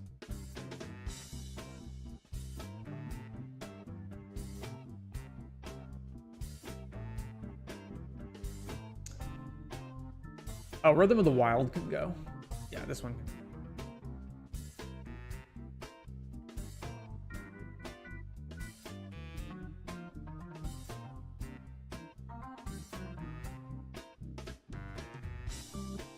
Try this again. Last playtest. All right, Gemstone Caverns enters immediately, and we exile opposition. So draw for the first turn, play land, and then play Safekeeper, and then, or not Safekeeper, Carpet of Flowers. I don't know if this will make any mana on turn 1. And then Worldly Tutor for the discard outlet, probably. We don't need to do that yet, so let's play Sylvan Safekeeper. All right, next turn. I assume after this point, Carpet of Flowers is making 1 mana. So 1 mana from here, tap Demonic Tutor, grab Ashes.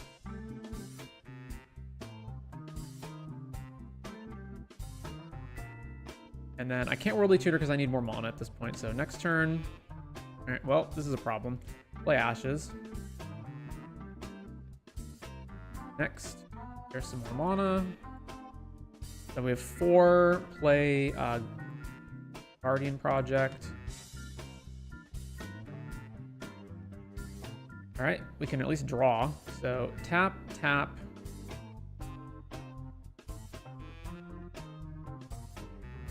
Freebooter.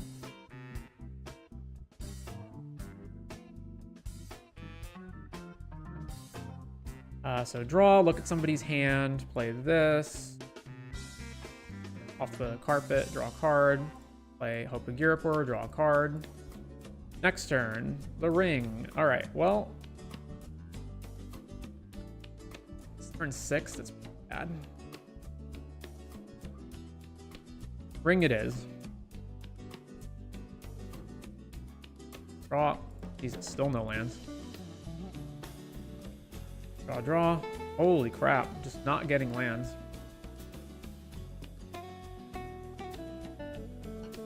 All right, well, trigger Carpet, Dream Thief, Surveil first, then draw? Surveil, creature, all right. Well, that's fine, draw this. Because this is a mana source that draws us another card. Hey, another mana source, draws a card. Play Sturge, draw a card. Hey, a land. And we can win next turn. Right now, we just need a discard outlet, so we Worldly Tutor for What in the world is its name again? Una's Prowler? Yeah, Una's Prowler. So this is on top of the deck. Shuffle, this goes here. Turn, drew Una's Prowler. All right, so now we've got 1, 2, 3, 4, 5, 6, 7 mana. So tap, 3, 4, 5. Disa, which is uncounterable thanks to Delighted Halfling, and if anyone tries to kill it, we can just Safekeeper to protect it. Then we go tap, play Una's Prowler. I suppose this could get countered. And from here, we can just go Una's Prowler, activate, discards, Sparkcaster. All creatures in the graveyard are Lurgoyfs, so Disa returns it to play. Trigger, ping somebody, bounces back to the hand. Trigger, ping someone, trigger, ping someone, trigger, ping someone. Technically not infinite because Guardian Project is in play and it's a mandatory draw, right? So we'll just keep looping.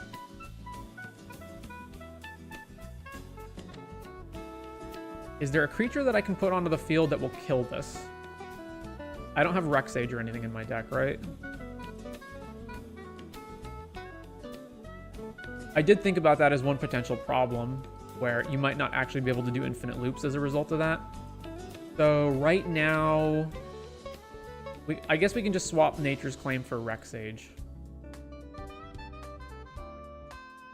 Is there a better Rexage in the Jund colors? I know there is like Night of Autumn if you're in Selesnya. Mana value equals 3. When card name enters, destroy artifact, enchantment, ID, red, green, black. No, there is not. If you choose Scrap Shooter, you can loop this to deck your opponent.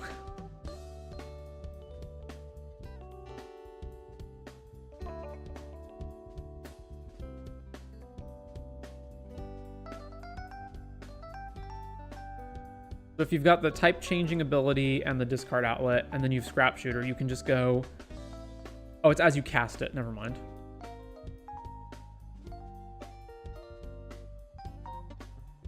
All right, I think that's going to do it.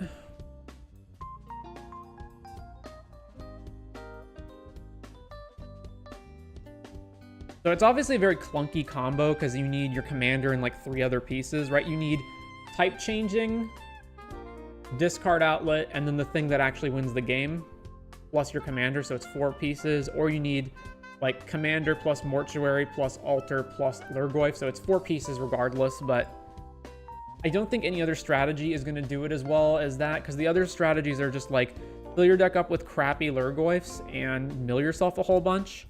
And then the other strategy is play a bunch of evasion creatures, get your commander out, attack, make a bunch of Tarmogoyf tokens, which also doesn't seem very good. It seems, well, that one seems better than the mill plan, but it seems worse than just trying to combo kill your opponents. So yeah, I think we're good here. Anyway, I hope you enjoyed that, Thomas Kuna. I don't think it's getting much better than this. I would do the Tarmogoyf token route if we were in white and we could play actual stacks cards, but since we're not,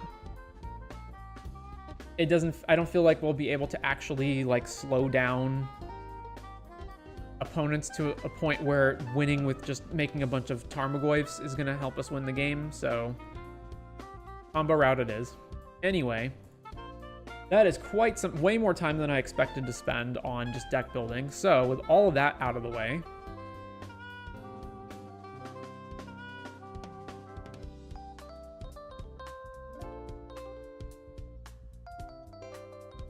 let's go ahead and do some foundations drafting finally.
All right, well, we've got Skoos, and Skoos can actually take over the game. There's also a surprisingly high amount of graveyard synergy stuff in this set, so it's also great in that regard as well. Next best card in this pack is probably Dragon Trainer. And then nothing else here is really that exciting. It's just like, Skoos is fine. We can take Skoos. Pop open our sideboard.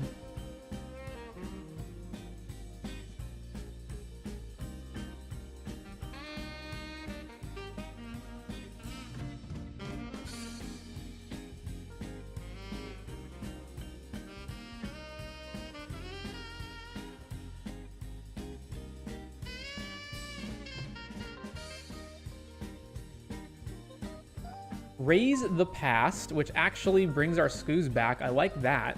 What are the other cards in the pack? Felling Blow. What does Needletooth pack do? At the beginning of your unstep, if a creature died, put 2 counters on target creature. Then there's Twin Blade Blessing, Zombify. All right, so this is obviously off color. However, the green cards in the pack are not like amazing or anything. So I definitely feel like taking this, what looks to be a very good rare, is better than sticking with green. So yeah.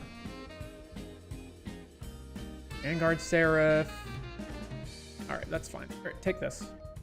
Omniscience, you say?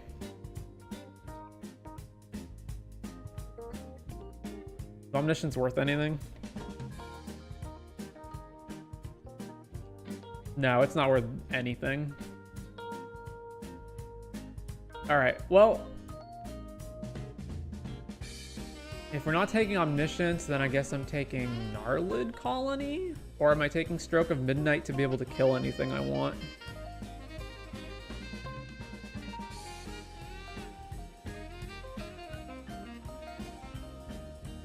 Like, it's that or Stroke. How good is Stroke? Kills anything.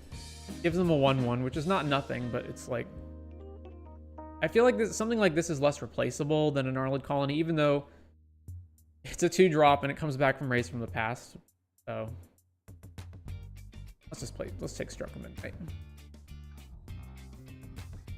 All right, what do we got now? A lot of black cards. ETB Mill 3 threshold gets +2/+1. Well, we're not taking that. So there's this guy who's a 4-mana 4/3. That's okay. There's Dwinnen's Elite, which I have learned from the previous draft is not very good. And then there's no white cards in the pack. So yeah, I guess we'll take this guy. Seems decent enough to me, I guess. Best stacks pieces that are not white nor colorless. Electro Oof is probably the one that comes to mind the easiest. There's Blood Moon and Magus of the Moon. And then there's just the other, like, land sweeping effects, Mass LD, like Ruination and From the Ashes. Dothy Voidwalker, Opposition Agent. I can't believe I forgot that one. Yeah, Opposition Agent's pretty good. Opposition Agent's so good that it basically just goes in every single black deck. Okay, wow, so white and green seem to be getting cut hard, which might be a problem. Broken Wings is like okay. The remaining cards in the pack, like none of it's great. I guess Slumbering Cerberus. If I'm forced to pivot to red, then 4-power creatures are actually decent. I really don't care that much about Broken Wings. Like, it's a decent enough sideboard card, but there's the power 4 and greater deck, which is like much better than whatever else we've got going on here. So I'll put this in the board. All right, Ambush Wolf. And there's also this guy, but he's off color. So Ambush Wolf. Maybe green isn't being cut then? Nothing else in the pack is even remotely close. I mean, the gold card is the best card, but we're not taking it. So sure, take the Ambush Wolf. Ruby is still here. The only cards in our colors besides that is Make Your Move. All right, well, we might just be getting out of white, unfortunately. So taking Ruby. Fleeting Flight, which is really good. Broken Wings, Zombify.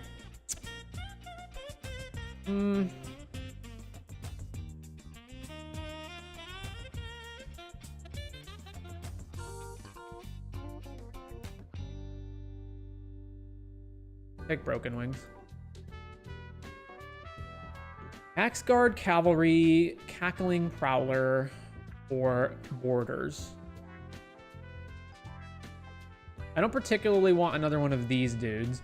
And if I do wind up in the Gruul deck, then this guy kind of has 4 power, so I'll play him, sure. And it kind of sucks. I really like Raise the Past, but oh well. Gruul, Stompy Times. Gnarled Colony. A lot of Zombifies coming around. Gorehorn Raider, very well. Alright, yeah, we're pretty much in Gruul. Take this.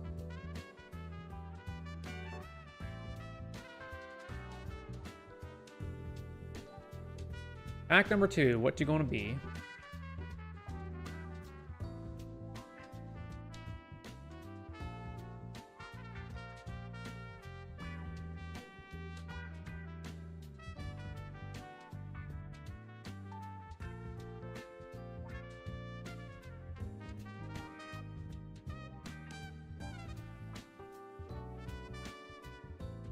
Mossborn Hydra, and there's Consuming Aberration, but obviously we're taking the card that's on our colors. So there's that. There's the huge dinosaur.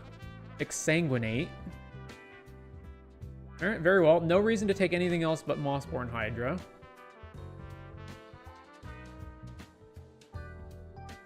So take this guy.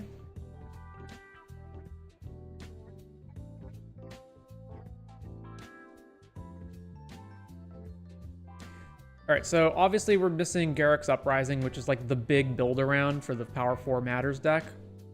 We will snap that up the moment we see one, if we see one.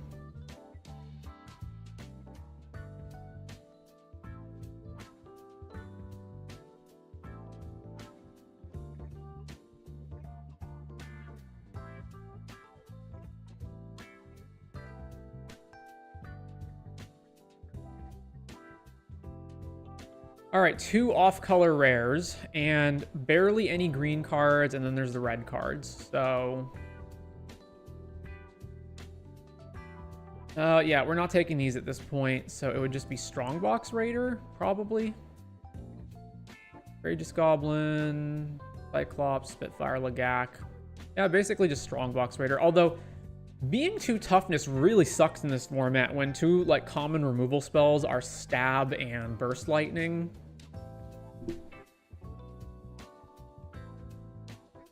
But I still think it's the correct choice here out of all the cards.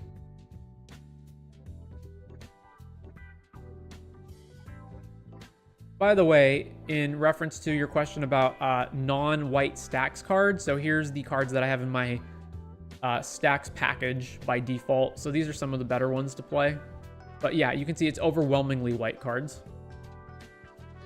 There's also there's a number of other stacks cards that I don't have in here just because you don't play them nearly as often, but those are options as well. So like Possessed Portal is a colorless stacks card that sometimes gets played, but it needs the right kind of deck. All right, we've got this creature enters with X counters. Whenever 1 or more counters are put on non-Hydra, this gets a counter. So Mossborn's a Hydra. I guess Skooz counts, Gnarled Colony counts, and then there's Borders. That's 3. 5/3 landfall, make a 1/1. That actually feels better than like any of these other cards.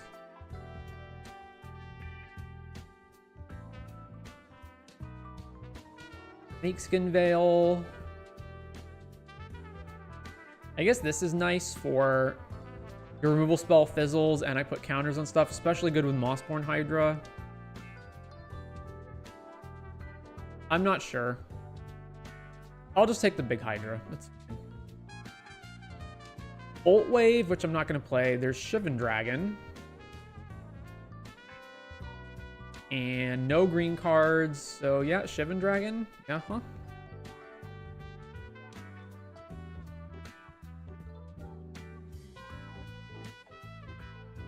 All right, Shivan Dragon it is. Take this one. Overrun. Well, don't mind if I... Oh, man. There's also Dragon Trainer in the pack and Wary Thespian. How many cards is this? 10? So, yeah, we're not wheeling anything. But, yeah, Overrun. Like, it's got to be Overrun. What's our non-creature count at this point? It's that And every other card we've taken has been a creature. Wow. All right. Well, overrun it is. Gwynen's Elite sucks. Borders is actually good. Yep, Borders.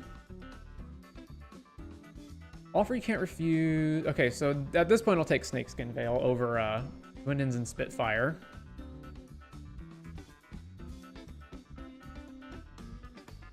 Okay, only card is Sure Strike in our colors. Very well, I will take this.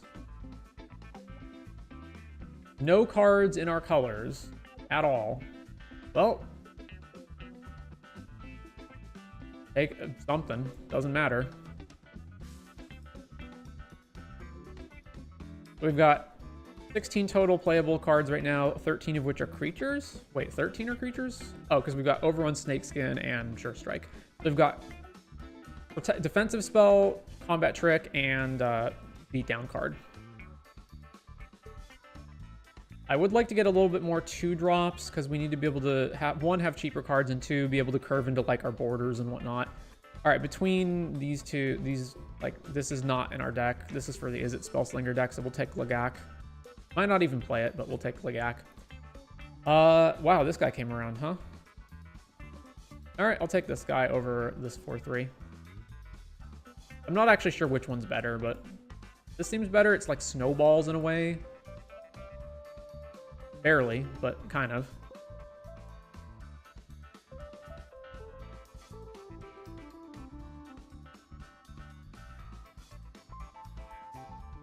All right, I might play this. Lions.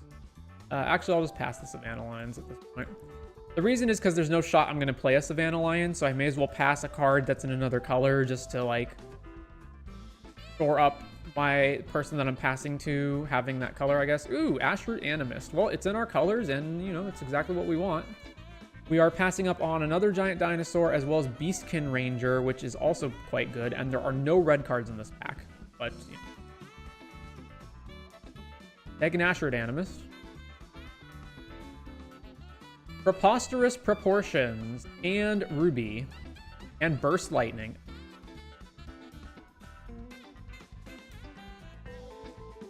Well,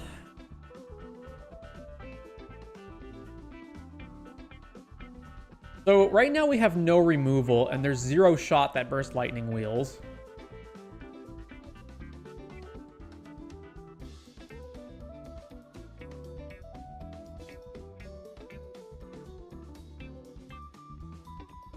I think this is actually wrong, and it's correct to just take Burst Lightning. 7 mana is just so much. Even though, yes, like if you ever resolve this, you probably just win the game, but it's a matter of resolving it. It's also like we already have Overrun, and I don't have any removal in the deck, so I want to just take Burst Lightning. Well, no, let me rephrase that. I want to take Proportions, but it's incorrect to do that. It's correct to take Burst Lightning. Paradise Druid, which is somehow mythic rare, I guess. Well, seems perfectly good in the deck. It's better than all the other cards in our colors, so yeah, take Paradise Druid.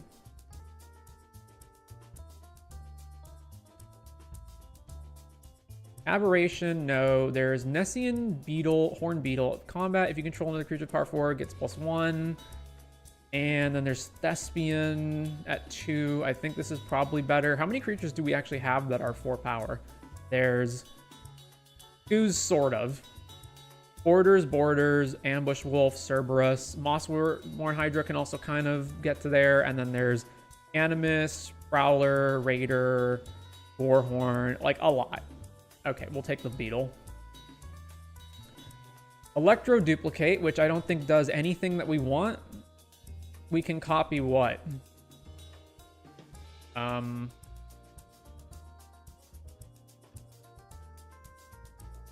We can make a copy of Ashroot Animist.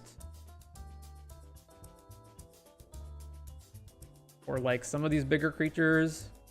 That just doesn't seem that good to me.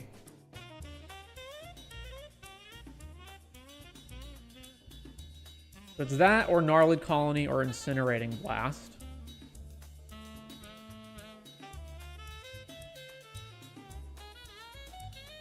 Turn on creature count. 1, 2. So we have 4. I do just want more 2-drops. We'll take Gnarled. I don't know if that's correct or not. What does Fishing Pole do? Tap, put a bait counter on it. Oh, the equipped creature has 1 tap, tap Fishing Pole. Put a bait counter on Fishing Pole. Whenever equipped creature becomes untapped, remove a bait from the equipment. If you do make a... Yeah, okay, it's just garbage. Like, I don't know why this card exists. I mean, Grow from the Ashes is the only card in our colors. We're not playing it, but... Sideboard this. Threaten effect. Sideboard it. Alright, Truffle Snout. Take this card. So we never found Garruk's Uprising. Rogue's Passage? We could actually play this. Another Gnarled Colony or Thrill of Possibilities.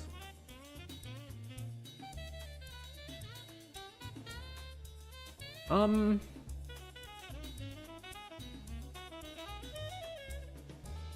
just gonna take the Colony. Thrower of Chaos. Sure. And cards we can't run, so we're done.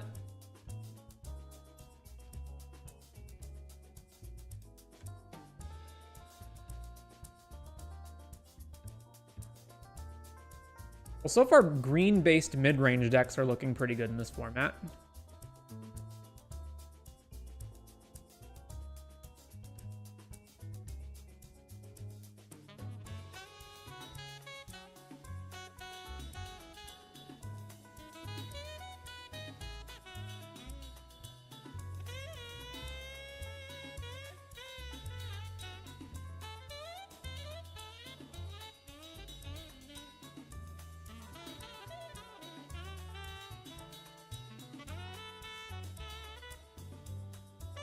Ooh, Incinerating Blast. We actually probably do kind of need that because not much removal. All right, so we got to cut 4 cards because Rogue's Passage is a land.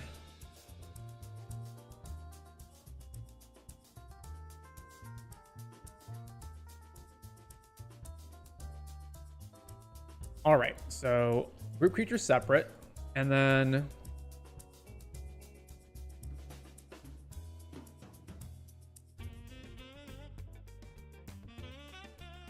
yeah, we got these 5 spells. I'm probably not cutting any of them. Then there's our 2-drops. I think every one of which is good. We might not need this many Gnarled Colonies, but otherwise, fine. Then we've got Borders, Ambush Wolves, Truffle Snout. Okay, I don't want Lagak. We can get rid of Lagak. And then there's this guy is a 4/3 with Ward and Morbid. And then there's this guy is a 4/3 who can make something not block. I don't actually know which of these is better. Then there's Elfsworn Giant. How good is making 1/1s when you have landfall? 7. There's also Wildwood Scourge. Okay, if I was ever going to play this, I don't think I'd be happy to play it on many of its mana values early on. I'd probably want to at least pay 4 into it. Probably more than that, though.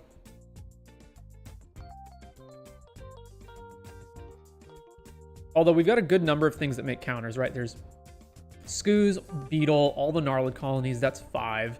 The Hydra, it doesn't count Hydras, so this doesn't count. And then there's the border, both of the borders counts, so that's 7 cards. I think it's just those 7 though. Right, let's get rid of Giant and 2 more cuts. One of these 4-drops. I'm not sure which one. I think our deck leans more towards green. That's Sower.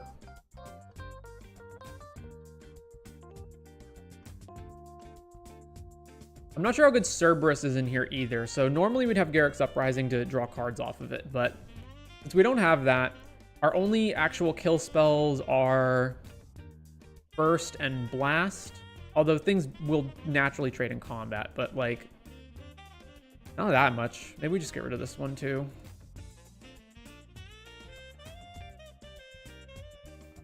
I'm not sure about that one. It does have 4 power, which is relevant for Ruby, and is Ruby the only one that cares about the power? Oh no, Nessian Beetle also cares about it. Ruby, Beetle, and that it? It's just those two?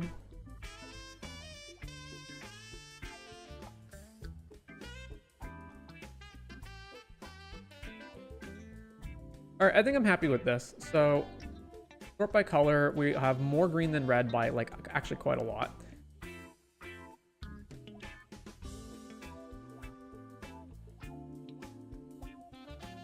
The only question I have now is Rogue's Passage actually worth the inclusion? Because it seems like a lot of our cards already have, like, Shivan already has flying, like, a bunch of our creatures already have trample, like, Ashra does trample, Mossborn has trample, Overrun gives trample to everything. I think it's more often going to screw us on our colors than it is going to let us, like, punch through into our opponent. So, let me add 9/8. Yeah, 9/8.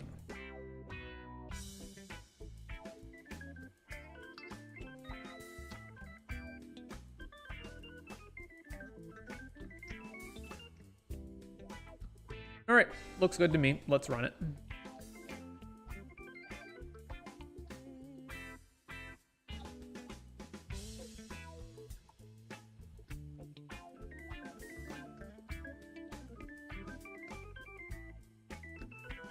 This is fine. We'll keep. You're on the draw.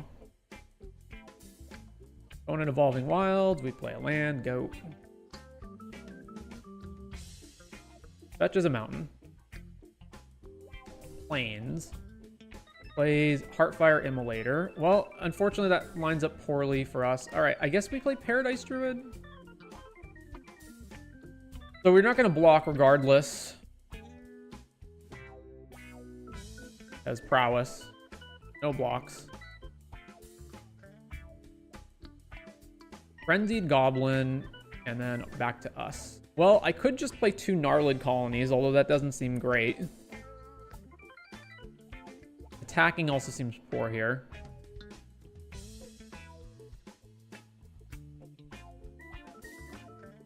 I just don't have a good move this turn. Like, playing Ungnarled Colonies, like, whatever, it's just not very good. Like, playing Strongbox Raider when we can't Impulse Draw with it, it also seems bad. Playing a single Gnarled Colony seems bad. Kind of need to do something. Maybe just play Strongbox Raider. Yeah, we don't get to Impulse Draw with it, but I would rather spend all of my mana next turn just Gnarlidding. Playing 4/4s. This at least trades with this Heartfire Immolator. Alright, well, they have Burst Lightning. Yeah, the 2 toughness on this thing really sucks.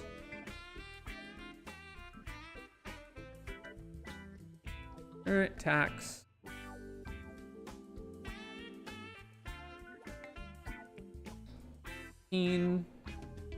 Orders. So if I play this Wildwood Scourge, it's a 4/4. And then I can start making it bigger, or I can just kill this guy, I guess.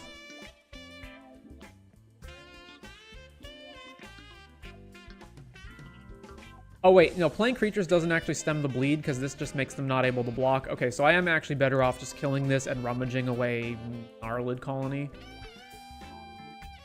Shoot this dude.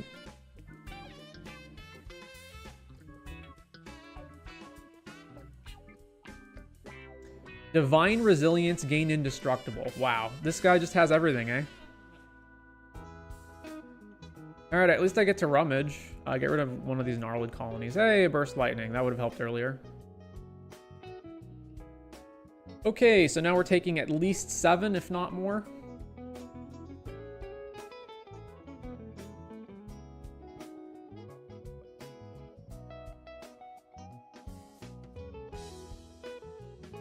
Alright, well, I can play Shivan Dragon, and that's irrelevant because then the creature just makes us not able to block. I can play I guess, 2 separate creatures. I can play, what? Wildwood Scourge as a X 1/1. No, I can't play both of them. Or I can play Wildwood Scourge as a 3/3 and then just play a regular Gnarlid Colony. Or I can hold Burst Lightning up. I can play a 4/4 Wildwood Scourge, hold up Burst Lightning. I guess what I need to do is I need to Burst Lightning this Goblin and then...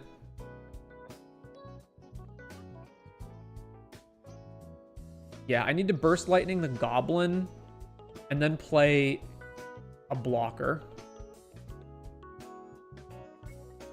All right, so cast this, kill your Goblin. Is this equal to its power? Or is it just... Yeah, it is equal to its power. All right. Then kick this.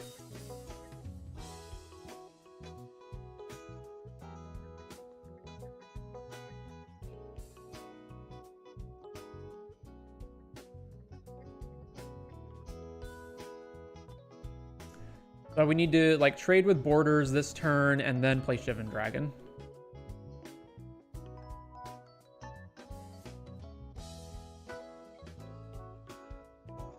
Swings with both. Walk here. Very important not to go to 4 because Burst Lightning. Oh god, you have another combat trick? Jesus Christ. Alright.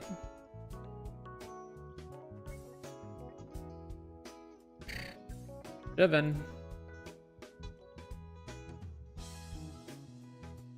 Over to them. Plays another land.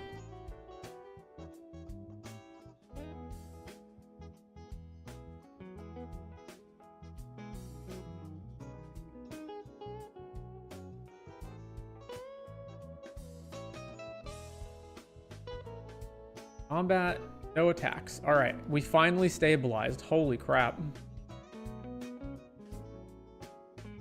All right, so the longer I wait, the more possibilities they have of being able to overcome my board, so... But if I ever leave myself with only 1 creature on defense, then any removal spell kills me. So...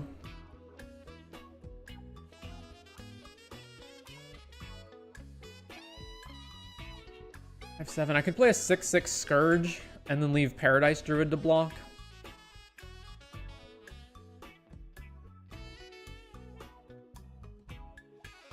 All right, combat. I need to not let them have the opportunity. Like, I can't just sit here and do nothing while they draw cards and potentially find answers to what we're doing. So then we'll play this.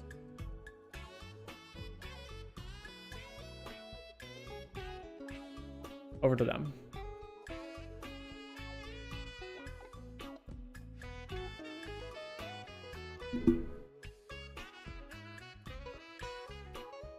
Like, they obviously had nothing last turn. There's another land. I'm guessing they just don't have anything right now. Well, there's another land on our side, so combat. Swing. Activate. Activate. And then go to damage.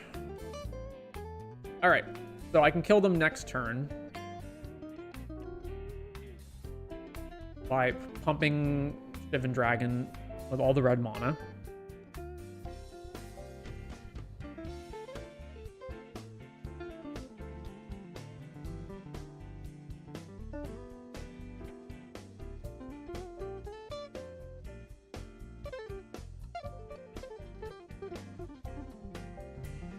No swings on their part. All right, do I make them have it? It means I won't be able to play borders. I guess if I attack with Wildwood Scourge, they have to block the Scourge at the very least. All right, so let's say I swing with both of these, right? And they have a removal spell for Shivan Dragon, then they don't have to block this.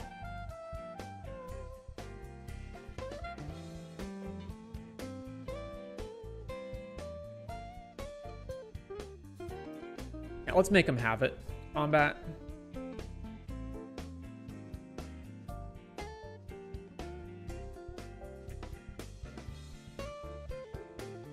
They didn't have it last turn, so they would have had to have just drawn it.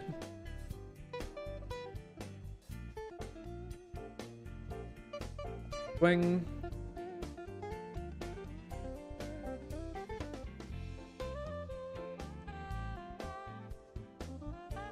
Alright, activate. Activate.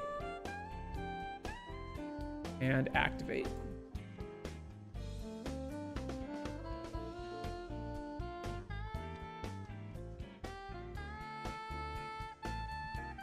They do have it. Burst Lightning. Oh, they're going to spend 2 spells to kill it. Gotcha. Well, they're going to spend Burst Lightning and Heartfire. Very well. That's fine. At least they lose a creature doing that.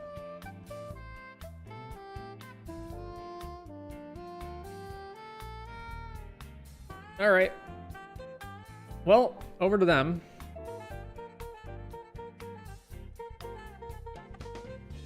Mischievous Pup. Sure.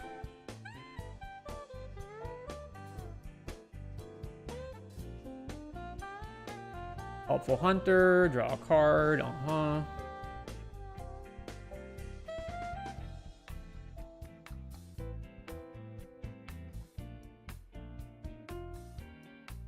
Yep. Block this dude.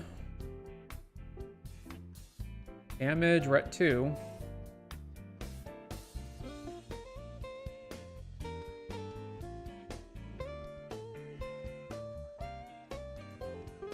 So, combat.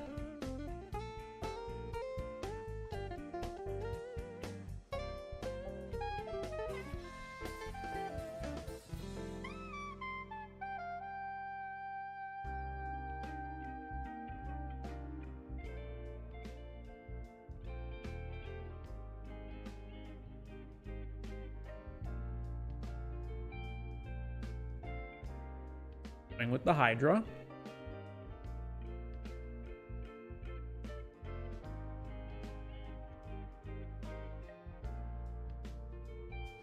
You gotta block this, right? What if I have Burst Lightning and you don't block? Yeah, okay, there we go. So block. Then play Borders. Trigger this. Hand over to them. Cathar Commando. Prideful Parent, make another guy. Okay.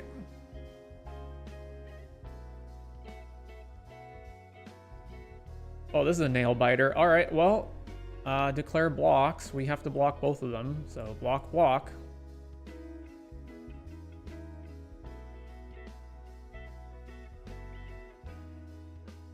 And then we can't attack because they can just chump with this cat token. So what do we get? Ambush Wolf.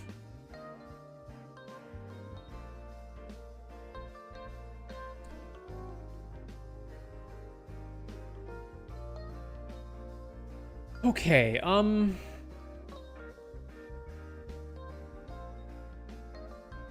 let's say I attack. They don't actually have to block, but let's say they do block. Then we just flash an Ambush Wolf and block the cat. If they don't block, we do the same thing and then we're at 1.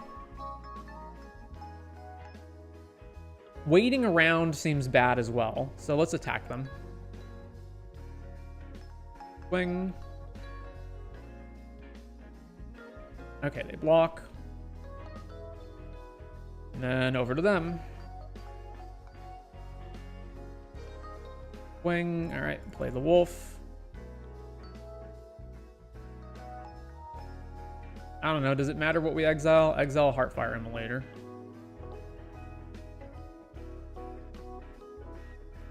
Then declare blocks. Mischievous Pup to bounce their guy and make another token. This is just ridiculous. Oh my god. All right, sure. Boarhorn Raider. All right, we're definitely attacking. And then I assume they're blocking with the cat token. So combat. Wing.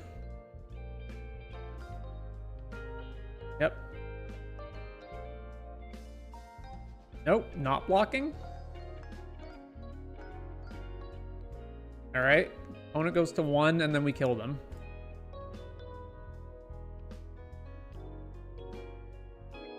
Oh my god, what a game. What a game. All right, what are we doing here? The fact that they have multiple burst lightnings means the strongbox raider is garbage, so let's cut that, and then just replace him with one of these 4-drops. Probably like Gak. They also have like a lot of 3/1 creatures, so this is better on defense. What is happening? I can't drag anything. Okay, yeah, there we go. They really need to fix Moto.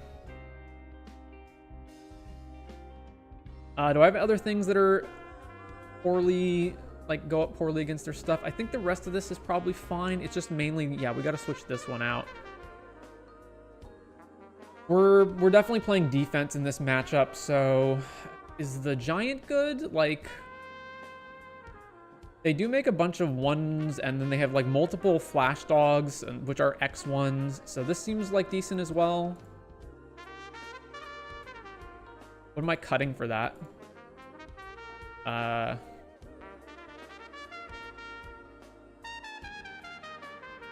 Snakeskin Veil. I don't know, maybe not. Broken Wings relevant, didn't seem relevant in that game. I think we're good here. Mainly just swap this for Lagak. All right, run it back.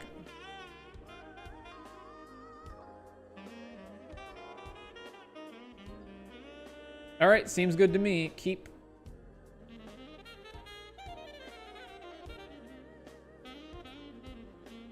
Mountain.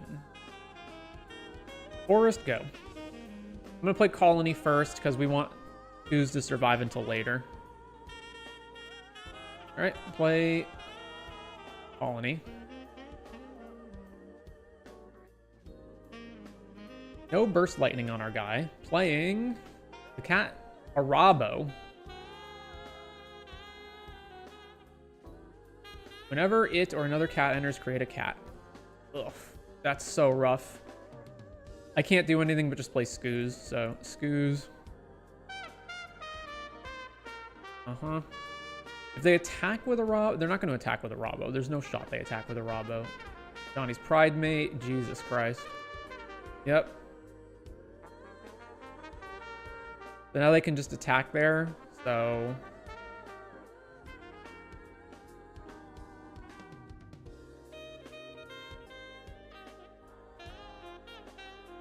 Walk.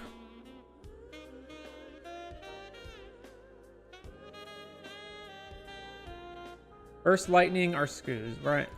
Snakeskin Veil the Skoos. Okay, so... way more money efficient to just play Prowler this turn. We're doing that.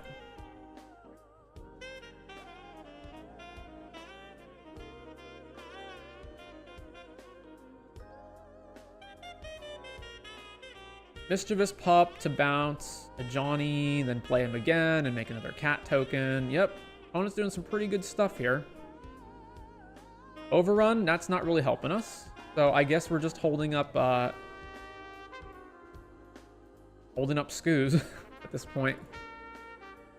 All right, back to them.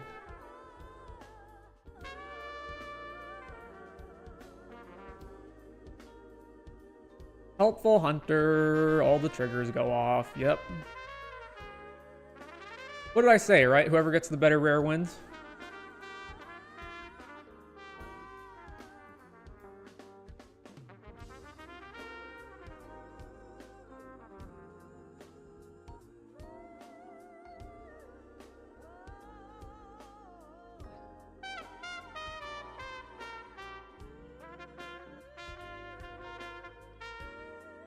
Heroic Reinforcements. Jesus.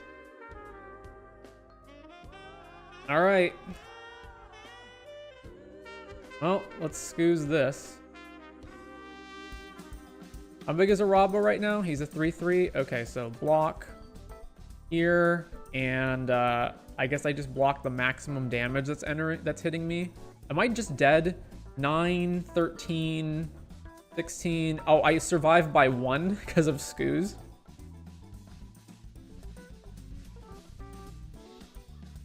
All right, damage. Yep, I'm at 1. Cool. All right, eat some creatures.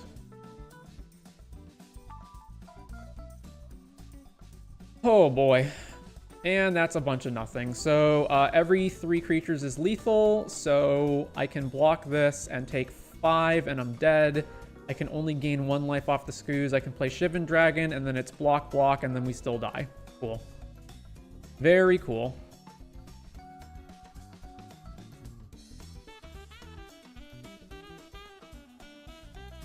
All right, well, I mean, I don't really see anything else to do. Just run the deck back.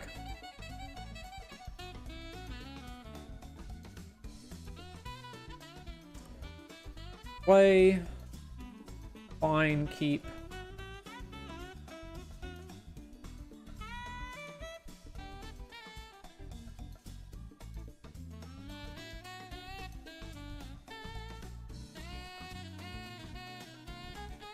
So land, go.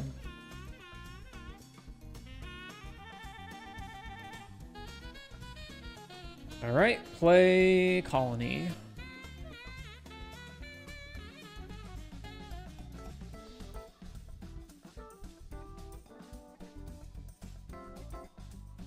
Plays Pridemate. Thank goodness we didn't brick. All right, combat. Swing.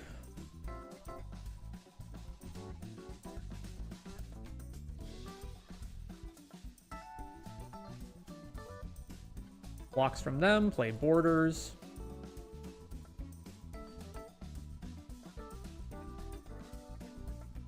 Three mana for Arabo. All right, instantly burst lightninging that. Nope.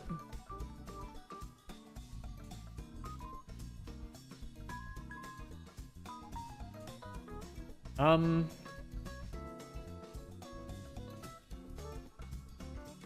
right, so combat. Swing. And then if they like block the cat token here, I can just burst lightning Arabo. Yeah. Burst lightning, kill Arabo. Then this dies. Then we get to play Colony. Back to them.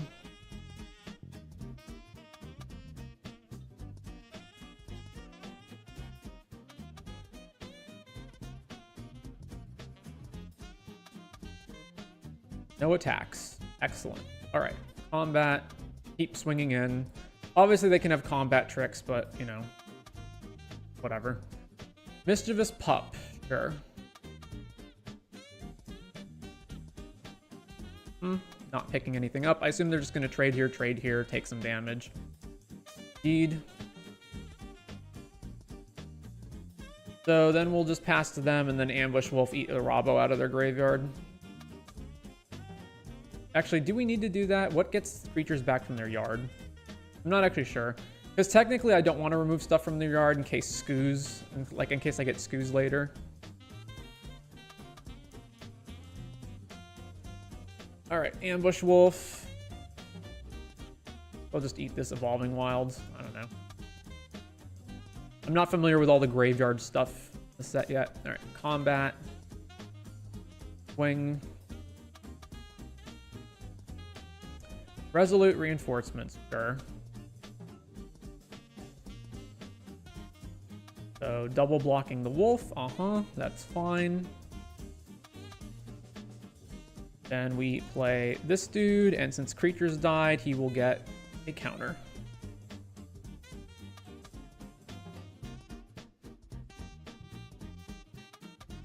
Another cat. Frenzied Goblin.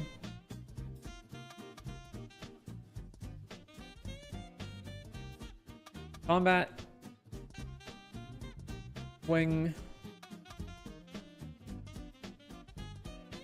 You have Trample here, so we may get them to the point of death. Okay, so damage 3. Nope, feather flight this guy, sure.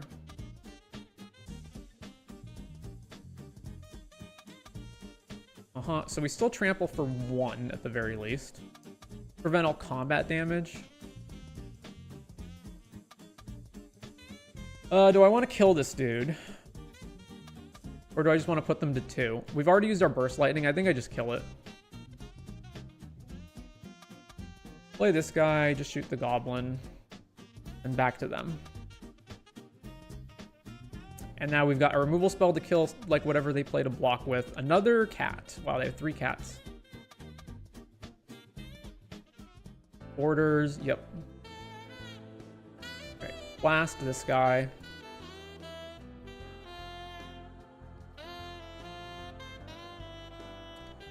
Oh my gosh, cannot believe we won this match. Our opponent's deck was nuts.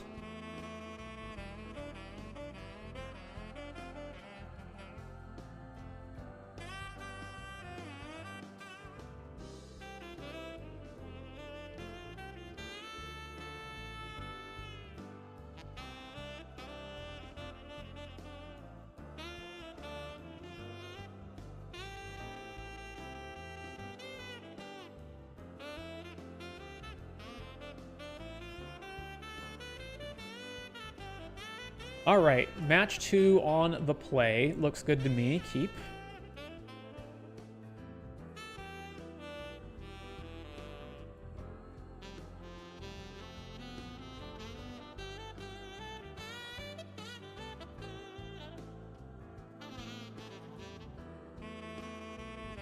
Play land, go.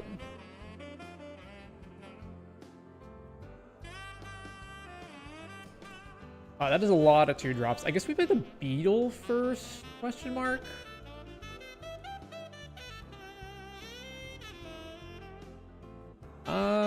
Sure, beetle. It might just get stabbed, but, you know, what can we do? Yeah, we're definitely getting stabbed. Nope, apparently not getting stabbed. All right. Burglar rat. Discarding, probably Sure Strike. Maybe Snakeskin Veil? I'm not sure. Or just Sure Strike. All right. Combat. Back with the beetle. Obviously, they're not going to block. Then we'll just play Skoos holding up Snakeskin Veil.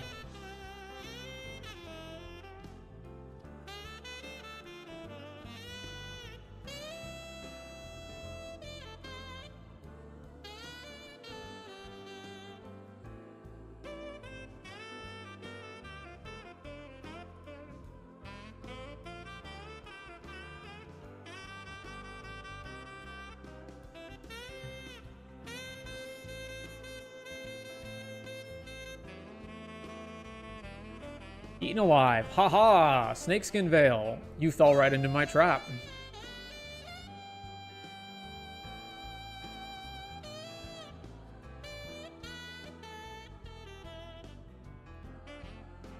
And now I can Skoos the rat. And then this gets another counter. So Skoos the rat. Put it up. Sorry, what are they doing? They're floating blue? Okay. Go to combat? Fleeting distraction our dude so that we don't get the counter. Very well, sir.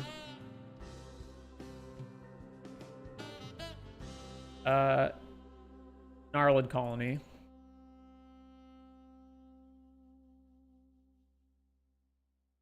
Swing.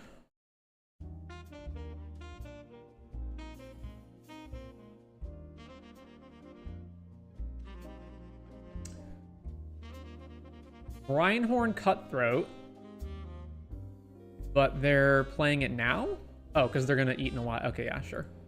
All right. Well, things are still going pretty well. So let's see. Probably better to attack and then play borders. Yeah, so combat. We can play Ruby next turn. Swing! All right, play borders. Well, we are definitely doing the beatdowns. Fiora, draw 2, ditch 2, right? And then it's threshold. Whenever it attacks, you make an 8/8 legendary. They already have 4 cards in their graveyard.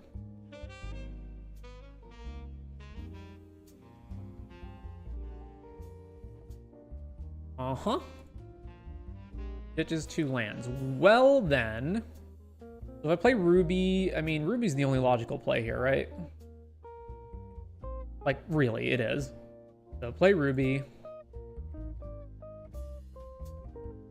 Go to combat. Trigger. Attack with everything. Trigger Ruby.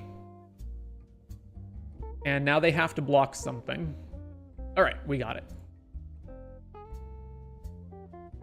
Okay, so graveyard stuff, but I don't know that that means we want to change anything. They've got a bunch of like eaten alive type things. Stealing their guy seems not great. I mean, stealing an 8/8 seems great, but then they have to have already made one. Then they can just make another one when they attack again, right? Thrower, Spitfire, Broken Wings, no. I don't think we change anything right now. Run it back. I want to see more of their deck. I don't have like that much to even change around to begin with, so. Although I now know that Skoos is like really important against them because they've got that Kiora.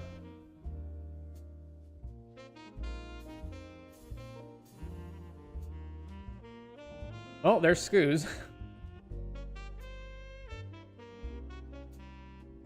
I suppose I'm not gonna not play it. Yep, all right. Well, play Skoos.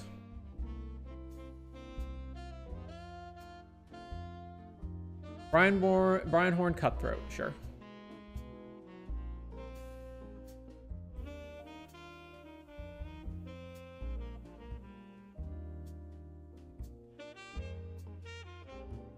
Combat. Swing, no blocks.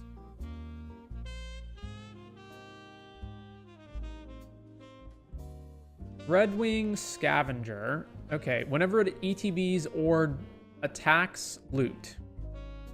And then it has threshold. Okay, well, can't attack into this, so therefore just play Truffle Snout and pass the turn.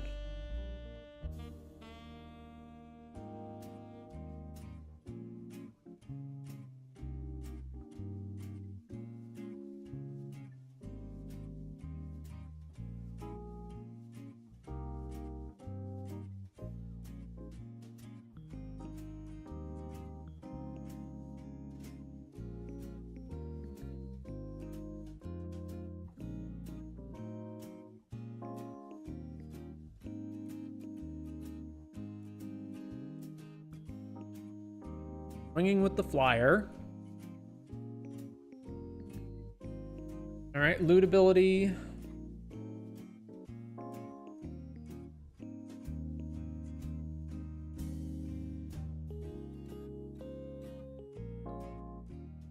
This card's fake your own death.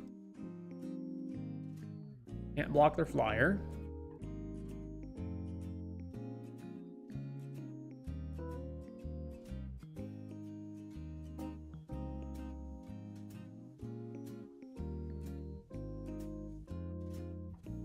Penguin Siphoner, attacks, drain 1.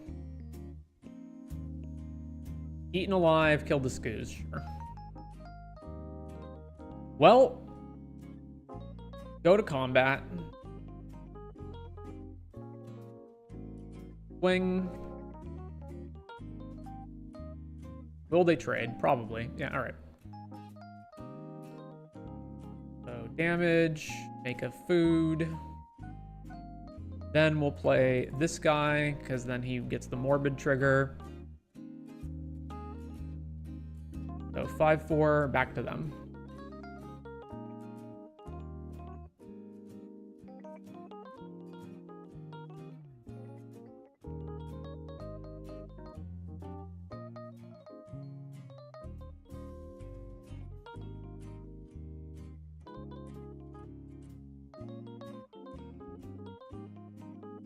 Another Dreadwing Scavenger. So it just gets +1. Oh, and Death Touch. So now they get to attack, loot, and then it gets plussed. Sure. So we're losing this race, unfortunately.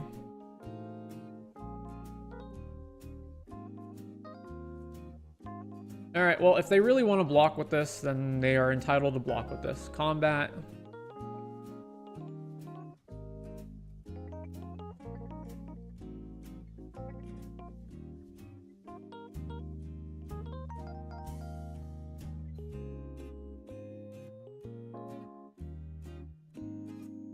Swing.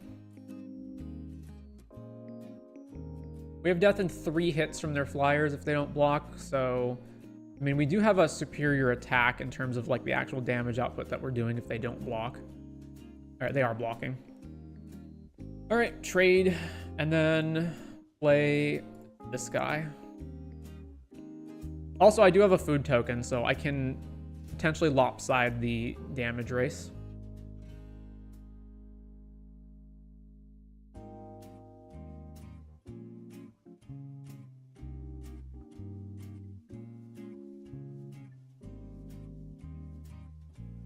Land number 5.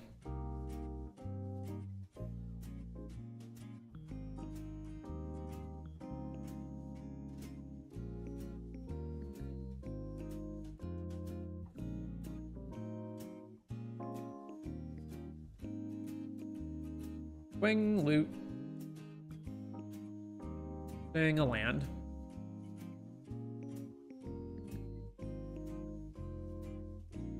Kiora, Ugh, Kiora, ugh. Awful. Island and the bounce, dude. Another forest, so I can't Shivan or Strongbox Raider. That just sucks. Alright, play the beetle.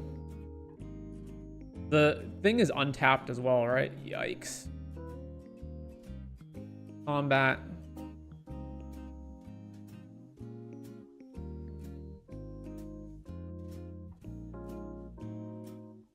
Trigger the beetle. Swing.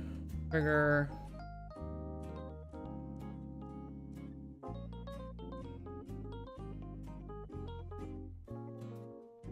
And over to them.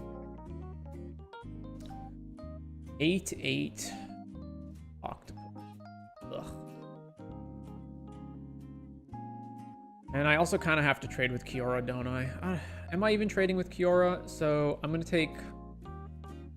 They do this.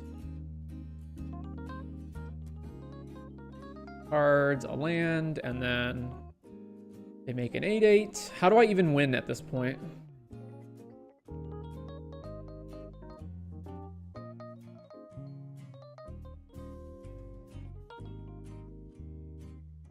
Can't incinerate this.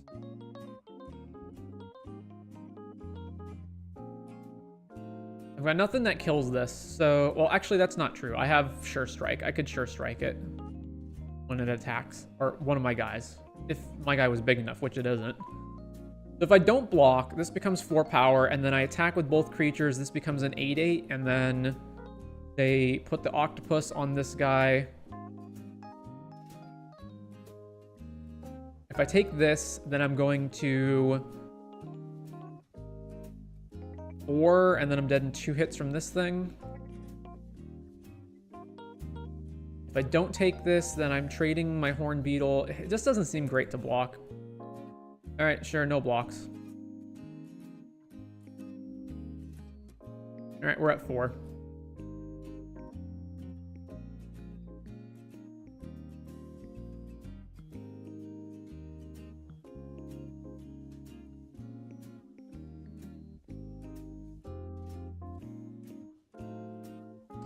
Eaten alive to kill my dude. Of course. Alright, food token. Well, we're just drawing absolutely nothing. So we just keep drawing forests. So we can't even play 2 of the cards in our hand. It's kind of like we mulled the 5, because we just can't even play these cards. So. Alright. Sideboarding. Like, sure, yeah, I guess I can steal their octopus token. That doesn't seem great.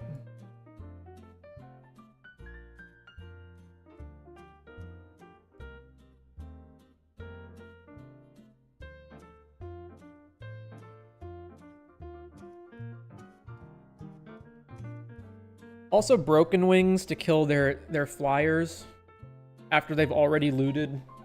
The flyers aren't even really like that big of a problem. I don't need Broken Wings to kill them. And these guys, this can block them, but only much later in the game, and they're expensive.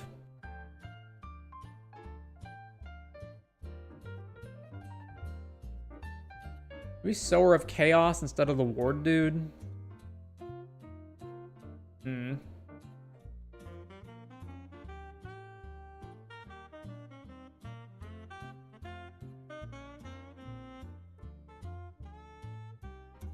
It seems like they're honestly not that good at controlling the board. It feels like the only removal they have is Eaten Alive. It does make me want this Threaten effect. It's just, what do I cut for it? Probably Sure Strike. I don't feel like we're really getting into combat with them very much, so let's move that to the sideboard, move this to the main.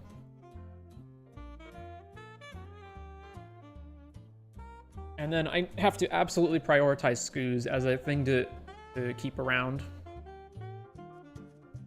Submit.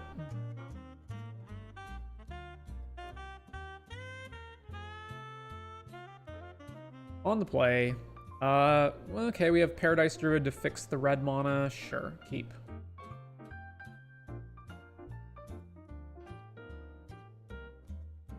Forest, go. Swamp. This 1/1. Okay. Play this, play Paradise Druid. It does suck that the borders like this, but what can you do? Pretty good with Eaten Alive, too.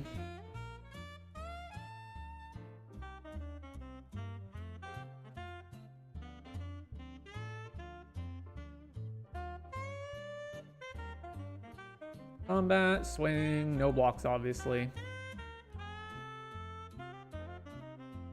Siphoner. Ruby. Okay, well... By Ruby, I can burst lightning, but then why does that even matter? I kind of just need more mana, though, right? So... Red. Then, yeah, we just... pass back to them. I guess I can burst this guy. Like, I can block him in combat and then burst him. Or maybe I just keep burst open for Kiora if they land that or something. Kiora's a 2/2, right?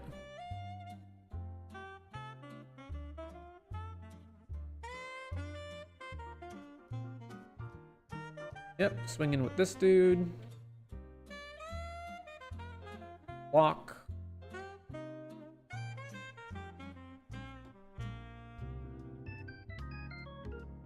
There's Kiora. Oh, it's a 3/2. Okay, well, that's fine. Let's let them loot first.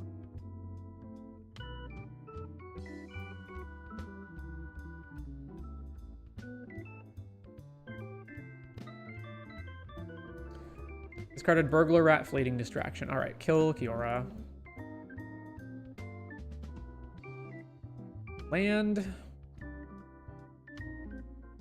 Oh, I shouldn't have just snapped that land, because there was the possibility of playing Mossborn Hydra, but... I'm obviously not attacking with Paradise Druid. If I attack here, then I can play Borders, and that's a 4/3.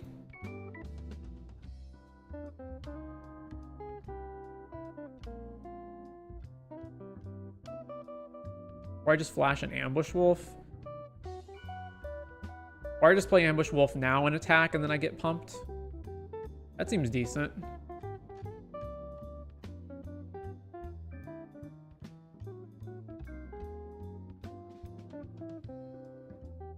Yeah, alright. Ambush Wolf. Eat Kiora. Or not Kiora, eat, They might have Zombify. Yeah, let's just eat Kiora. Combat. Swing. Trigger.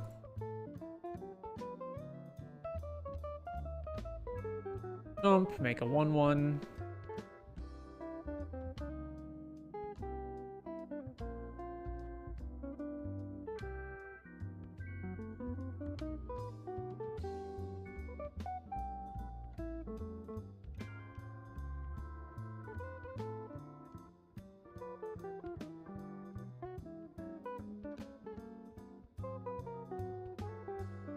Red Wing Scavenger, uh-huh.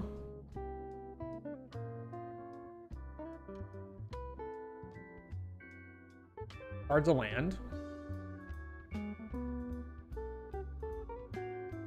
Attacks with the 1/1. Very well. Can't block it. Ooh, Overrun, but we can't play it without, yeah, so.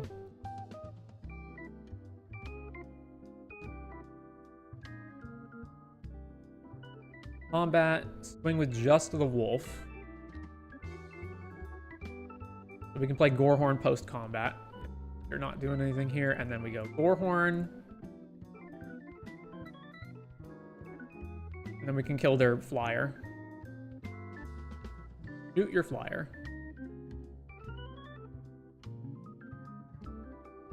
Spectral Sailor in response, sure.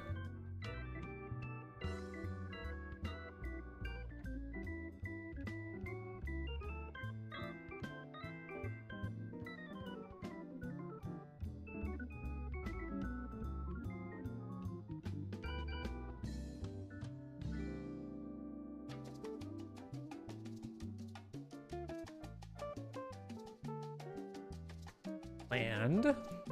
2 cards left.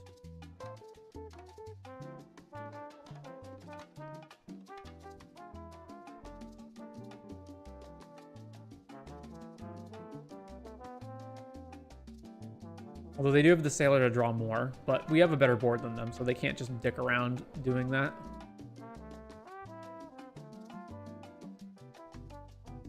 Combat. Flyers swing in, uh-huh.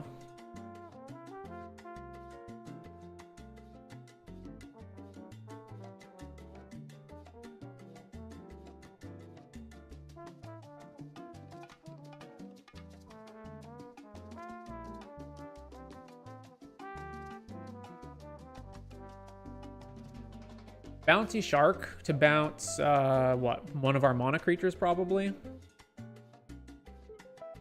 Probably Paradise Druid. I guess they don't really care that much if I exile one more card out of their graveyard, so maybe they just get Ambush Wolf. I guess whether they bounce Ambush Wolf or Paradise Druid, it's the same mana regardless, because it's either costs more or it adds mana. So if I were them, I would just bounce Paradise Druid and then, or yeah, because you can't bounce Gorehorn because it's going to be terrible. You just bounce Paradise Druid and then trade with the wolf when it attacks. Or just double block Raiders. Bouncing Paradise Druid, yeah, okay, figured. Alright, well, I feel like we just go to combat with everything and then play Mossborn Hydra next. Because Ruby can become a 3/4. Just keep the damage on. Press our damage. So combat. Swing with everything. Ruby gets triggered.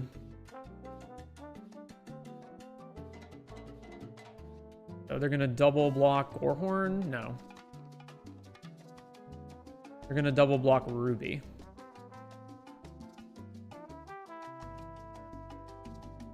How important is it to save Ruby? Yeah, I'll save Ruby. So I'm dealing...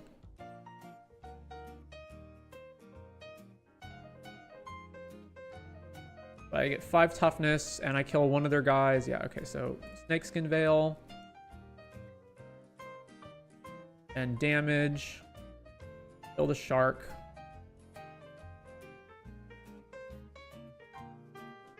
They take 8, and then we get to play Paradise Druid. I was just thinking about, like, because Snakeskin Veil obviously works really well with Mossborn Hydra, or I could have just not done anything, allowed this to die, and then played Mossborn. But I feel like keep my board intact while their board gets worse is better.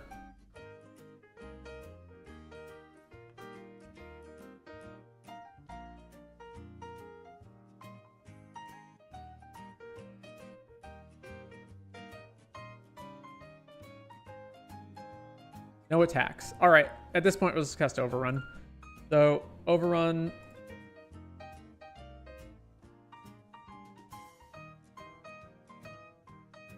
Combat. Swing.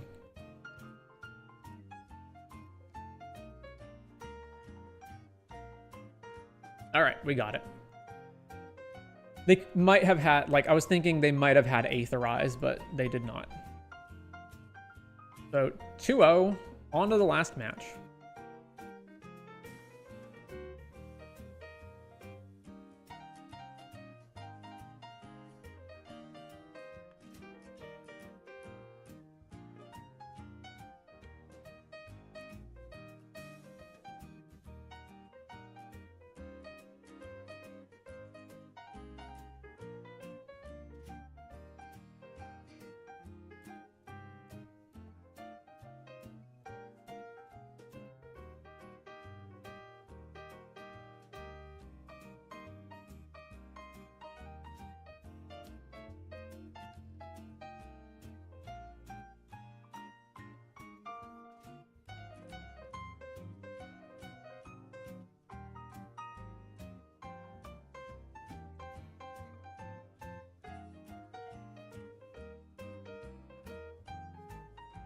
All right, on the draw for match 3.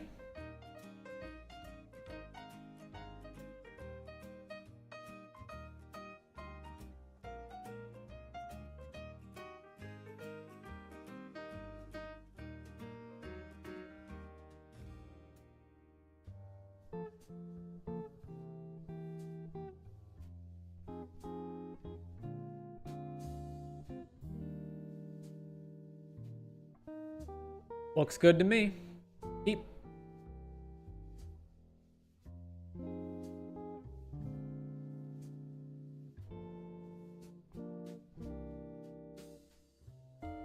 Boros. Let's play Paradise Druid.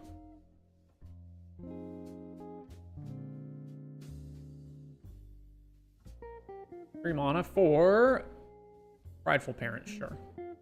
Play this, just pass, hope with Ambush Wolf up.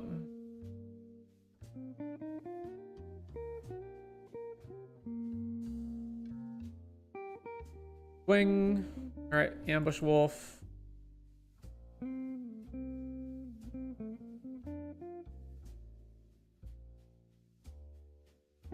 Eat your token. Or not if they have a combat trick. Yep, this thing. Alright, well. Very well. Ooh, Burst Lightning. Well. I feel like it's better to just play Gnarlid Colony with Kicker. Back to them. 5 mana. Plays Sower of Chaos, sure.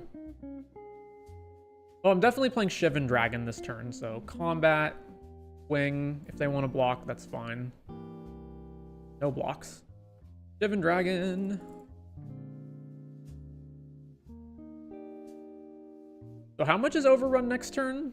It's 6, 10, 15 damage. They're almost dead. Oh no, they're actually exactly dead if they take it all. Orders. So I go, one red open, overrun, attack. If they don't block, then I fire breathe and they lose. If they do block, they have to block 7 power. Yeah, overrun. Combat. Swing. So this is 15 plus fire breathing or burst lightning. Block. Nope.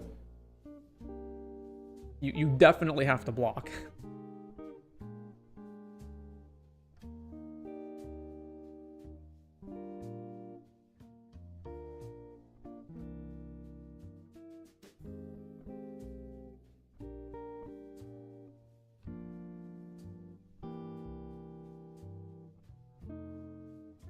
What's the token that this thing makes? It's just a 1/1 cat? Okay.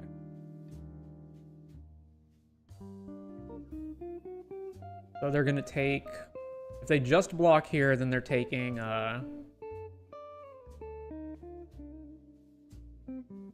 13? They have two... Yeah, I don't think there's any reason to use Burst Lightning or Fire Breathing right now. I think we just let them take this. And then...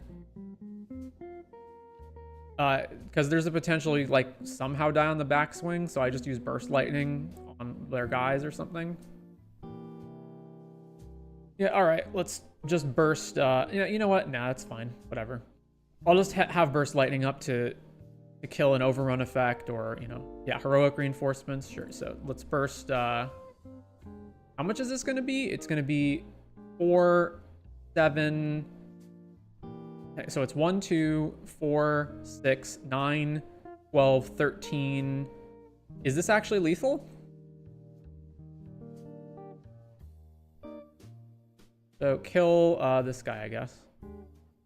I was thinking, like, do I kill this dude with the frickin' food token on the stack?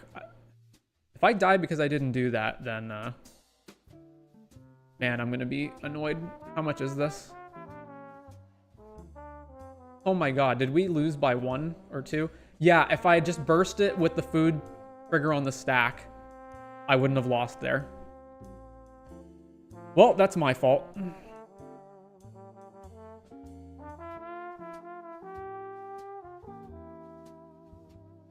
I even, like, had in my mind that they could have heroic reinforcements, and I just didn't do the math.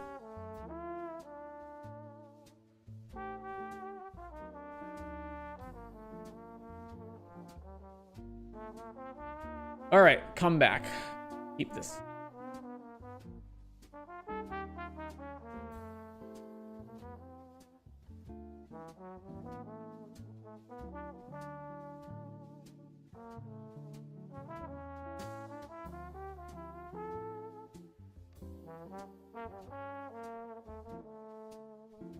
Forest go. This, play Arlid.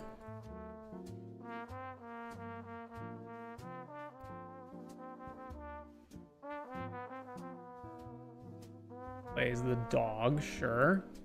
Ooh, Paradise Druid. It's probably better to just beat down. So combat, swing. Play borders.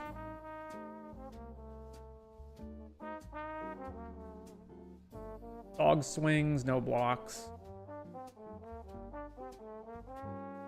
Plays their own borders. Land. Oh, God, I forgot. I just, like, automatically did it. It is probably better to just play Ashroot Animus this turn, though. All right, so combat, swing. Okay, they are blocking. Kind of didn't expect them to do that, but it's fine. Play Animist, go. And then this thing untaps. Fine. I will block it now if they attack with it.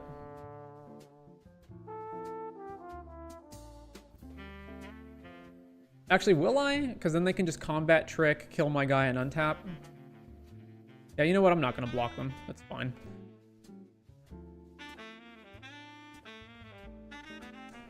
What does this thing do? Whenever you attack, target creature gets menace. Sure.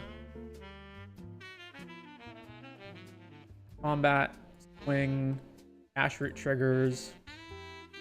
So this is 10 trample damage. Then we will Gorehorn. Kill this thing.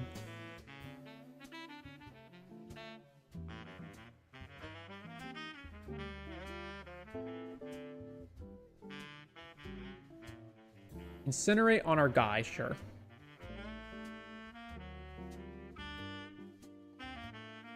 Discarded. They discarded heroic reinforcements. Wow. All right.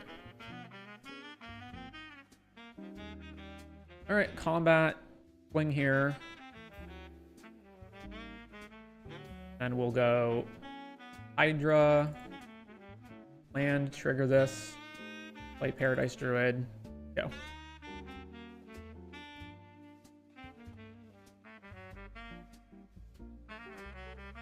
I haven't seen Burst Lightning out of them even once, so either they're just being really unlucky not drawing it, or they just don't have it.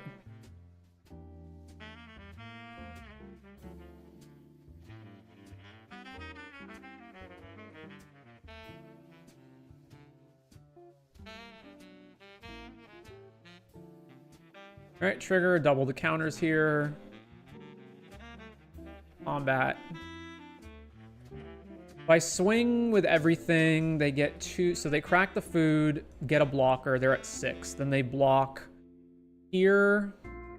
And they just get free block. They get a free block here off this dude.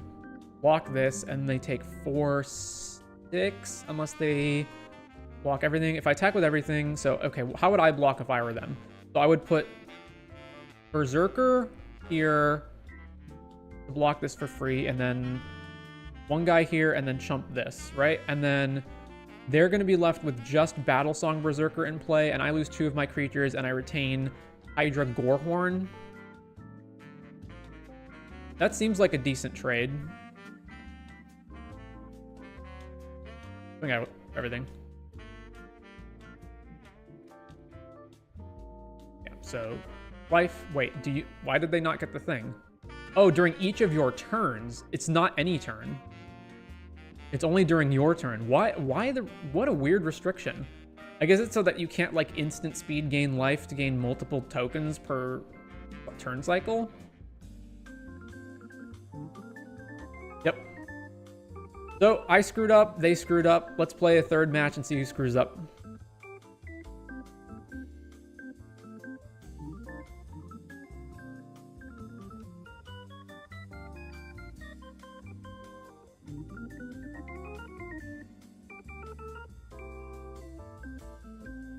This is fine. We've got Ruby into Ashroot. Hey, they finally have a 1-drop. All right, play this, go. Tapland. Play Ruby. And I'm almost certainly not going to block this guy. I'm not going to risk blocking a combat trick and getting blown out. Second main, Borders, sure. Play this, play Ashroot. Back to them.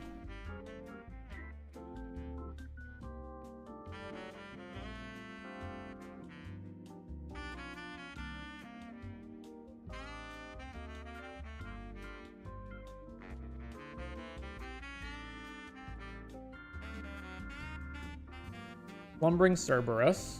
Just swinging here. Do I want to block this? No, because they have combat tricks. So that's fine. We get hit. Okay. If I attack, they can block with the Cerberus, and then I can Sure Strike. Although if they've got that stupid Feather Flight, we still lose in combat even if we have First Strike. So the other alternative is to have Ambush Wolf and Sure Strike open. Or I just swing with both of these, and then they can trade, and then I can play Prowler post-combat.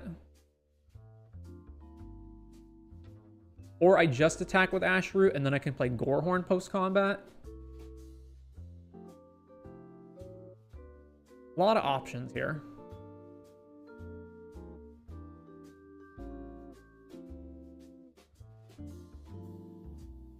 I feel like it's better to attack with both and make Ruby really big. I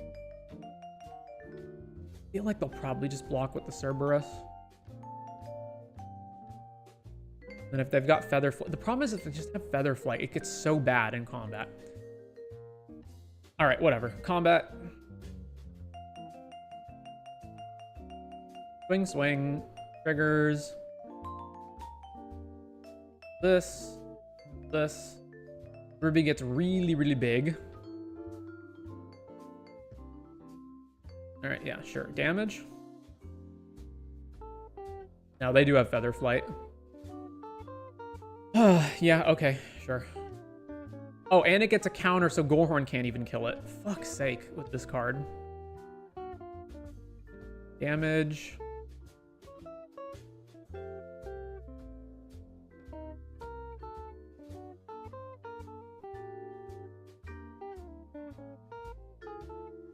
Play Prowler. This is such a ridiculous combat trick. It just does literally everything. It's basically impossible to beat this in combat, like regardless of what you have, and it's only 1 mana. It's just so insane. Draw, Cerberus. I don't have any good blocks here, unfortunately. So this is 9. Kinda need to probably not just lose here, so block this guy.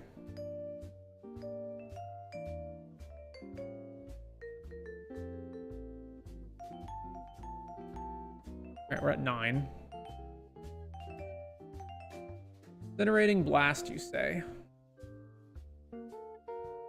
So I can swing, and then they can double block me. Or they can just block with the Hunter and then sack Fanatical. Either way, playing Gorehorn doesn't seem great. Probably better to just blast this dude. And then loot away Sure Strike for more action. Or I just go Ambush Wolf, block, and then Sure Strike and kill their guy.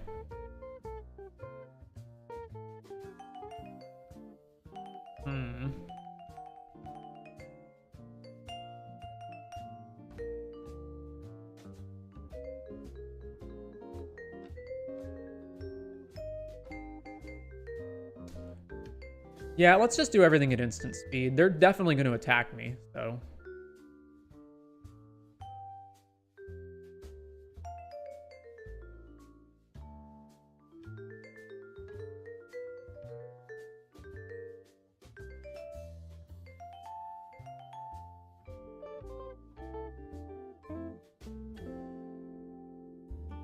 Over to them. Swings with this dude. Let's go Ambush Wolf.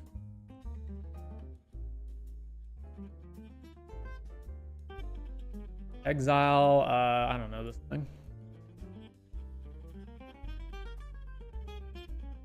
There blocks. And before damage, Sure Strike our guy.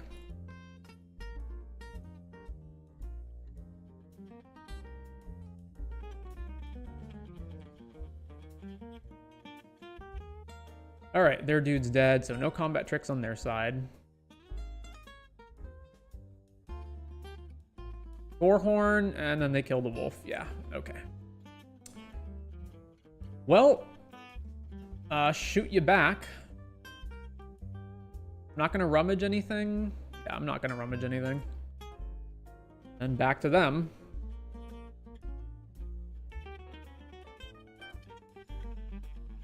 So we traded 2 for 2 there. Land. Incinerating Blast our guy. Yeah. Right. Taking damage. Hey, Scoos! Do-do-do-do, do-do-do-do, do-do-do-do, do-do-do. Scoos it. Scoos it. Scoos it. Back to you, sir. Aww.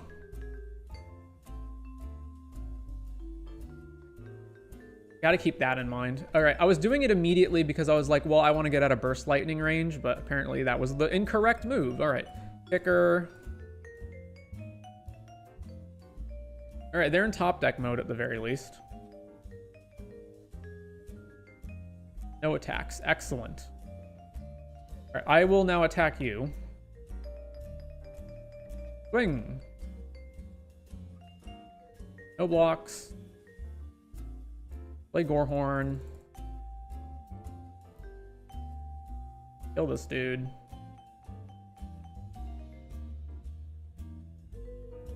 What a nail biter.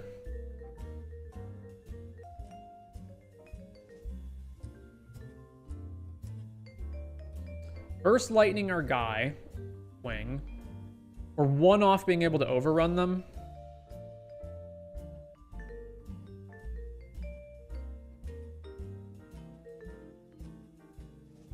Yeah, just pass back.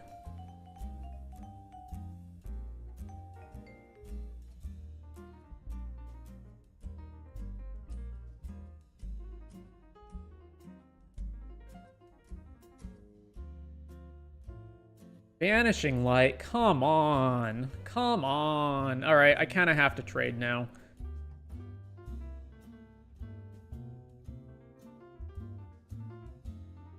Yeah.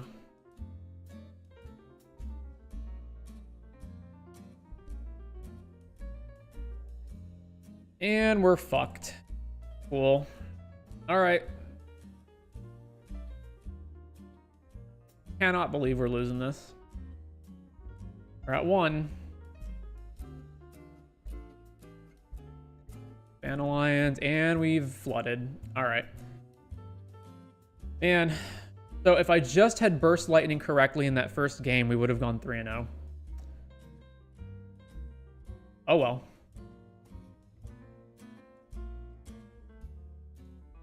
So, current takeaways. Can I say first impressions anymore, or does that not count since I'm 4 leagues in? Okay, early, so let's say foundations, draft, impressions after 4 leagues.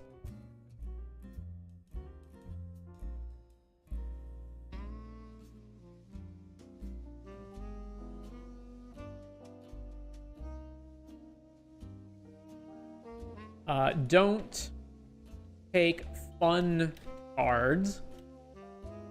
The far less exciting but objectively correct pick is the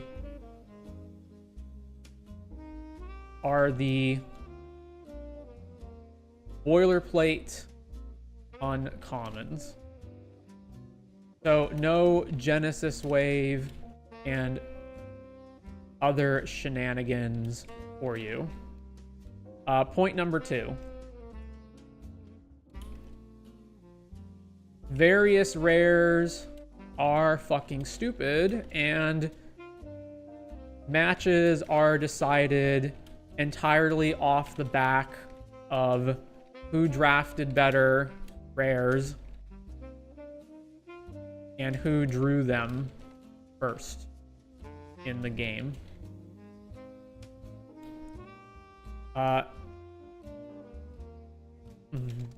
The combat tricks are ridiculous.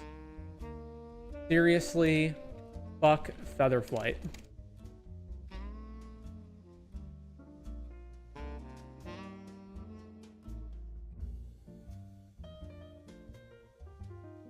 Green mid-range, especially Golgari, are better archetypes than everything else. Like, all the other archetypes are hanging out in B tier, while Golgari gets to be...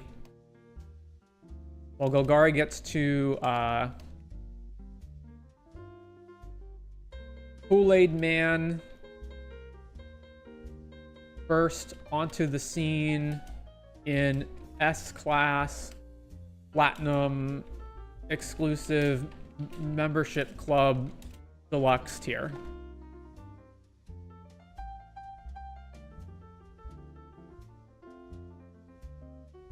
Yeah, pretty much of this. All right. Let us do another one.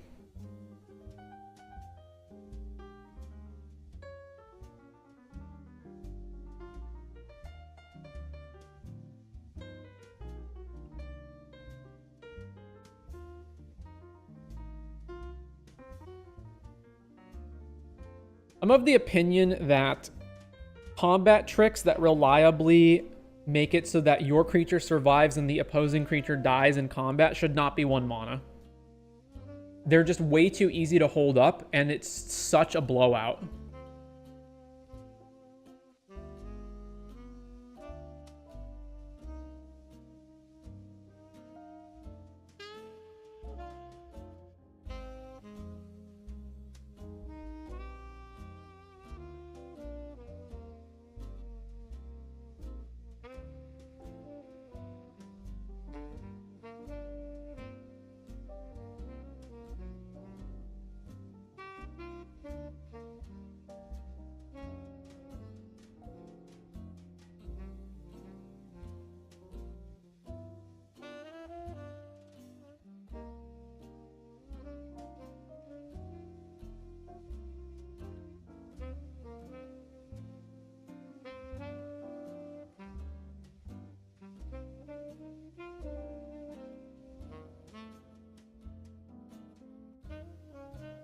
So in regards to that whole moment where I didn't burst lightning on time, I feel like the only thing that's worse than like forgetting about a card that your opponent might have that you lost the game because you forgot about it and didn't play around it is thinking about that card, realizing that your opponent might have that and still not playing around it.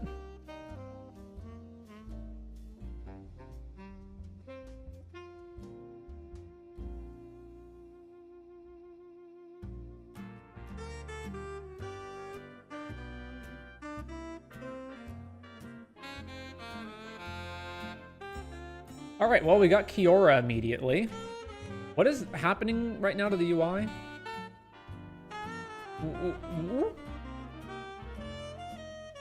Okay, my last match window is still open? Sure. Okay, Moto. Well, it's definitely going to be Kiora. So, Looter, that is also, like, decently statted. That just makes giant creatures later in the game. Obviously the best pick here. What does this Kraken do? It's landfall stun something. Yeah. Yeah, pretty much Kiora. Nothing else even comes close to that.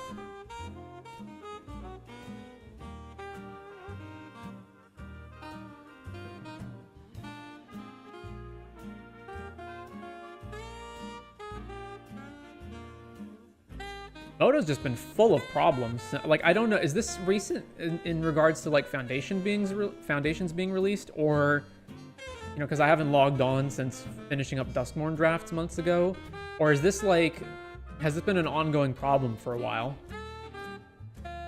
Preposterous proportions, you say. Not really a card that goes well with Kiora. There's also just a Braid, which...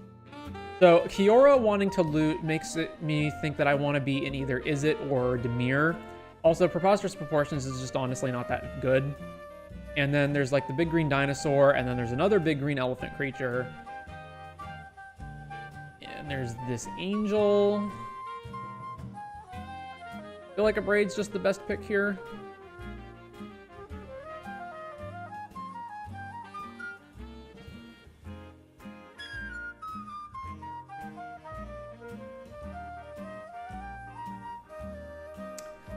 Okay, we got the attack. A guy gets +1 in menace. We've got the dog. We've got... What does this druid do? Whenever you draw your second card, put a counter on it. Warhorn.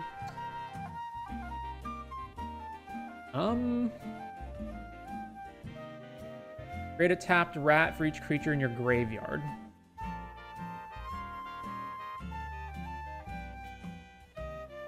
There's also just bacon to a pie. I feel like if I wasn't in these two cards already, like if I didn't already have these two cards, I would just take one of the black spells over anything else.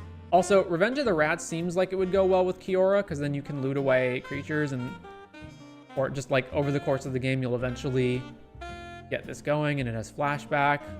I feel like it's really between this one and Bacon to a Pie. Yeah, Bacon to a Pie is just generally good. This requires a specific deck. I don't know. Okay, Essence Scatter. There's Thrill of Possibility. I'm not really taking anything else besides one of those two cards, so... Essence Scatter? Not great. Those will run away together, which is good. Like, you can bounce Kiora and replay her. Loot again. There's also this looting elemental. I feel like Essence Scatter is like okay, but not great. I don't know. Maybe it's better than I'm giving it credit for. I kind of want more creatures as well. This one's cheaper. I'll take this. Juggernaut, and then a bunch of whatever cards. Although there's Gorehorn as well, I guess. That's okay. Or we can just take Aegis Turtle to block stuff. I'm not really a fan of Aegis Turtle, though. Juggernaut's not great either. Alternative to that, there would just be take Gorehorn or Firebrand. I feel like Gorehorn's better than Juggernaut.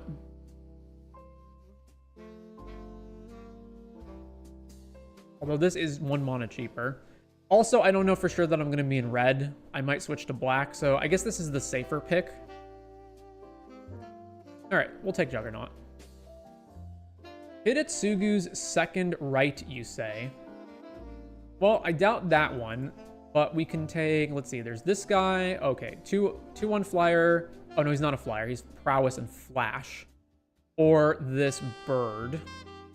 Or there's borders.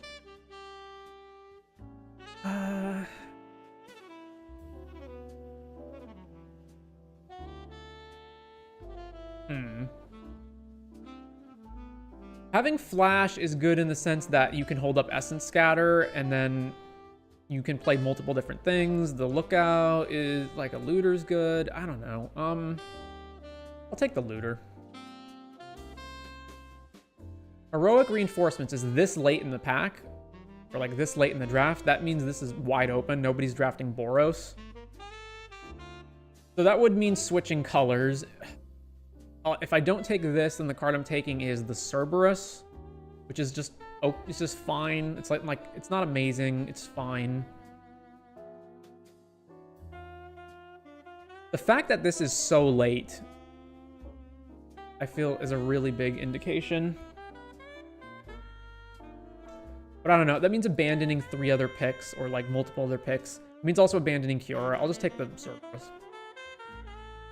Okay, we've got Light Shell Duo to Surveil and with Prowess. I like it better than the Wizard. Cathar Commando's still here. We'll take Light Shell Duo. Man, Resolute Reinforcements is still here too. Firebrand Archer.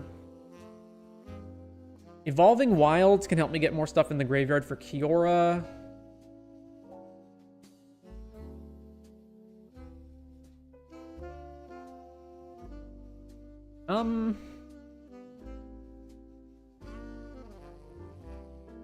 Yeah, I'm not necessarily committed to red. I'll take this. The elephant came around and the angel came around. Wow. All right, I'm going to take this in this board.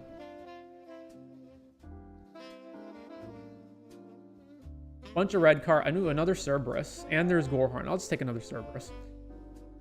Red is real open, isn't it? Just crazy open. Which one's better between these two?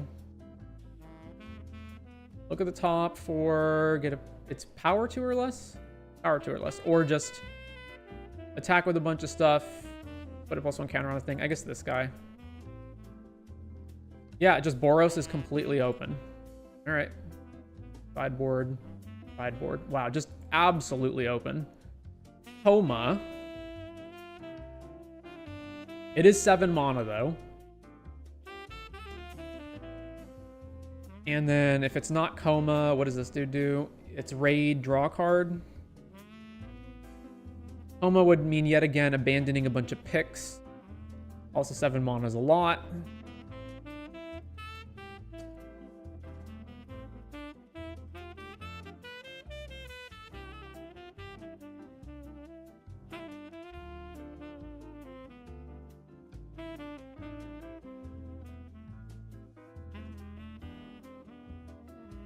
Seven mana is kind of the cutoff point where it's like it doesn't really matter how good the card is because you're just like a lot of times not even going to get to there.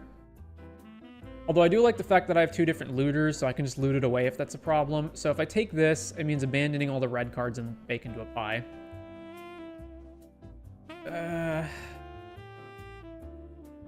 Versus this dude who's just like decent as well.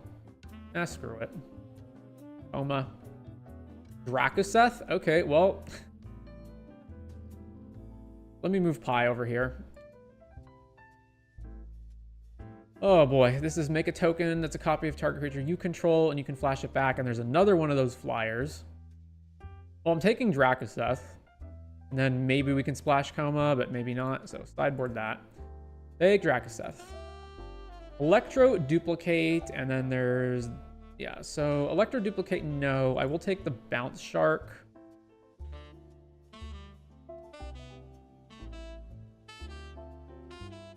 How many spells do we have? 1, 2... not much. Alright, Bounce Shark. Bolt Wave, don't really care about that. We're not, like... I feel like this is a Boros or, just, you know, aggro-only card. And there's Axguard Cavalry. Oh, let's see. Dual land, which does not tap for Coma. And just 2 mana 2/2, that's fine.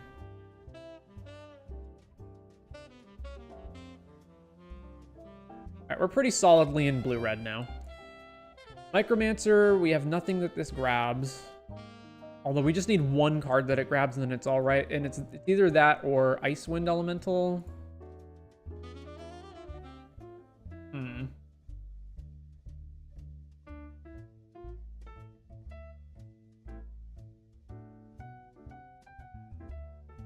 I haven't found 1 single Burst Lightning yet either. Which is obviously one of the best things to grab with this. We'll take Micromancer. Genesis Wave, passing on that. Then there's another Micromancer, or we can take one of the red cards. Or we can take the green dual land. I doubt we can splash double green for Coma, though, so I'm just going to not care about that. So, Borders. A second Micromancer. We have a lot on 4 already. Maybe just take Borders. And we still don't have a card that Micromancer actually grabs. Yeah, okay, we'll just take Borders. Okay, so is it, but we're not is it spells. We're like, is it random good cards? Imprisoned in the Moon as a removal spell. Because we can't really take anything else here, I guess. All right, Imprisoned in the Moon. It only enchants creatures, lands, planeswalkers, so here basically creatures.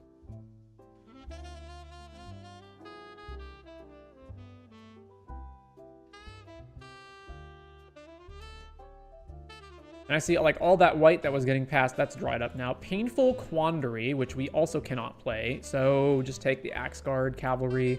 That's the second Imperial Eagle we've seen as well. This card is surprisingly good, but we just can't take it. All right, take the Cavalry. Okay, we have a wall that surveils. I guess that's fine. Take this. White is like just nobody's playing white, I guess. Dazzling Angel, Cathar, Vanguard.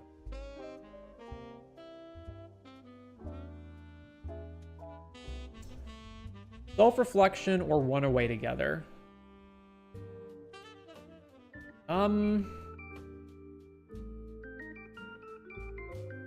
Away Together, we can like bounce our Shark, or we can bounce Micromancer. I don't know. I'll take this. Fleeting Flight, you say? Well, we're not in white. But we're not in these other colors either, so sure, sideboard. Sideboard. Yeah, Fleeting Flight. This late as well. This is a great combat trick. But we missed the boat on white, so we're not switching at this point. Maybe, I don't know, the moment that I saw heroic reinforcements that far into the pack, maybe I should have just switched to white at that point. Oh, this wheeled. All right. Gleaming Barrier. I doubt I'm going to play this, but yeah, whatever. Sure. When it dies, you get a treasure, right? Yeah. Our spell count. Abrade, Scatter, Imprisoned. The wall basically is a creature. Or not a creature, rather. And then that's it. So there's Abyssal Harvester, there's Crawler, there's the Big Kraken, there's Burst Lightning. Probably should just take Burst Lightning. Good, like always good. Micromancer is able to fetch it. I don't know how good this Crawler is. It feels okay.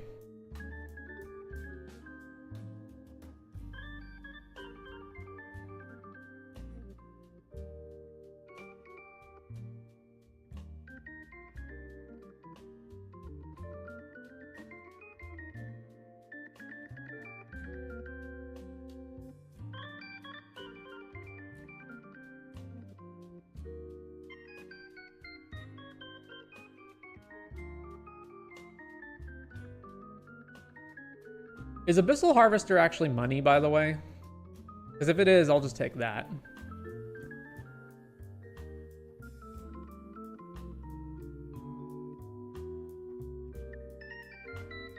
Burst Lightning. Icar, also off color, although it's way easier to splash this than it is Coma. Aside from that, I don't care about this blue card. There are no red cards in the pack. There's also a dual white-blue land here, which might wheel. So that being the case, yeah, sure, I'll take Kaikar. Because I don't care about Swiftfoot or Heraldic Banner. Yeah, alright, so sideboard this. Atali. Well, into the deck we go. 1000-Year Storm, not into the deck. We've got, what, Meteor Golem, and then the only other card that we can play is Sure Strike, which I don't care about, so I guess, sure, Meteor Golem.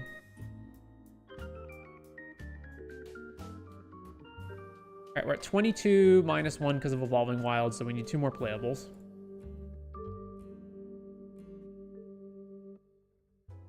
With potentially Kaikar being one of them.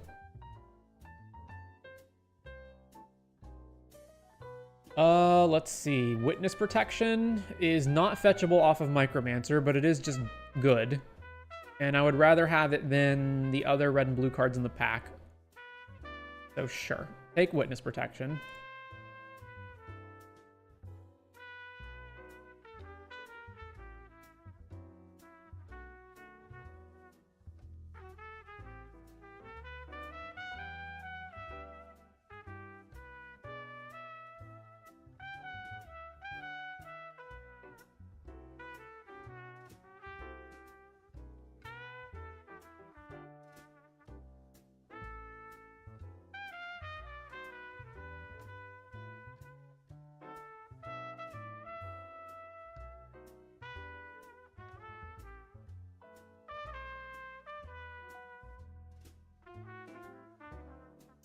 Refute, Negotiations, Firebrand. Refute's okay. Negotiations is really expensive. Then there's another Juggernaut, and then Firebrand, which you can at least play early, but I don't even particularly want this either. How many spells am I at? 1, 2, 3, 4, 5, 6.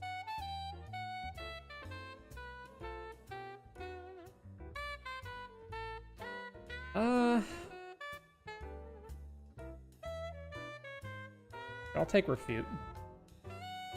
Axe Guard, Cavalry, or there's the tough one.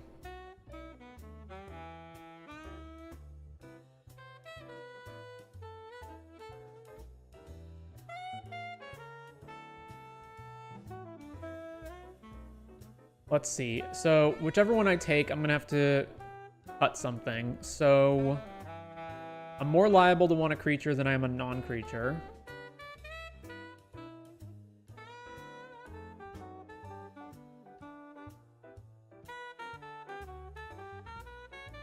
I guess I'll sideboard. Oh, okay. Gorehorn. Oh, this wield. And there's Seismic Rupture for the aggro decks.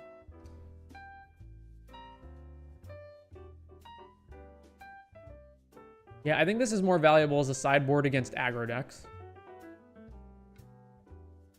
But there's also this dude who I really like.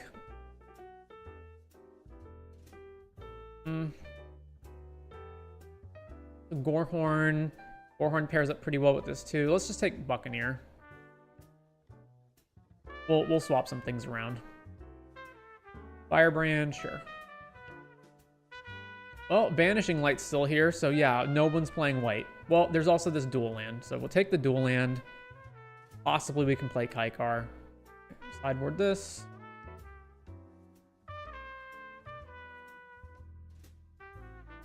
Holy crap, Fleeting Flight this far in? Yeah, nobody's in white at all. Alright, so we're gonna have, so 2 of these are lands, so we're cutting 3 cards. Or 4 if we put Kaikar in the deck.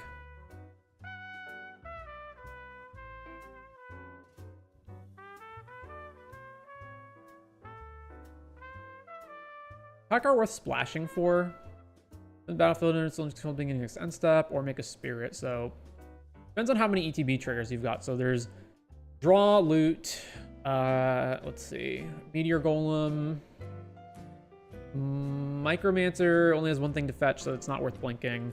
Veil Guy, Bounce Dude, looting off Kiora. That's 6. Sure, so Icar. Right, group creatures separate. There's too many spells, so what's the worst spells here?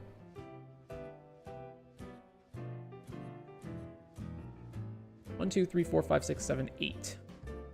Although Self-Reflection is sort of a creature.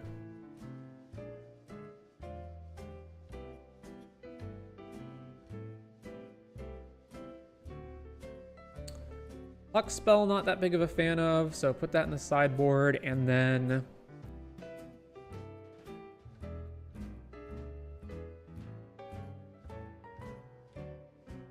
Don't really care about Firebrand either. Like, it's more of a sideboard card versus aggro decks.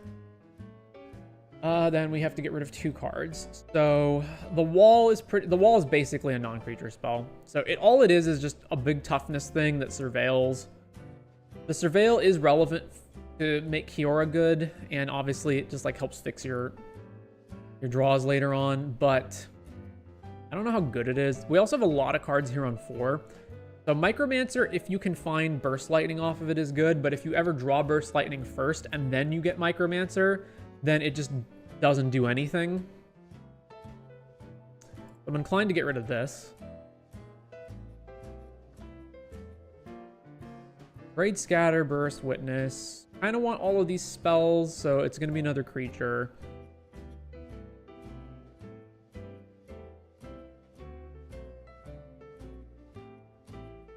Feel like it, yeah, should just be the wall.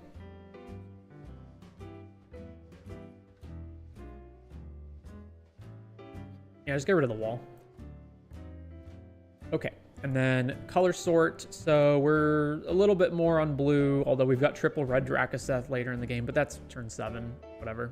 Longer than turn 7. So add basics. We need 1 plains, and then they're doing 8 and 6.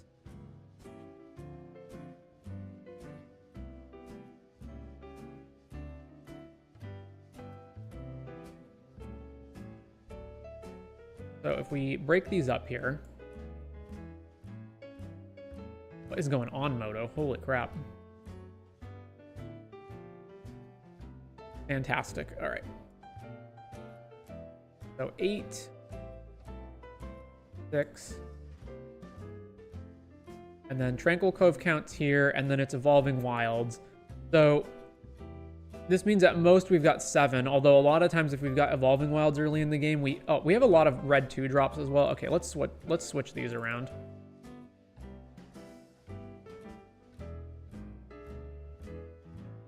Let's add a mountain. Because if we look at our curve distribution, we have 1, 2, 3, 4, 5 red 2 drops.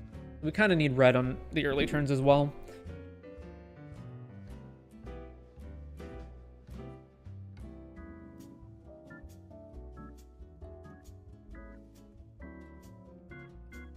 What is happening? Why can't I not select stuff?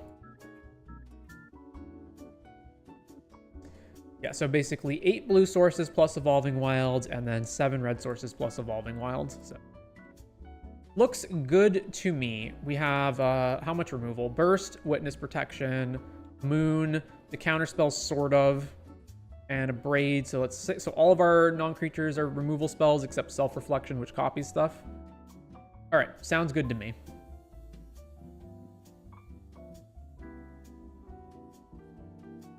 Light.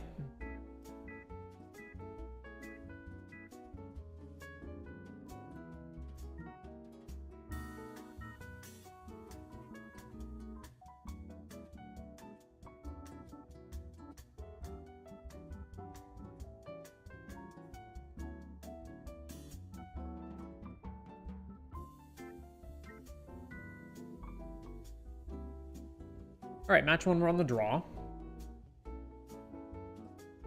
All right, we got all of our colors, and we have 2 giant bombs and something to play early, so sure, keep it. Tap land. We respond with a tap land. Back to you, sir.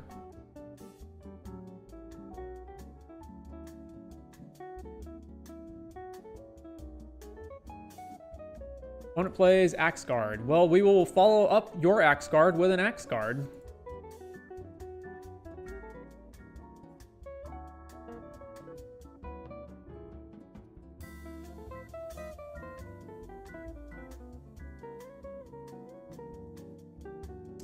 Heartfire Immolator. Okay. Hastes the Immolator, plays this. Okay, yeah, sure. If you've got something, you've got it. Nope. Alright. Well, we have drawn nothing but lands, so back to you, sir.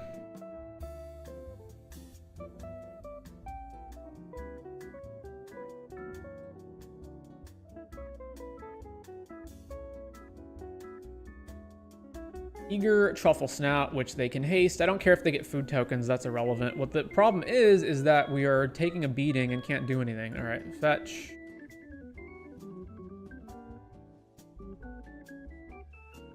Go grab an island. Okay, well, still can't do anything. Back to them. Lots of cards we could draw, we're just not drawing any of them. All right, we're taking 7, and we're doing more stuff? Cool. What does this thing do? Creature attacks while you control thing. Yeah, we're just gonna lose because we're not drawing shit. Awesome.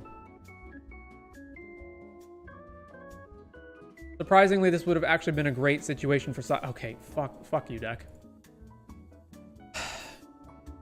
Absolutely nothing. All right. I guess this wall is actually decent enough at blocking their stuff. So, swap this in. And swap out, we're clearly on defense, so swap Juggernaut out. I guess Gleaming Barrier is also decent at blocking them, but I don't really want that.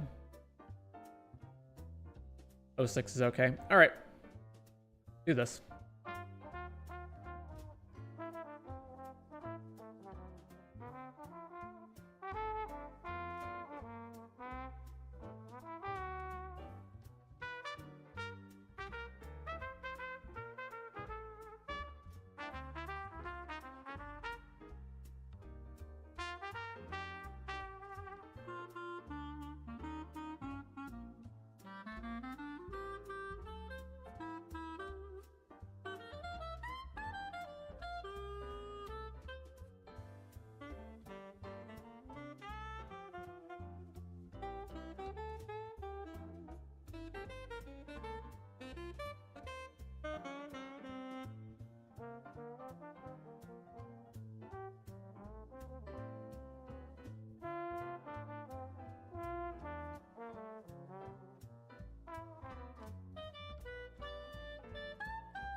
All right, game 2 on the play. We're kind of in the same situation as last time, but sure, yeah, we'll keep. Cove, go.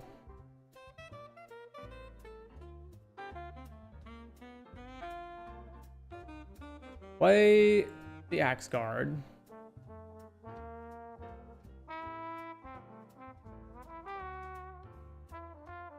Plays this dude very well.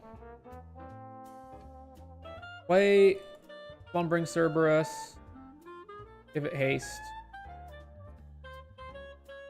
Combat. Swing if they want to trade, that's fine. Yep. All right.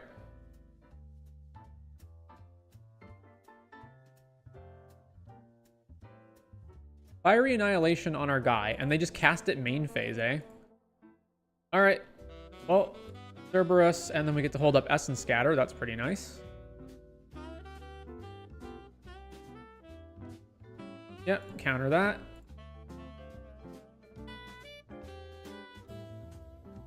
Plays a land, plays Llanowar Elves,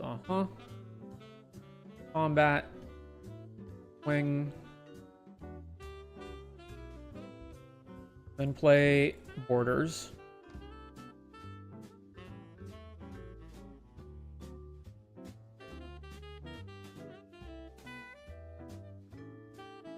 Five mana for, what does this thing do? Morbid, it gets 2+1 counters on something. All right, well, can't attack. Play this wall.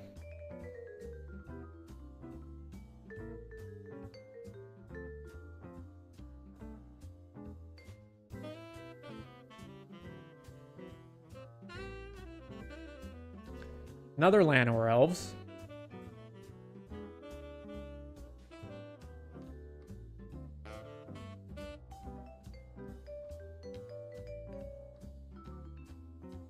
And they're not attacking, and they're not doing anything else. All right, cool, land.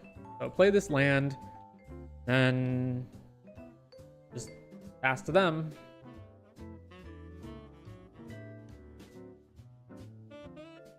Another land on their side, so they have 7 mana. Yikes. Here comes something big. Galta. Jesus. All right, so we have to get to Meteor Golem as fast as possible.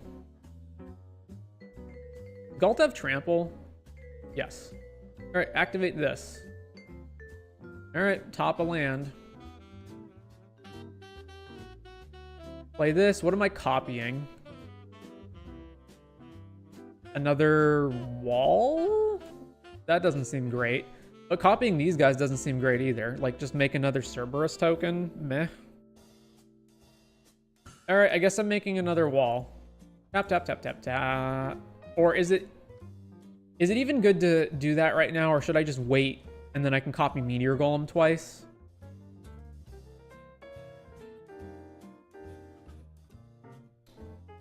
Yeah, I mean, we're just going to get pounded by Galta here. That's fine. All right, over to you, sir.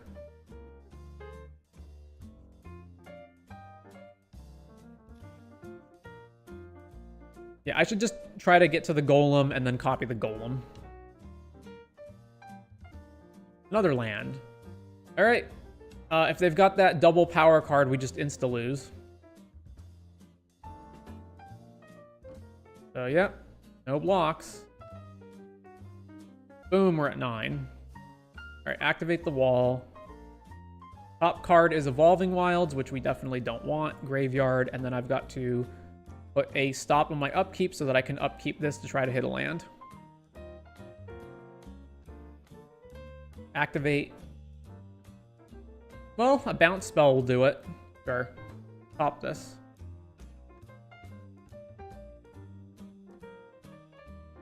Ooh, doo, doo, doo.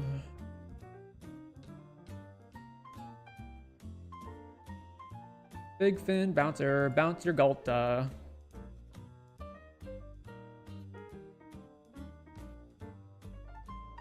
All right, well, back to you, opponent.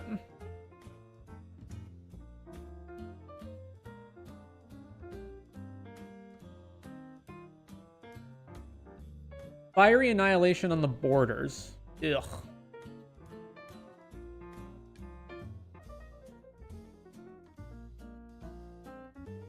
All right, the return of Galta. And then attacks with this guy. Very well, we take the hit. Oh, this is Morbid, and this thing exiles, so they don't actually get the counters. All right, Surveil. Spin that. Please draw a land. Well, I can still Reflection and bounce Galta to their hand, so. Copy this.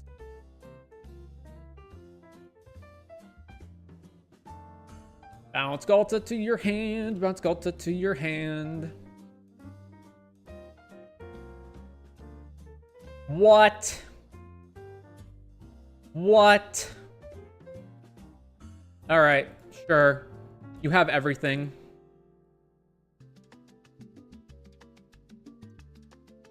Can't fucking believe that just happened. All right, sure.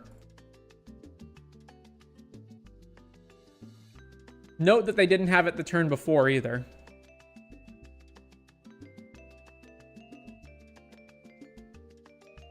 So we flooded. Well, yeah, flooded.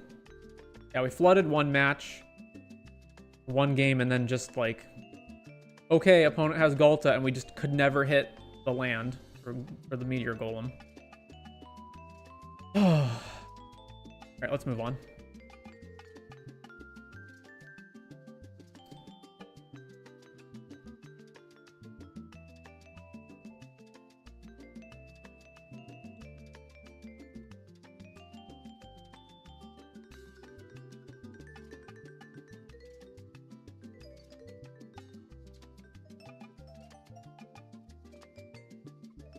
On the draw again.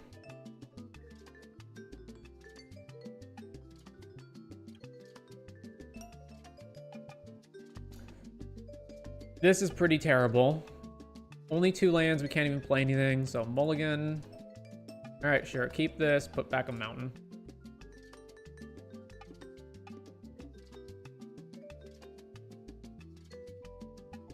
Island. You take this stop off my upkeep.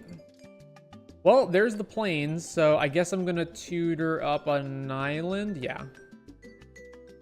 Rid of them.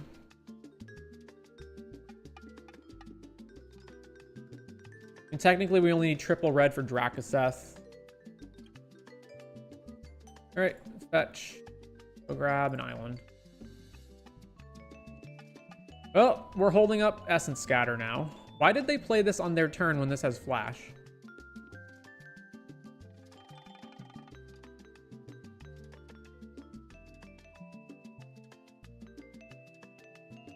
We're going to take some damage. Take 2.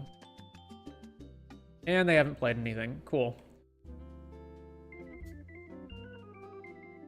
All right, well, here's another land, and we still can't do anything, so back to you. What is happening with our deck? Why can we not play anything?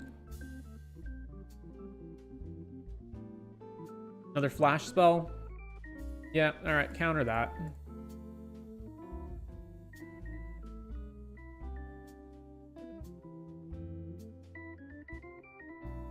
Firebrand. Take 3, go to 15.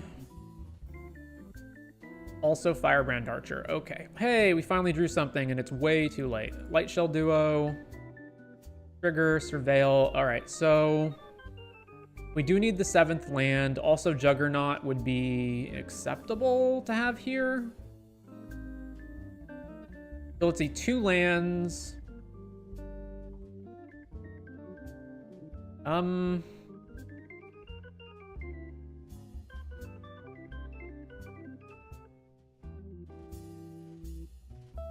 We have 3, so if I bin both of these, right, we have 3 more draw steps after that to draw a land. Like, we're on defense, so Juggernaut's actually not very good. It doesn't even attack into them very well. I think we just bin both of these. Graveyard, graveyard.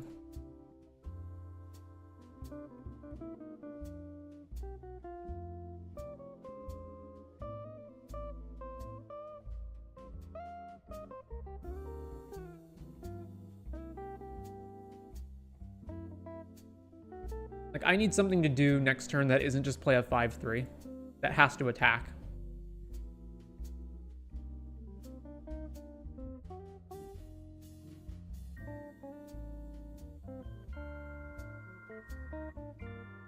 They're attacking with these dudes.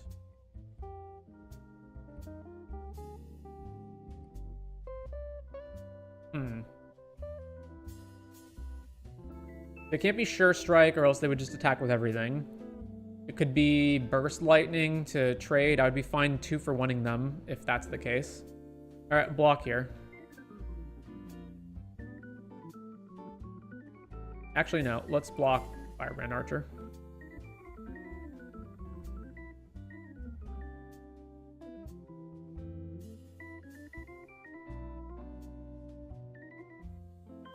It's sorry, what? Oh, it's Goblin Surprise. Okay, sure.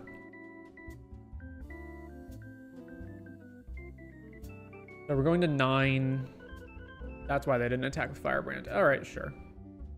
Axebane. All right, so play this guy. Play this guy. Back to them.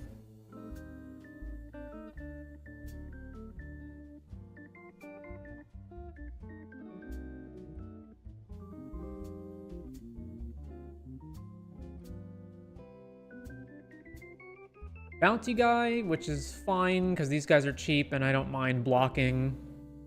Yeah, I will definitely block this dude if he attacks with him. Sure. Block.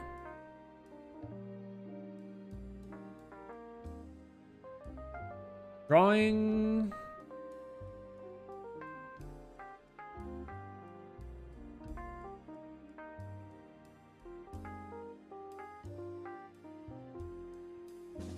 Why have you stopped me on upkeep, opponent? Okay. Play this, play Axe Guard, back to them, hold up this counter spell.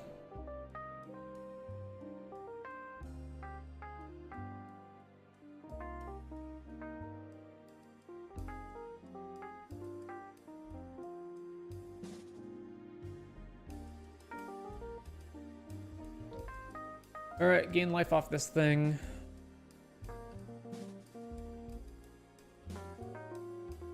Swings with this dude, sure. I will trade with it. Alright, we have traded. What else shall you now cast? This dude. I don't even know what that does, but I'm definitely countering it. Alright, well, have to discard land number 7. That's also the second mountain I've had to bin. Alright, here we go. Well, Meteor Goleming a Fanatical Firebrand seems pretty atrocious. I'm actually just going to pass. And I'll just Meteor Golem whatever the next big thing they play is. Like, it's just a horrendous trade to Meteor Golem this and then they just sack it and deal 1 to me. I just want them to play some kind of bigger threat and I'll Meteor Golem that. Dog. Sure. Alright. Golem.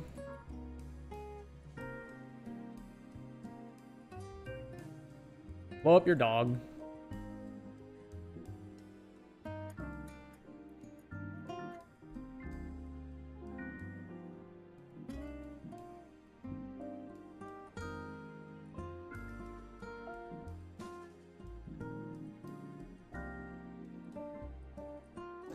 Another land, so it seems like we're both just top decking now. Okay. 1, 2, 3, 4, 5. Loot. Ditch this.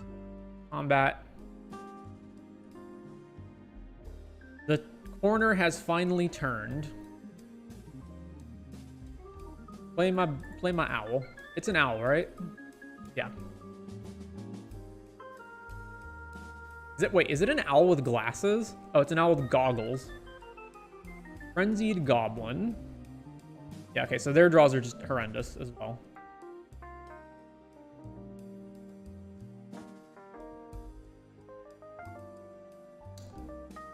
I guess I'm bouncing that dude, so combat.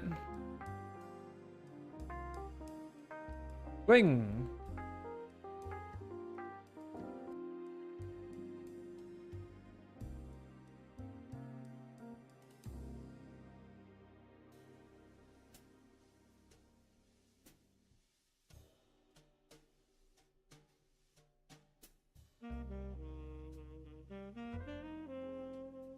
Blocking the Meteor Golem, sure. And then just shooting me in the face, I guess? Yep. Alright, play this dude. Bounce your guy.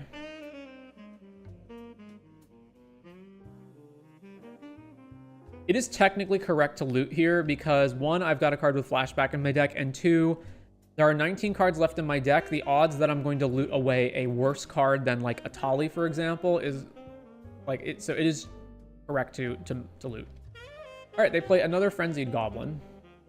All right, activate this guy. There's borders, sure.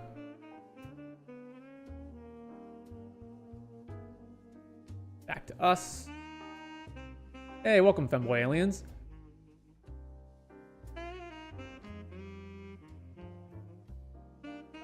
Combat. Attack.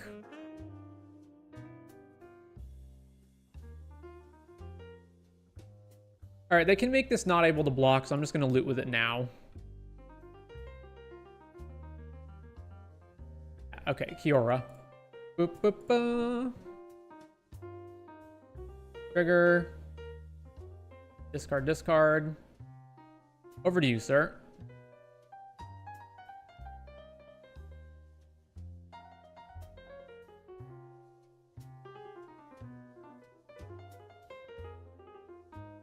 Yeah, so we won. Game 2, am I boarding anything? They have a significant number of X1 creatures, so that makes me kind of want Fanatical Firebrand. Aside from that, nothing else. So Firebrand in, what am I cutting? Probably Juggernaut. They seem very aggressive. So let's just assume we're on defense. Yeah, so switch these out. I guess I hypothetically could have played Gleaming Barrier, but they've got multiple Frenzied Goblins, so that seems bad.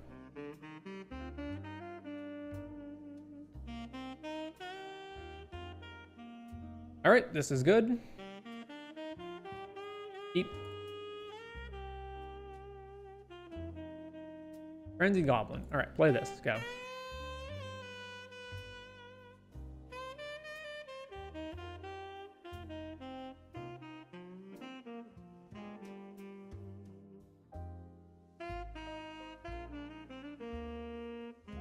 Attacked.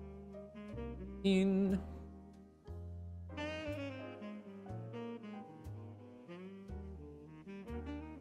Cerberus. All right.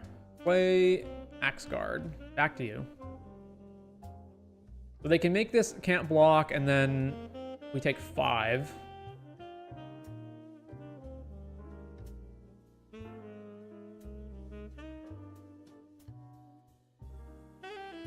Imprison in the Moon is such a bad removal spell. It's basically 3 mana sorcery speed Path to Exile. Just absolutely terrible. Balmor, and then they can still pay it. Yeah.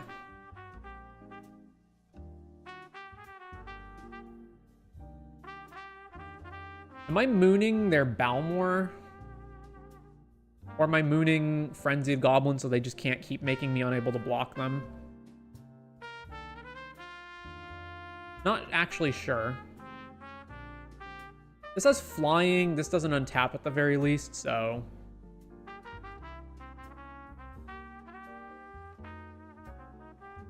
Moon their Balmor. And then I'm not going to attack them because I feel like the value of forcing them to keep spending the red to attack me is greater than dealing 2.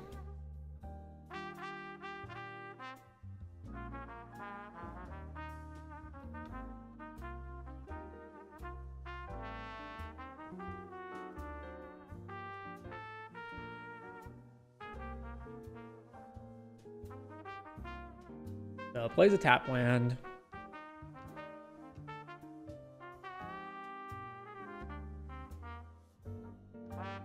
Swing, then they have to pay the red.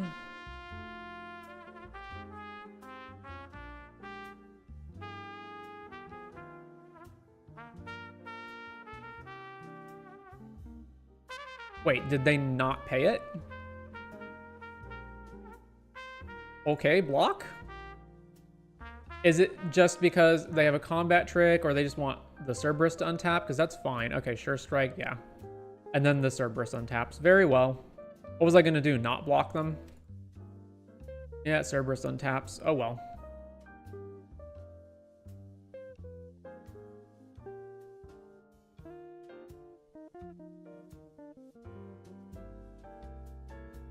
All right, Big Fin. Which one of these two am I bouncing? I guess the Cerberus costs more.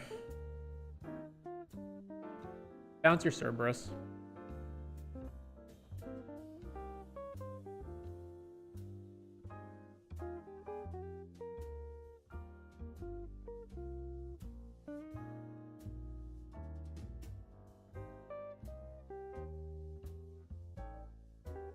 So the return to the Cerberus. And they can still attack.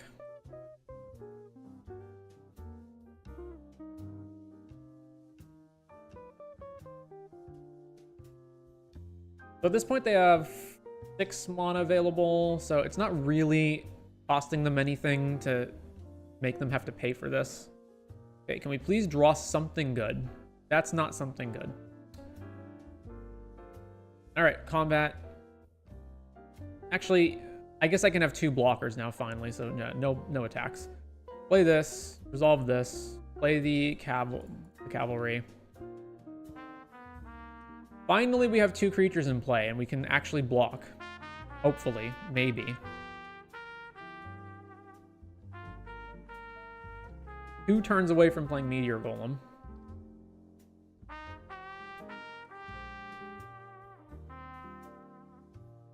I feel like I'm in a cripple fight. Like, neither of us are actually doing anything that good, but just they've got the 1 creature that can attack us.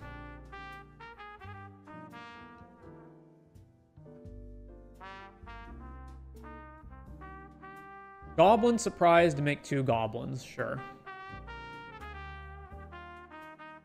Does this include any creature that dies? Yeah, not just tokens.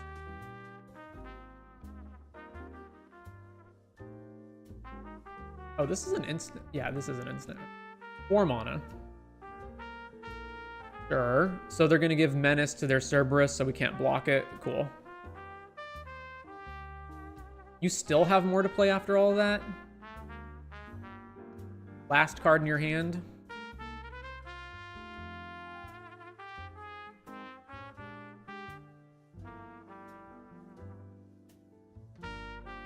Abrade this dude, sure. All right, I'm forced to block... Oh, I can't block Cerberus because it gets Menace. Awesome. Yep. And it untaps. And we've drawn another fucking land. Jesus Christ. So I actually am just dead next turn? Yeah, I'm actually dead. Cool. So, flooded again. What the fuck is happening? Our deck has a curve. Look at that curve. We can do things. We're just not drawing anything. Alright. Whatever. Do I put the wall in? No, not really. Yeah, this is fine. Run this back.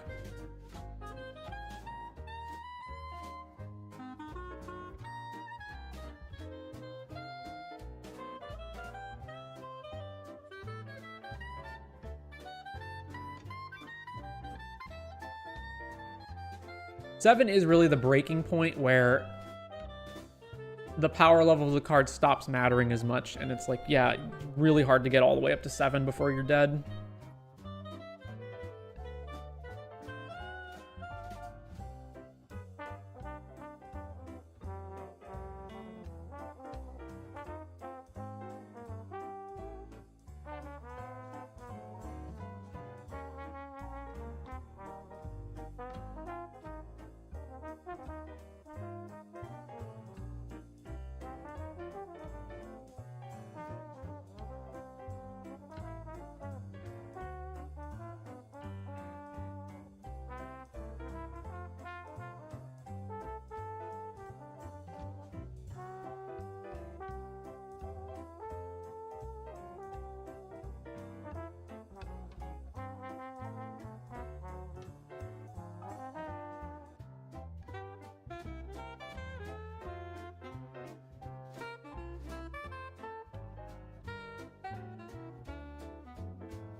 All right, game 3, we're on the play. Unkeepable hand, malt. Okay, fine. No blue mana as well. Plains is screwing me here, but sure.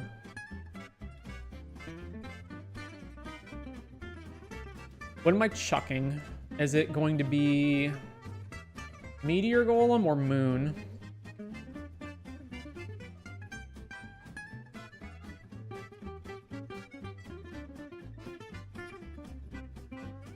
Neither of them are very good. Alright, I'll put Meteor Golem back. Do this, play this. Swing.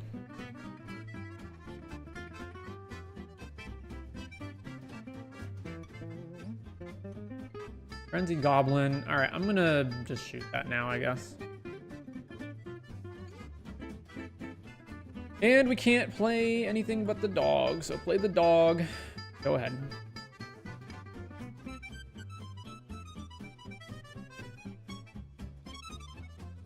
I could have maybe waited and then like attack with the dog maybe and then triggered it. And we're just getting mono screwed. Cool.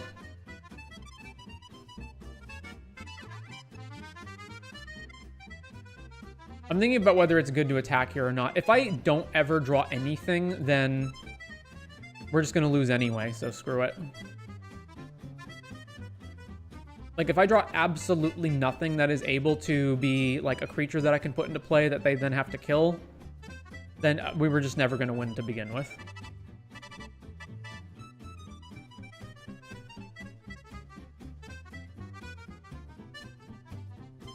Witness Protection on our guy, which actually does allow us to untap him as a 1/1. Sure.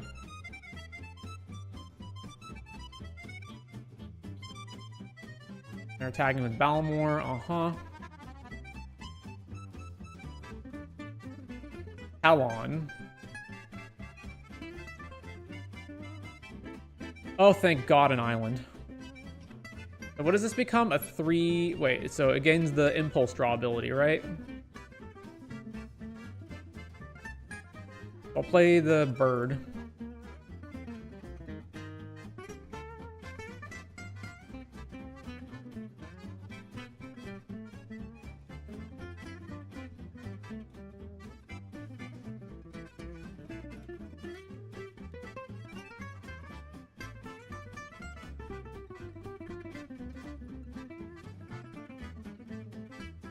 Burst Lightning on the bird. Okay, sure. Oh, and this gets Trample? Wait, what? Oh, and they gain Trample. Sure. Okay. Play this. Play Kaikar. And over to you, sir.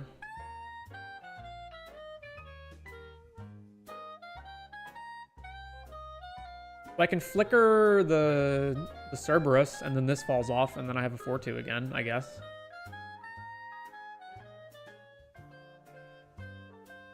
Cerberus.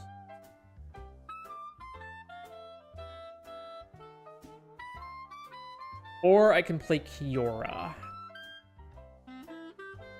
I can moon the Cerberus.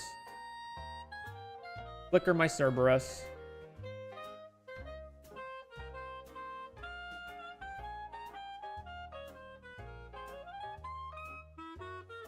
Or just play Kiora and then start digging for more cards.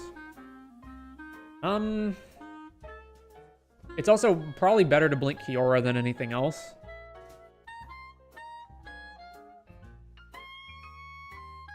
What am I using to block the Cerberus if they attack with it? I guess I just take the hit.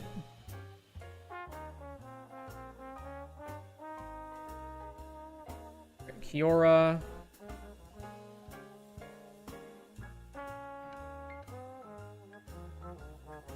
Trigger. 2 lands in a row.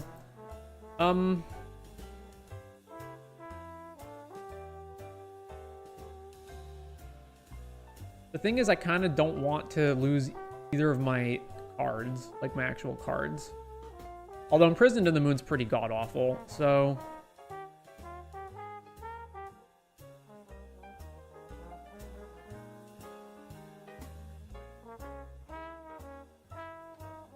They can eventually just make this into a 3/2 double strike. I feel like it's incorrect to bin just both lands. So bin the mountain and the Icewind Elemental.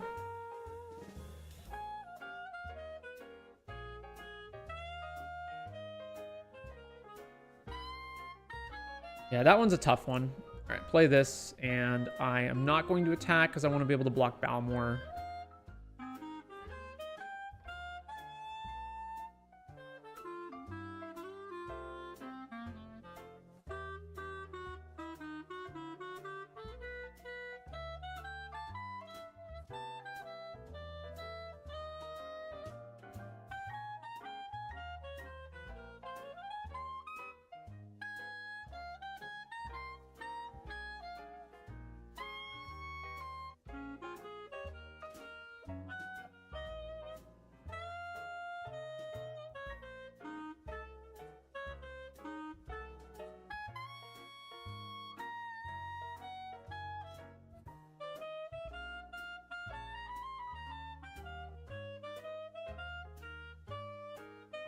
Balmor and the Cerberus attack.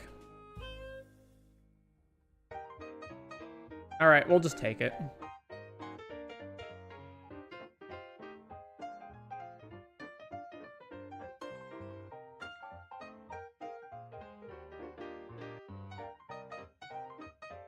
Burst lightning on Kiora. God damn it. Wait, so I would have just killed Balmor in combat then? Or they would have traded...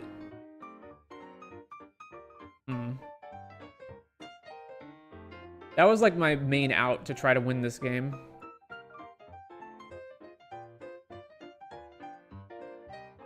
And then this thing triggers because the creature died, yeah. Alright, well... F me.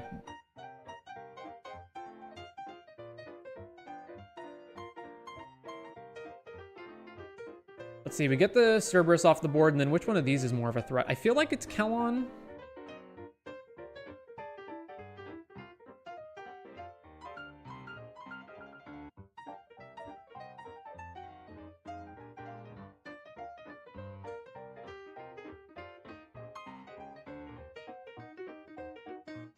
So, witness protection here.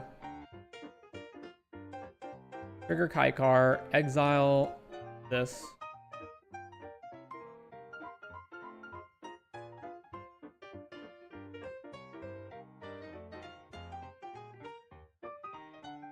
So, resolve this one. Cerberus becomes a 1/1, and then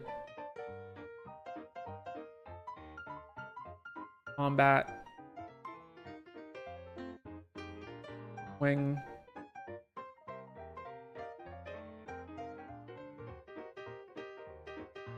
All right, Moon.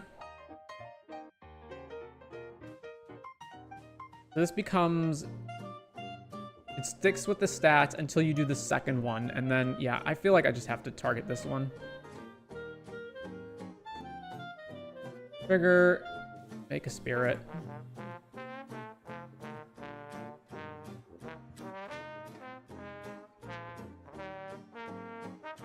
And my Cerberus comes back.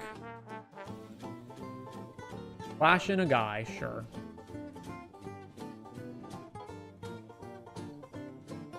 How am I so many cards down from them? Like... Oh, cool, Menace. So now we can't block.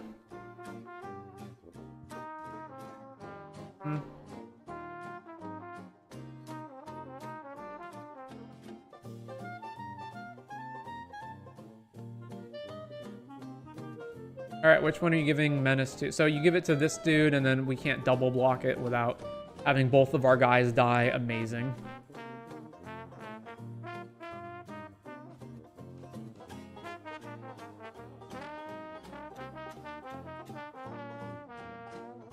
It just feels incorrect to block here. I don't know. Let's just take the hit, go to 6. Hey, Drakaseth that we can't cast. Awesome. Well, we're definitely not attacking, so back to them.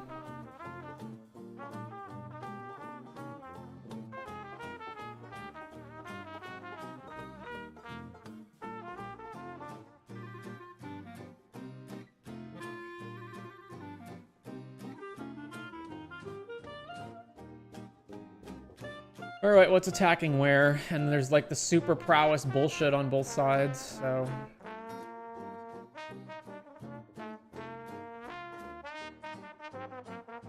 Swinging with this dude.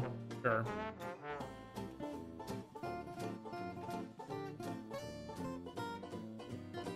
Any spell, and this kills Kaikar if I block with it. But what are we gonna do? Alright, block here, block here.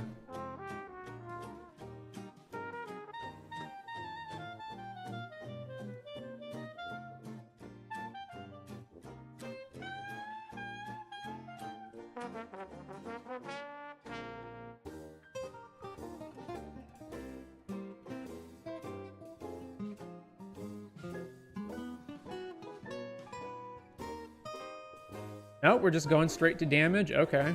Well, I really wasn't expecting that. I wanted to retain the spirit token in case they started attacking with Balmor. Please draw a mountain. Nope, it's the wrong land. Amazing. So, not only not the mountain, but not a card we can even do anything with. Cool. Alright, back to them. So now they can just attack with this guy, and I have to double block to kill it. And I lose Kaikar in the process.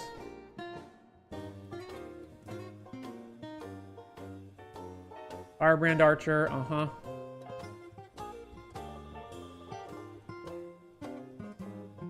Yep, swing. We're forced to block. Block, block. And we lose this, and we keep the spirit token around.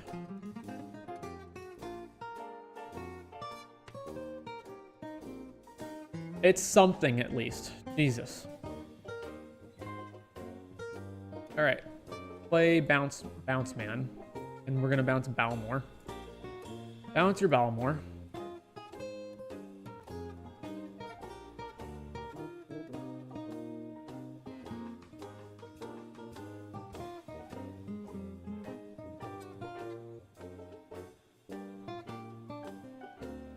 Okay, they play another land.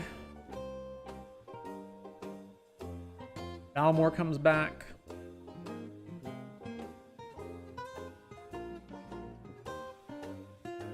Burst Lightning.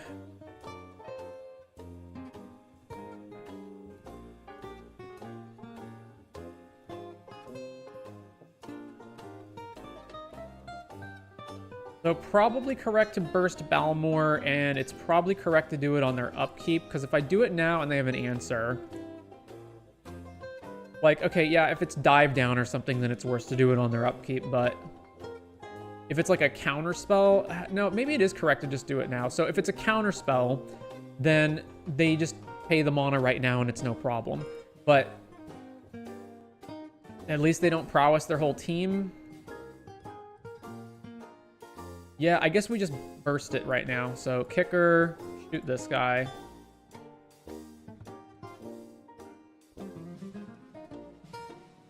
They just have these two cards in their hand that they've not played all this time. How's the set? It's getting frustrating, that's for sure. But I think that's just how these games have played out. Although, the set does have its problems. Why not play your land? If you draw a third mountain, you can play the dragon. Oh, am I not... Oh, I thought I had one more land than I did. Thanks for pointing that out. Yeah. I was not playing it because I like might want to loot it or something, but yeah, I didn't realize I only had 5 on the board. So yes, it's correct to play the land. How do they have nothing? How do they have 2 cards in their hand and they're just not... Okay, yeah, sure. Okay, block this. What are some first impression problems you see? Certain color pairs are way better than other color pairs. The games come down to like who just drafted a better rare and who drew the better rare. They exiled Slumbering Cerberus and a land. Okay, sure. Please draw mountain. Ugh. All right, back to them. Combat tricks are way too good in this format as well. Especially Fleeting Flight. That card is complete horseshit.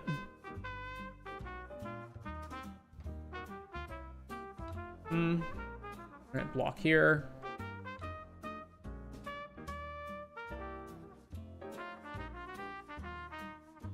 Plays the Cerberus.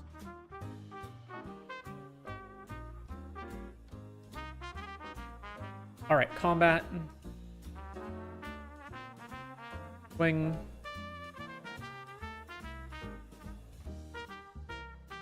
Play Buccaneer.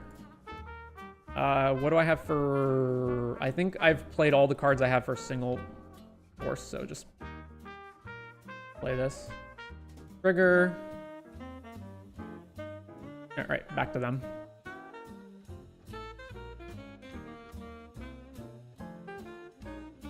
Plays another land.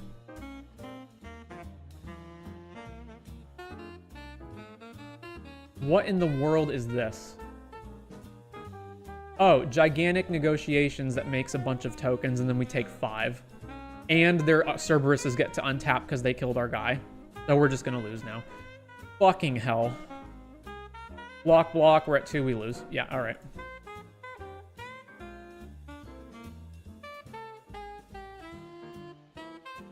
They delayed playing that all this time?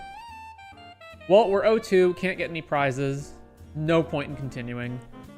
What a bunch of bullshit. All right, well. Also, I don't know if you guys are having the same problem, but Moto just seems fucked to me. Like, everything's laggy.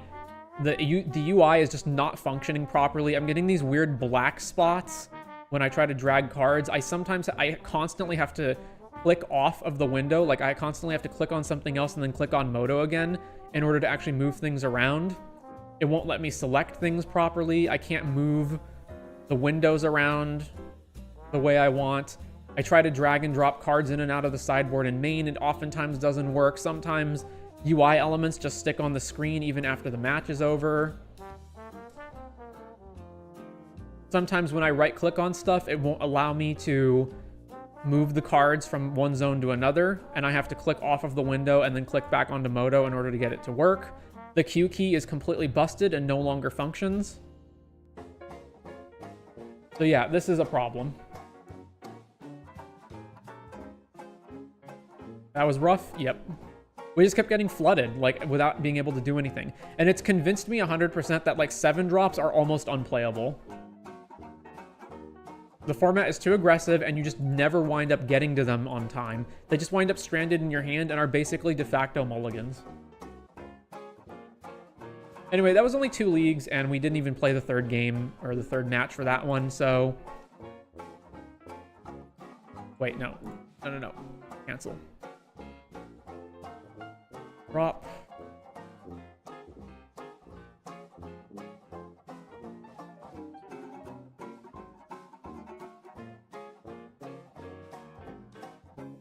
All right.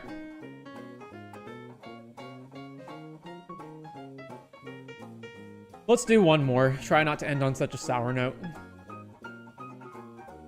What do you mean buy? Do I not have enough packs left over because I lost? Oh my god. Really?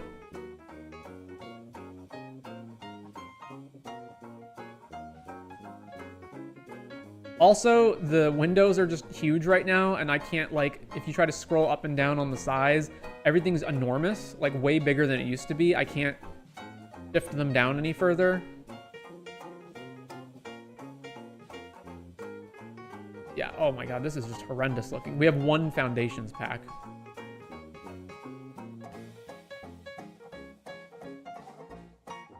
How much does it cost to buy just a pack of Foundations? Oh, I can't buy them with tickets, can I? Yeah, all right.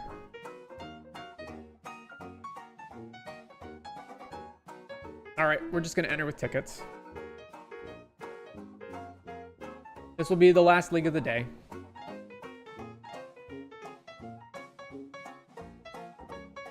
So far, yeah, Foundations Limited has been much worse than Duskmourn, and I don't think I'm going to get... So Duskmourn, I played approximately 20 drafts. It was a little bit more than that, but some of them I didn't record, so let's just say 20. This one, I don't think it's even going to last that long. The format has significant problems.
But yeah, until this logs in, basically foundations, problems, combat tricks, too good, especially leading flight.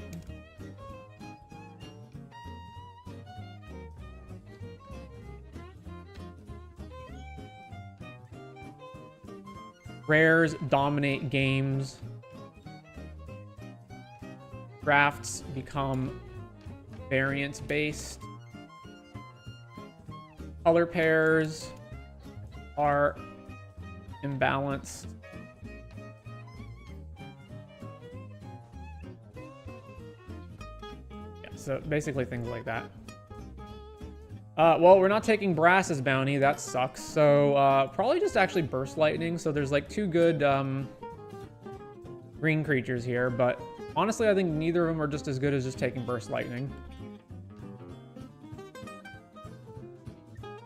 Although that could be wrong, but it feels like Burst Lightning is never bad. Neither of these guys would be bad either. But this is probably fine. Just take Burst Lightning. Do grow from the... This pack really sucks, eh? It's a crap rare, and then it's like the only good cards in the pack are basically Burst Lightning and then the 2 green creatures that are the same mana value.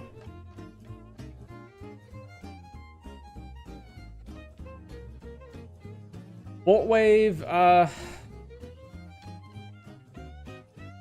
is this? It gets cost 1 less for each cat you control. I mean, Bolt Wave's really not very good. Hidetsugu's.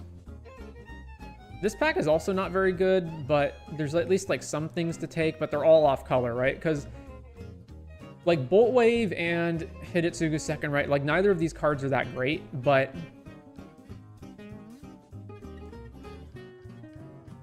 Dazzling Angel and Wary Thespian are like the other cards I would want to take. And they're both off color. And then there's like Claws out, but I'm not going to take that before I have more cats.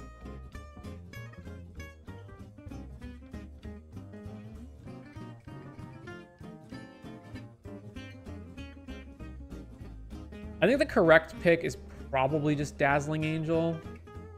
Let's just take Dazzling Angel.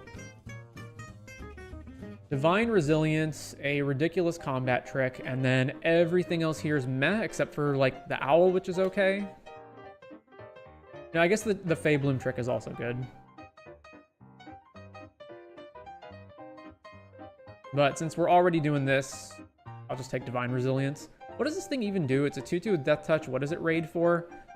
If you attacked, look at the top 3, put 1 back on top, and the rest in the grave.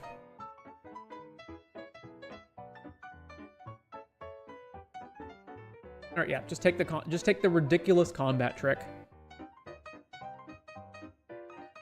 Guarded Air. There's also Banishing Light. There's also another Angel. Huh. The Banishing Light is basically just 3 mana kill anything. Is that just correct? Or should I just take the other Angel? Like, removal is just so much worse than I remember it in times gone by. Oh, there's also Heartfire Immolator in red, which is pretty good. Yeah, that's actually probably the best card here out of all of these.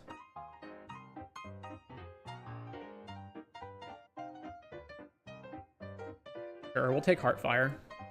I guess we're Boros aggro. And Hidetsugu's, Axe Guard, Borders. Probably Borders is the pick.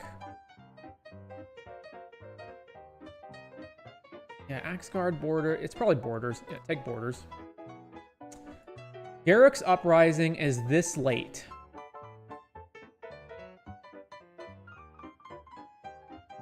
So the only other card to take would be Firebrand Archer. This card is just so ridiculously better than everything else here that I'm going to take this. The fact that it's also when 6 cards from the pack have already been removed is like, yeah, okay, we're taking this one. Oh my god, another one? Okay. Okay. So there's another borders, which is going to be the pick. All right, yeah, so let's take the white cards out.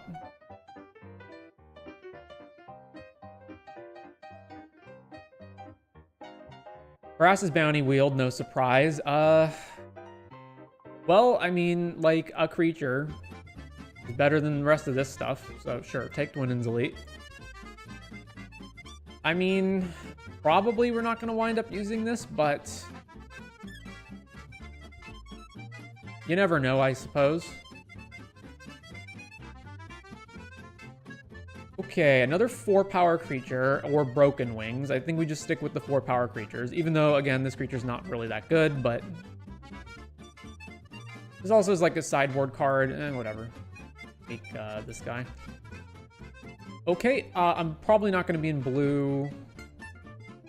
Let's just keep shoving cards that are not in our colors to the left to keep them off of whatever we're doing.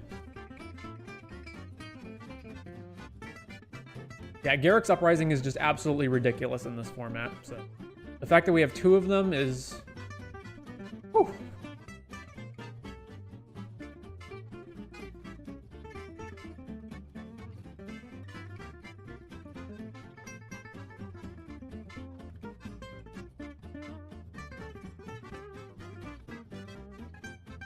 Also curves well into Heartfire because we go turn 2 Heartfire, turn 3 Garrick's Prowess, follow that up with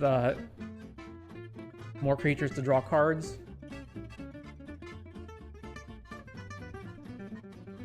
Although it doesn't curve perfectly because, you know, it's still a 3/3, so we don't get to draw a card off of this, but, you know, whatever.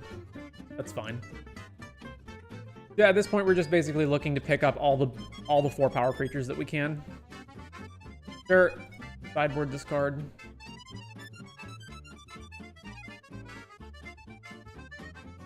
Abyssal Harvester. All right, Dragon Trainer is in our colors and produces a 4/4 token that can draw cards, so we're taking that.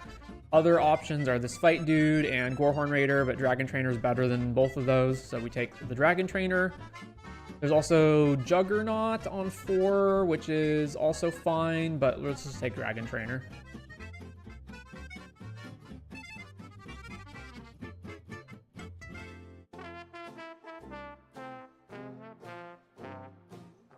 Alenda, which is completely off color, and then the only other card is Gorehorn Raider, which is fine, but... Yeah, alright, so Gorehorn Raider it is. What does she do? Lifelink, Hexproof from instance. If your life total is greater than your starting life total, she gets +1, and if it's 10 higher, that's not happening. So she's a 4/4 or 5/5 with lifelink and Hexproof from instance, which is pretty darn good, but unfortunately we can't play her. So Gorehorn Raider it is. Take this. Frenzied Goblin. Lagak is not. There's also Thespian. All right, let's take Thespian. 2 mana, Surveils, helps us curve into these things.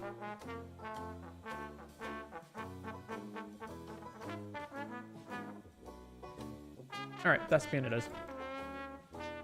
Homunculus Horde. All right, well, there's Burst Lightning, so, you know, taking that.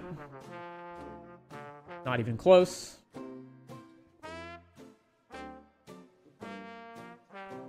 Another Hidetsugu second right. Burst Lightning. Okay, well, it feels like we're getting cut really hard. Do I want Bushwhack or the land?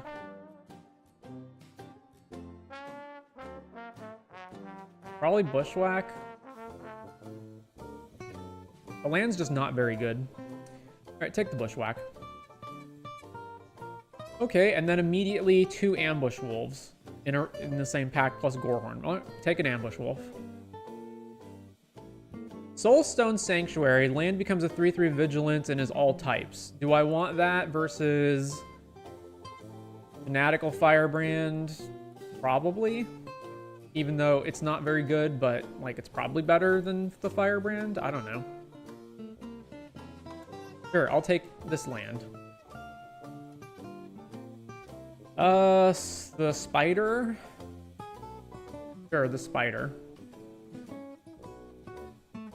Okay, well, Juggernaut or Gorehorn. Probably... Curve considerations, we already have 2 5-drops, although the Gorehorn is, like, surprisingly good.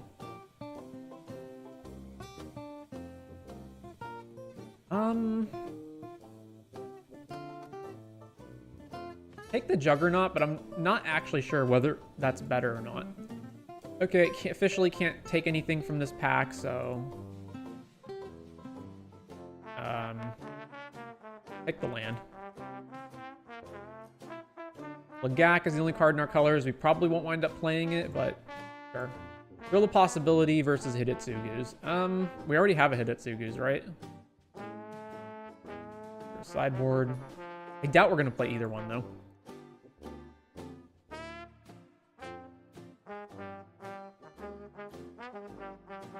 Non-creature count is 3, 4, 5. So it's 5, so we can't pick up that many more. Alright, well.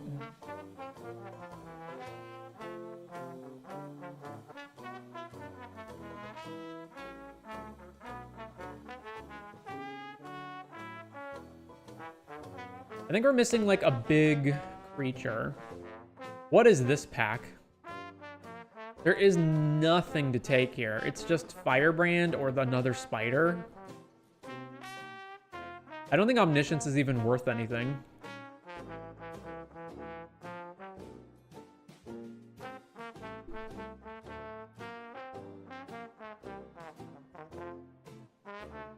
Alright, I guess we take, I don't know, Firebrand? Sure, Firebrand. Alright. Swiftblade, which we can't use. Hidetsugu's, which we're not taking. And then there's Firebrand Archer and Elfsworn Giant. Well, I do need cheaper creatures so that I can curve my way into, like, borders and whatnot. Firebrand Archer, I suppose?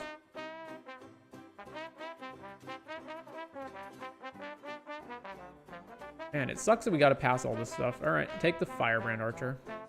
How many creatures do I have that are actually power 4 up? It's 1, 2, 3, 4, 5, 6, 7.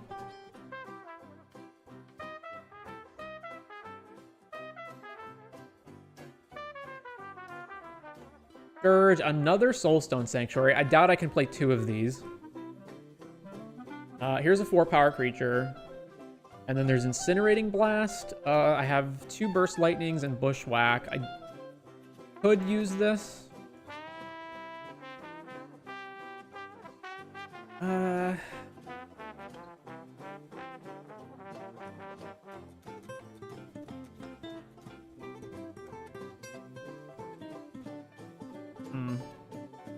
I'll take the creature. But it's pretty close. This could be wrong. What has happened? How are we completely cut off now?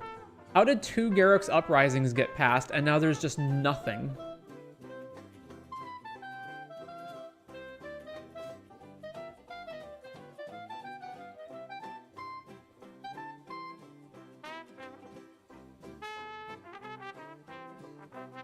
Is there any world where I want to take Campus Guide instead of Fanatical Firebrand?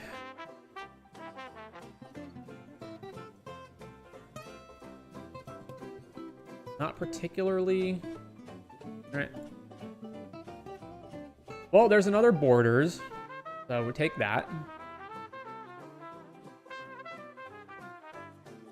Heroic Reinforcements, can't play, and then there's these 2 guys, which we also can't...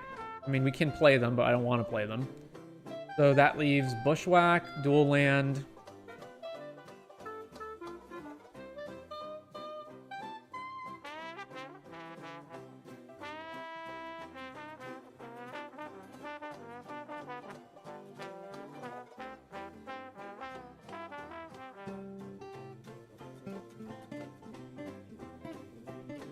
I really don't know.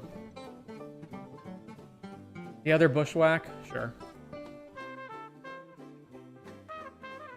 Bulk Up, Threaten Effect, Lagak. Well, I don't think we're playing any of these, but... What does double power go well with? How much... Do we have Trample? So we got 2 Garruk Uprising for the Trample, and then, I don't know. I don't have too many spells for this to wind up in the deck as well.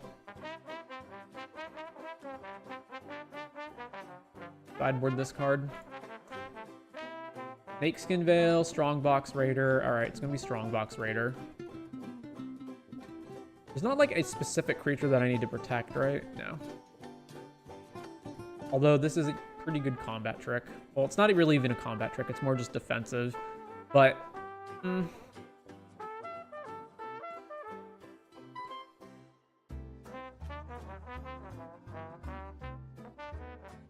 okay, take the Strongbox Raider. And then nothing, so I don't know. This equipment, sure, sideboard that. Hidetsugu's again, sideboard that. Okay, Incinerating Blast came around, so we'll take that card. And then this thing. Gorehorn made it around? Huh. And then another Lagak.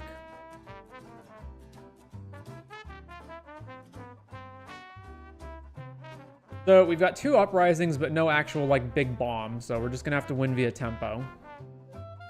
We are 3 over right now, so I'm probably cutting Lagak.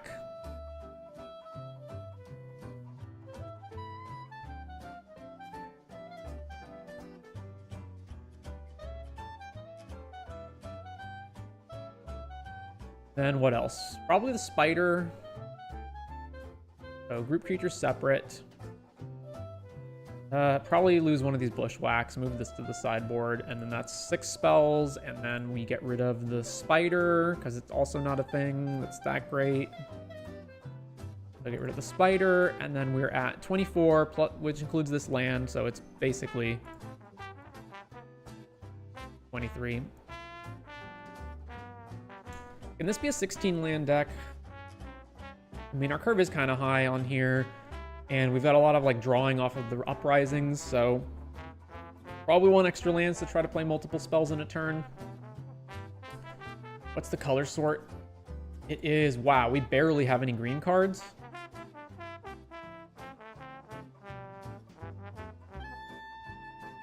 But we can't cut green entirely because 2 of our 2-drops are green. So it needs to be like a 9...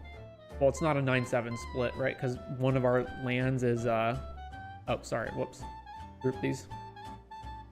Okay, yeah, not that bad, but... It's not 8-8, is it? I need to pretty consistently have both.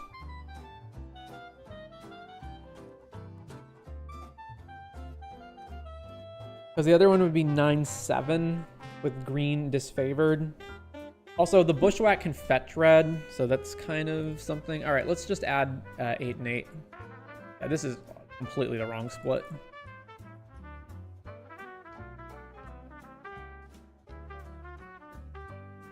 Although we have a lot of turn 1 plays as well. It's fine. Hidetsugu's is just like, it's so hard to make sure your opponent lines up at exactly 10. I feel like this is more of like a Boros aggro card. Like, this deck is not that aggressive, and although it has 2 Burst Lightning, so we've got 2 Burst Lightnings, Firebrands, and Firebrand Archer, and then we could hypothetically play Lagax, so maybe there's some ways of modifying our opponent's life total. I just feel like this card's not very good. I think this is fine. Sort by mana value. Total creature count is 17.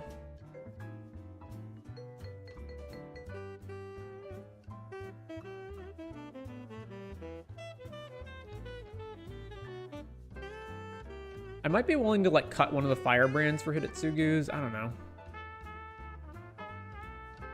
How often do you get your opponent to exactly 10 without going over?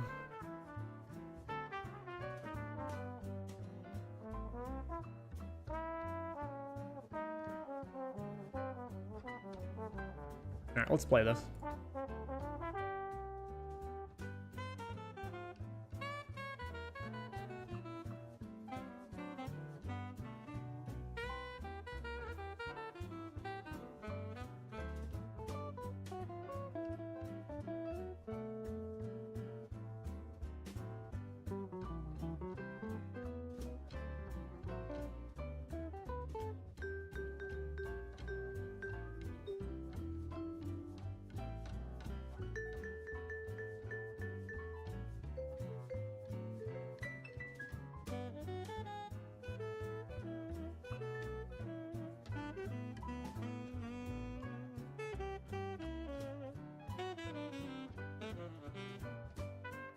All right, on the play for match 1. What happened to the freaking chat window?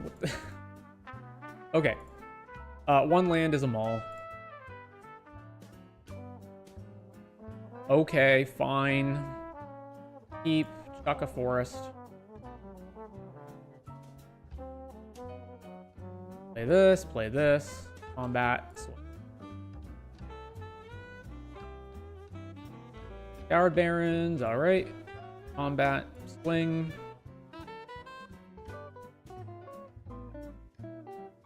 And a dude that I cannot attack into, so back to them.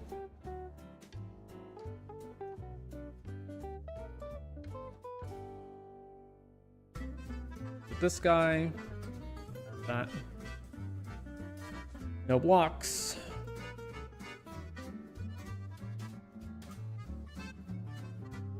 Prideful Parent, and you make a 1/1, sure.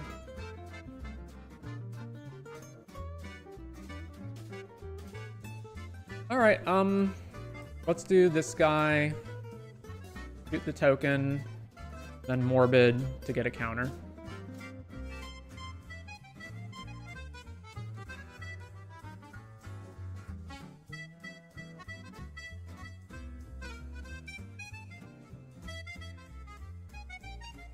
Heraldic Banner, naming white. And shocking, no attacks. Okay, we definitely want to attack and then play Strongbox Raider, so... they can double block, which is fine by me, so combat. Swing.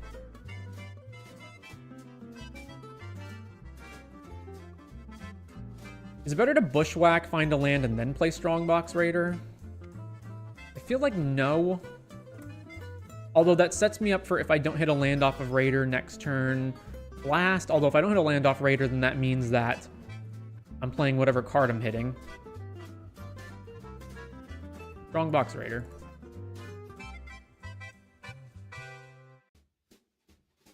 Trigger. Alright, it's borders or the land, so... feel like we just take the land and play it right now. Right, play the land. Over to them. Flash is in Cathar Commando, sure.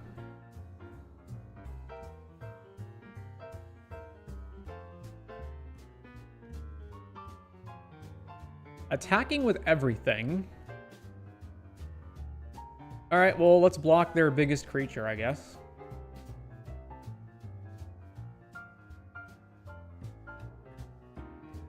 Alright, we're at 13. Plays Mischievous Pup to pick up the cat and then make another cat, yeah. I did think about blocking the cat just because I wanted to potentially get rid of a creature with Vigilance, but, you know, whatever. Okay, what am I doing right now? So I can, let's see, incinerate the dog and then fight this cat and then not attack. Actually, I probably want to kill this draw a card guy.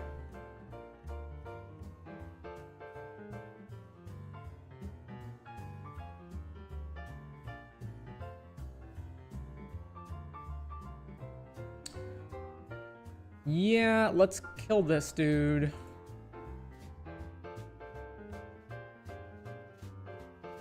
And not rummage. And then fight.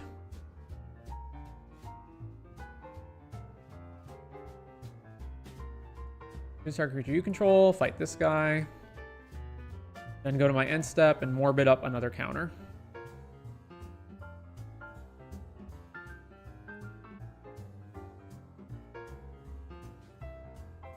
Plays Armasaur Guide and Healer's Hawk, and then they can start triggering this on the next attack. If I attack right now, they can just block with this dude and we trade, or I can just play Dragon Tamer. Seems good to me. Make a dragon, back to you. Now you don't get a free attack with your healer, with your hawk.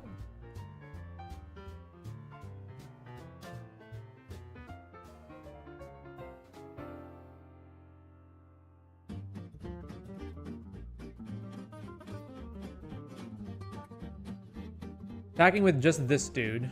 Sure, I will block with the dragon token.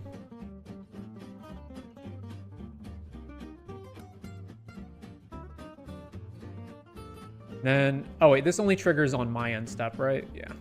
All right, that doesn't matter. I think I'm still ahead of these guys. This becomes a 3/3 with vigilance.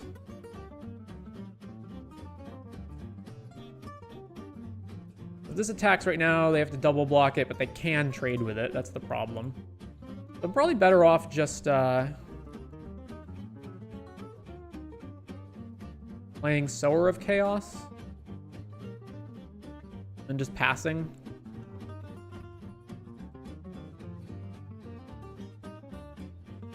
Swings with the Hawk, yeah, problem.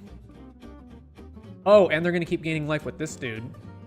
Oh yeah, that's actually a really big problem.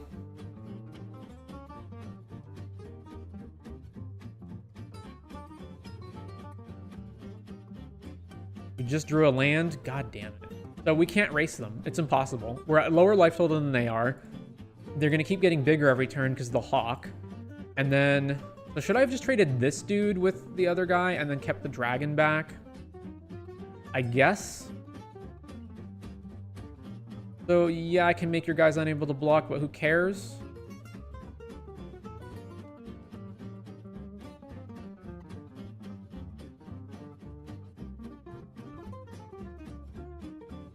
This is rough.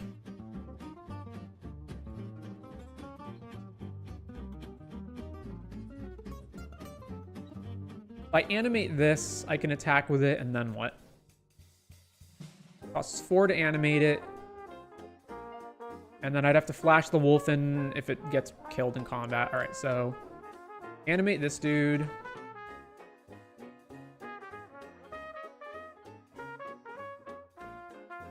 Combat. Swing with everything except this guy.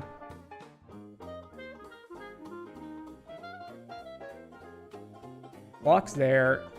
Blocks there. Blocks there.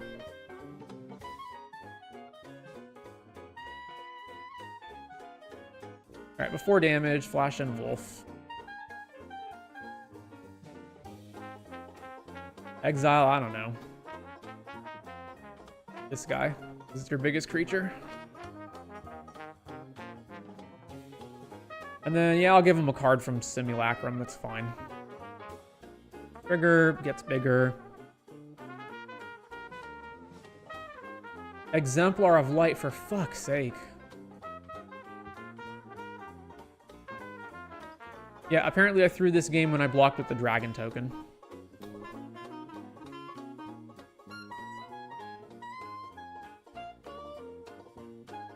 Another Healer's Hawk? Oy. And we've drawn nothing. So we're just dead next turn, right? This is lethal in the air? Yeah, alright, well, combat. Swing.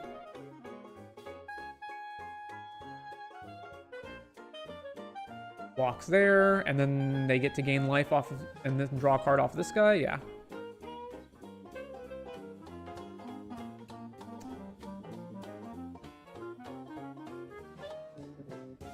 Jesus. Oh, and you have a kill spell? Wait, what? You're casting it on my ward guy that you can't pay for? Okay, sure.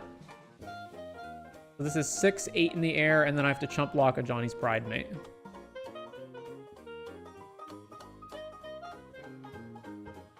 Oh, no, they're not attacking with Pride mate. Makes sense.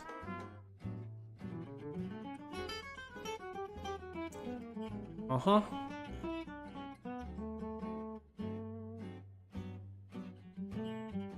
Well, we flooded out. Cool. All right.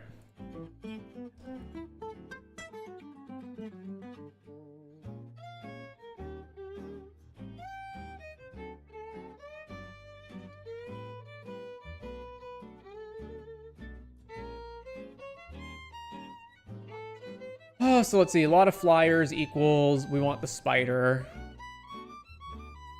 And what else?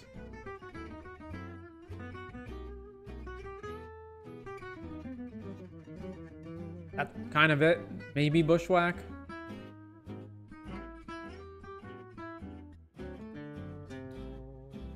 What am I taking out for the spider? Juggernaut actually lines up pretty poorly against their blockers.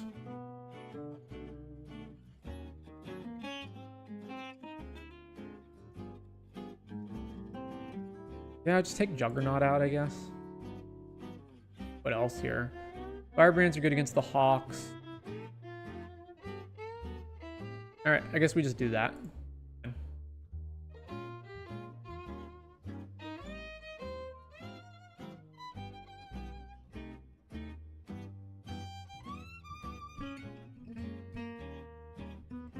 On the play. Sure, keep.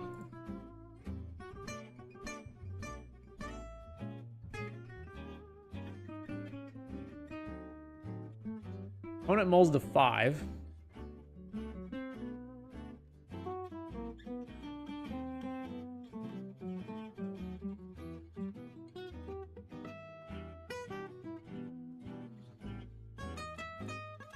Leyline Axe right off the bat.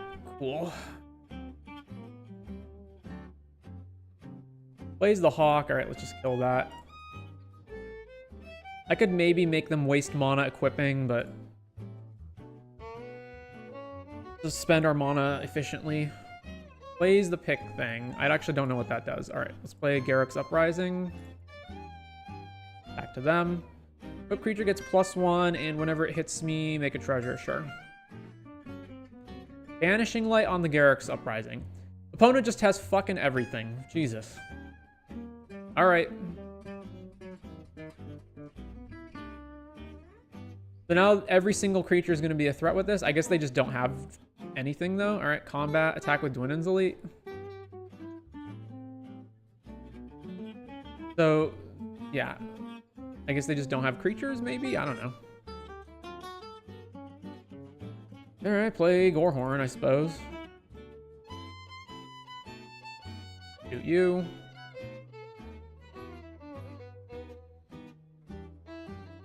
The moment they find a creature, they can just equip the axe to it. I guess not. Alright, well. Combat. Swing. Luminous Rebuke, sure. Okay, play another Gorehorn. Shoot you.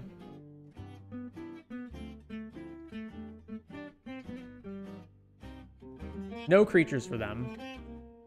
Combat. Swing. Play Borders. Back to them. This is a stupid game. What a dumb game this is. Okay, yeah, I don't feel like I earned that victory at all, but sure.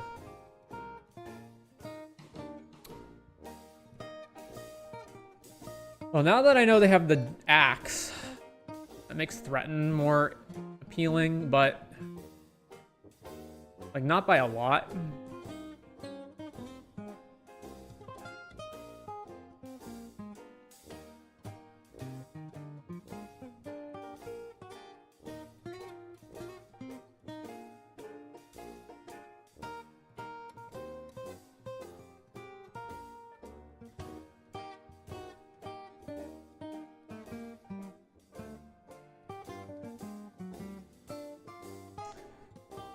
Yeah.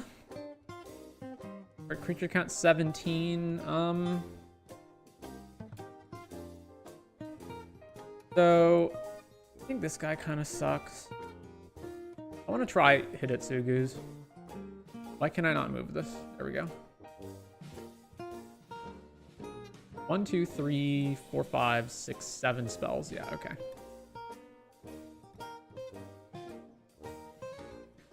I think the fact that I can, not only can I damage them, but they can gain life means that there's the potential. Oh my god, no red sources in the opening hand. Ugh. There's no shot I can keep this, right? Yeah, mulligan this. My god.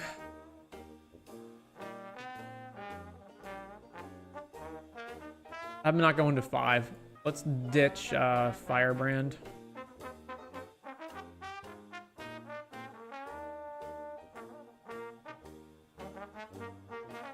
Every game, another forest, cool. Every game decided by bullshit. Pick. Alright, Forest, go. Lion. Yep. Go.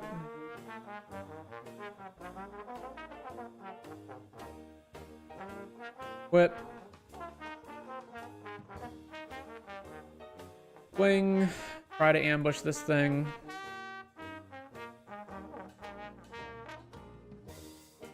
Alright, I don't really care if they get a treasure. I'm just gonna block their cat token.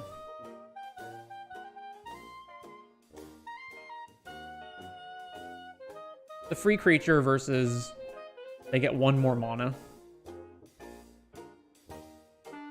Oh my god. And we still haven't drawn red. This is just insane. Alright, play the spider. Go.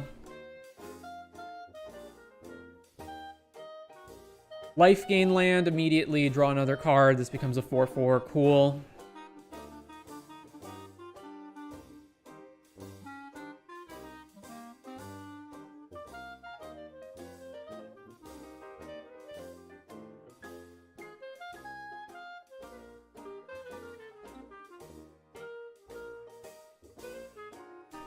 Vampire Gorman, Johnny Pridemate. You gotta be fucking kidding. Alright, Spider itself. And pass.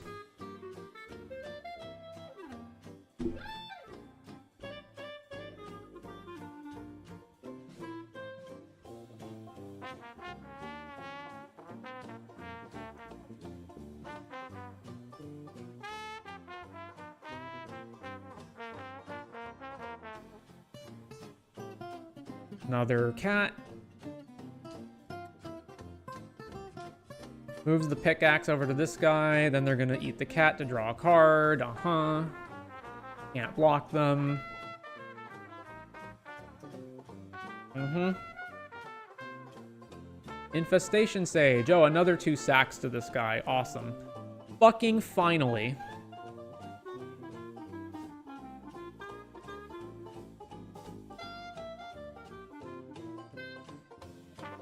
Alright, so we're just bursting this dude now, or the angel, I suppose.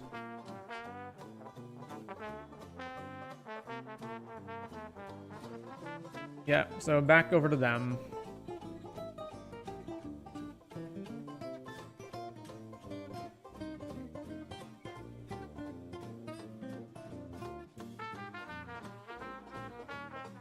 You know, the bitch of it is, like, if they gain any life... What does this thing do? Whenever you attack with 3 or more creatures, put a +1 counter on target creature you control. Sure. Oh my god. So if I don't burst this now, they can put a counter on it, and then I can't burst it anymore. If I don't burst this, they get to draw a card. Beginning of combat. I probably just killed the angel. Honestly.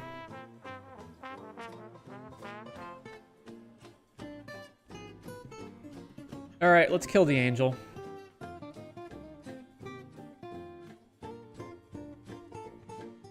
Because if they just attack and they make this a 5/5... Now, they might not, because the spider has death touch, but... I really don't want to have to trade my spider for it.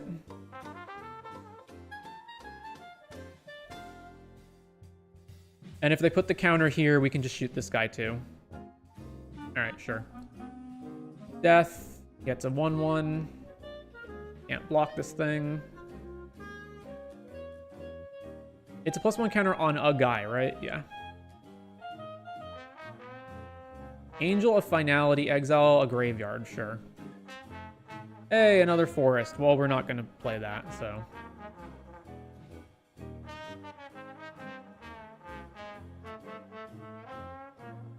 Back to them, and then we'll burst lightning this vampire at the beginning of combat.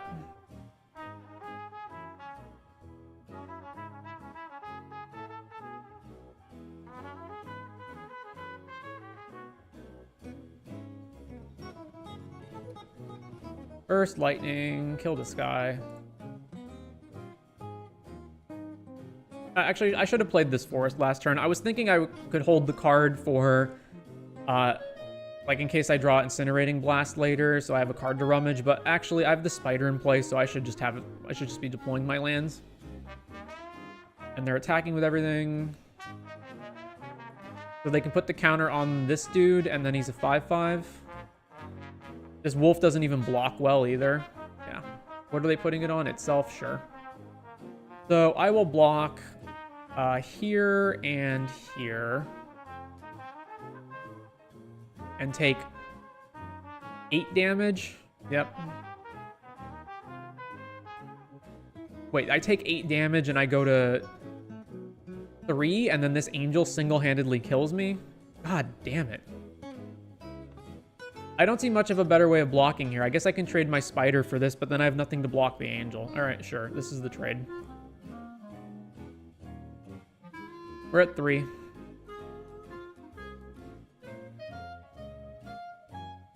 Whip the lion, And we're just stuck on... We're just stuck on this. It's just unbelievable.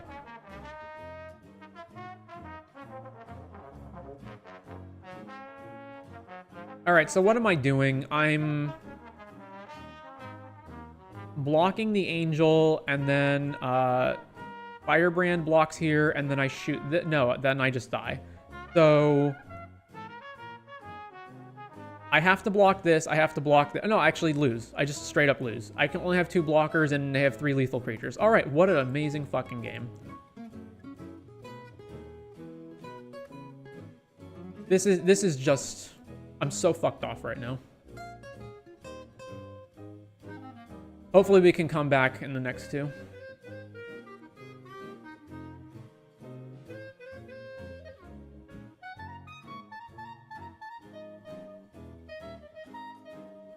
Actually, you know what?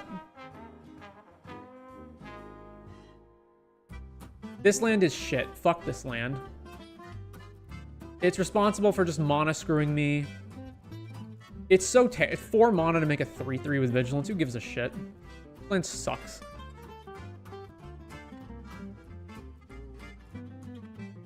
What's our actual color breakdown? We're 8 and 8 right now. Color breakdown. We have more red, right? Yeah.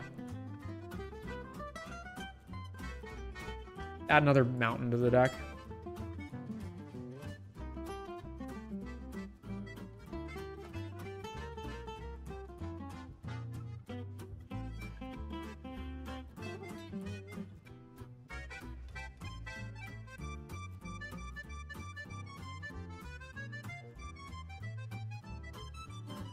On the play, match 2, sure, keep.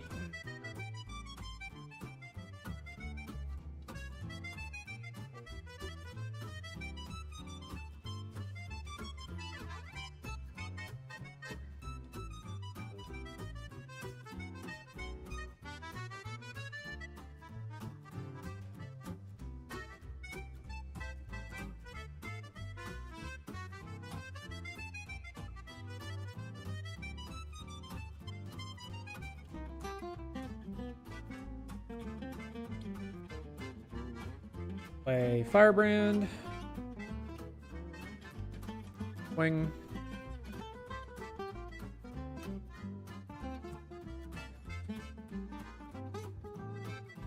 Planes. Alright, play this. Combat. Wing.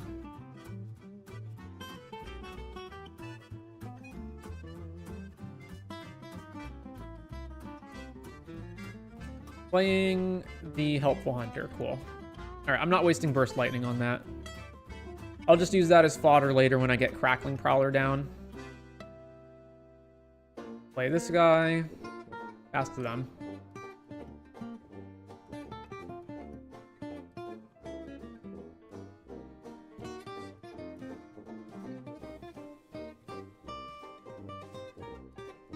Dazzling Angel, yeah, we can't burst that either, so that's fine. I mean, I imagine you attack with your cat now, right? Yeah.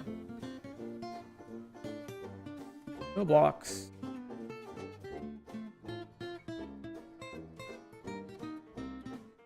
Alright. Play this dude. Shoot your cat. Then end step, trigger.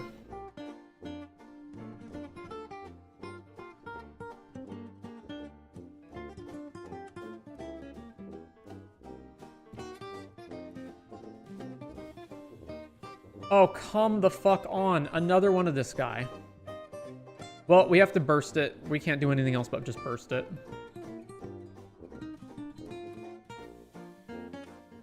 Uh-huh.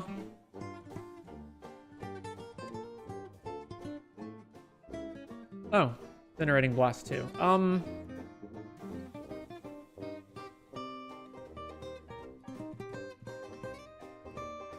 The reason to use this versus burst lightning.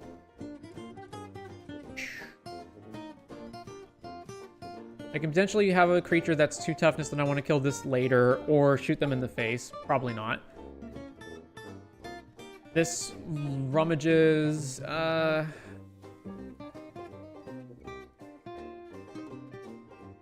also sorcery speed. If they play a creature that's even bigger... Alright, let's just kick burst on here. Hear this. So kill your guy, and then we get to swing. And morbid end of turn, this guy becomes a 6/5.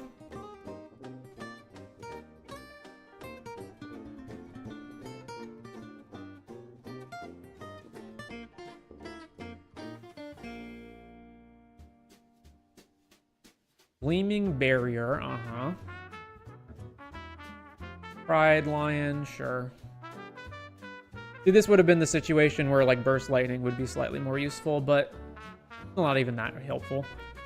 Alright, take 2 from the Angel.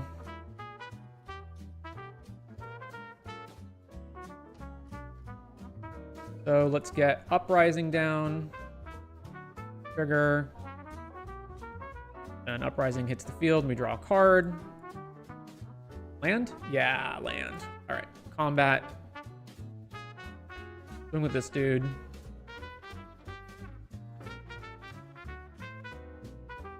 They are blocking. Okay, sure.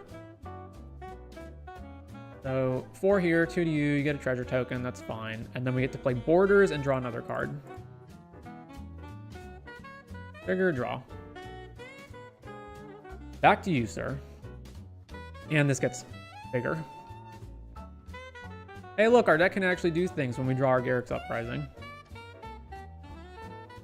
3, 4. Whenever you gain life, Surveil. Sure. For the first time, Surveil. This surveils away land, play Healer Hawk, gain more life. Fine, our creatures are much bigger than their creatures. They're still going to attack with this, eh? Alright. 13.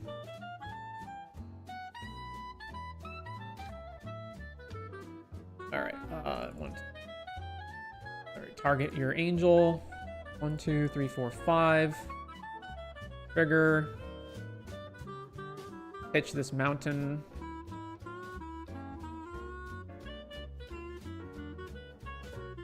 So ditch the mountain, rummage into another land. All right, well, whatever. Combat. Swing, swing.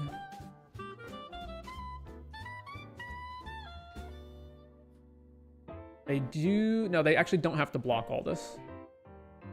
I could have attacked with the archer too, but I want something on defense. So they're just going to double block here. That's fine. Then end step, this triggers Morbid.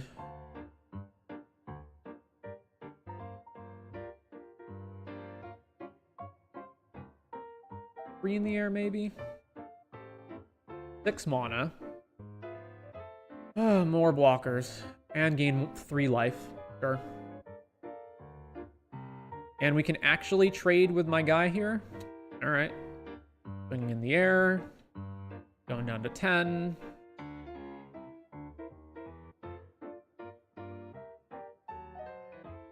Okay, we do have to attack, so... I guess I can so they in order to kill this, they have to triple block it. So that means either this doesn't die or the Firebrand Archer gets to get through. So let's attack with everything. So combat. Swing.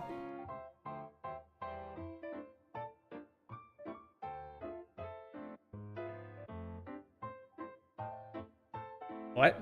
Why are they dual blocking here? Okay, sure. Oh, just so I don't trample them, right? Yeah. All right. Damage. Huh? Huh? Then we play the Raider. So, draw first. Then Impulse. All right, Burst Lightning.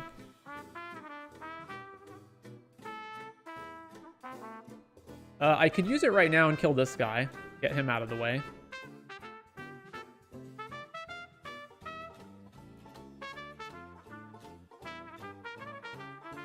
Sure, yeah, let's just kill this guy off.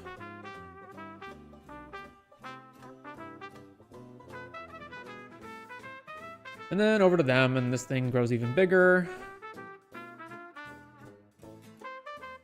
Like, there's maybe an argument for killing, like, waiting to kill the angel, but then I have to block the knight probably anyway if they attack with it, so, you know.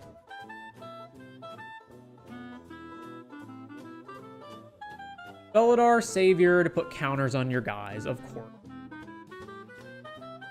I just cannot catch a break here, can I? So, we're dead in 2 hits, and they're going to go to 7, and this thing has lifelink and 3 toughness. Oh, are they only attacking with the Hawk? Alright. Not so bad, then. Well, we're flooding, but I don't see a reason not to just attack. So, if I attack, they have to block with something. They actually have to block... They at least have to block Prowler. So, combat.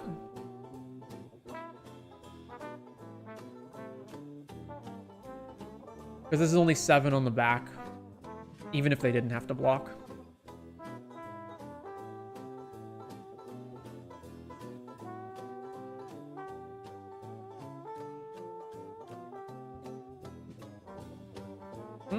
Block, block. Damage. Nope.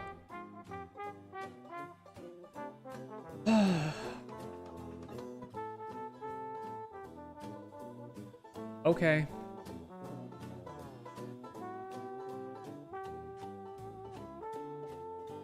Yep. They go to 2. We lose 1 guy. And then this is... Well, we're not dead, at least at this point. Morbid. 10 power.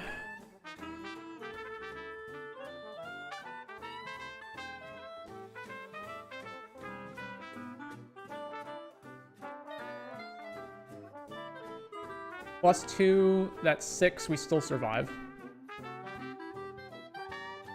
Okay.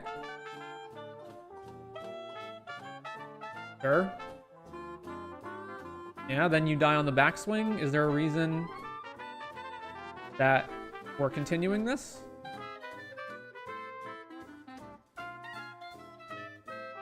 Alright. So once again, our opponent is using flyers, so we want the spider. And... yeah, just the spider, pretty much. Click and drag, click and drag. Okay, no. I can't click anything. Click and drag. And we're in limbo. Alright, here we go. Juggernaut out. Going with the other bushwhack, because they have, like, specific creatures that I want to kill.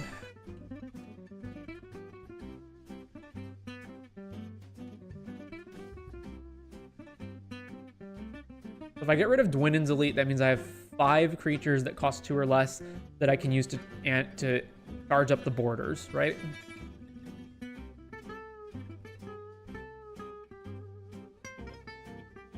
Or alternatively, we just cut one of these other guys. I'm not sure.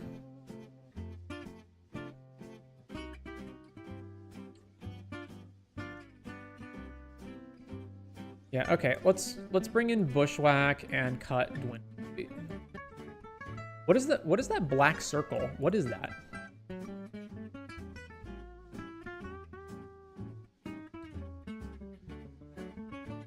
Kill possibility. I don't really want that. Hidetsugus. I guess we can threaten stuff. Not really great against the deck that spams a bunch of tokens out. All right, this is fine. Run this.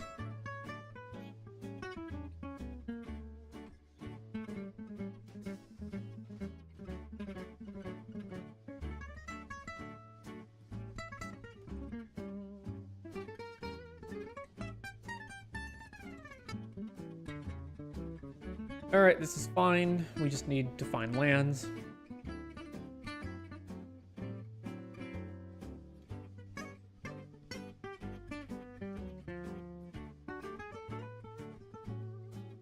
If it's Healer's Hawk turn 1, I'm immediately shooting it. All right, well, it's not. So play Firebrand. Swing.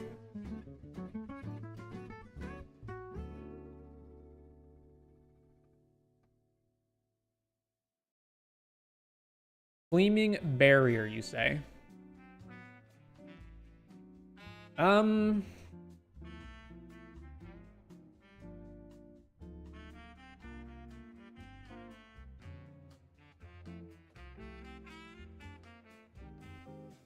Let's play Heartfire. And pass.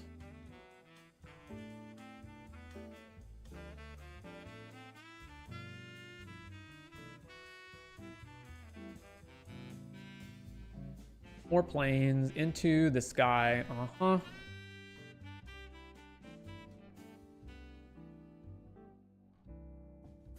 Hey, there's more mana. All right, we do have to attack them in order to get this stuff going.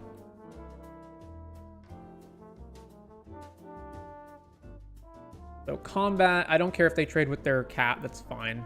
Heartfire, Immolator, swing. They might just block with Barrier if they suspect prowess shenanigans. Yeah, okay. Damage, then play Borders.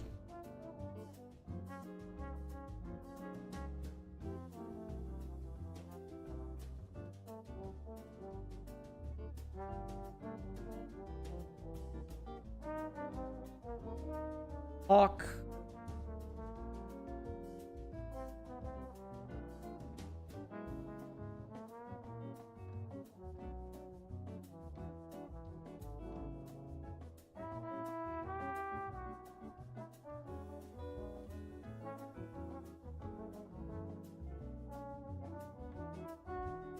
All right, back to us.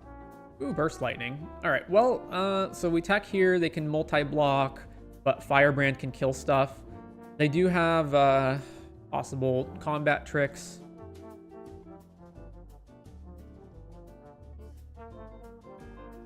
So combat. Swing here and here.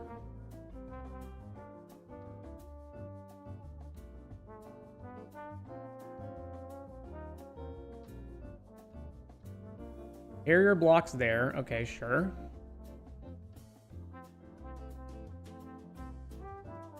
Okay, kill your barrier to make it treasure. That's fine.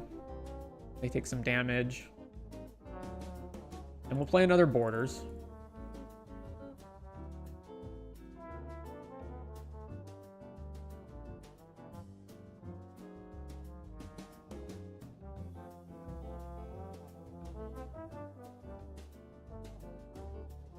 Four mana. 3 mana? 4 mana? 4 mana. Nope.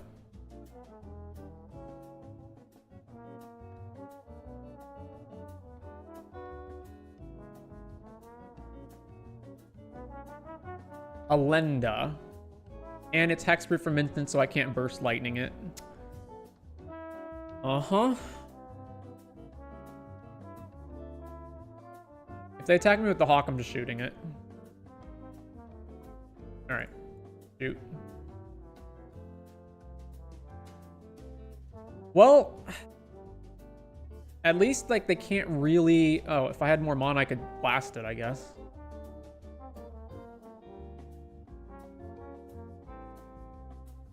What can I even do here? Immolator, I can get to 3 power, and then that's still not good enough. I guess I can trade with it, unless they have combat tricks.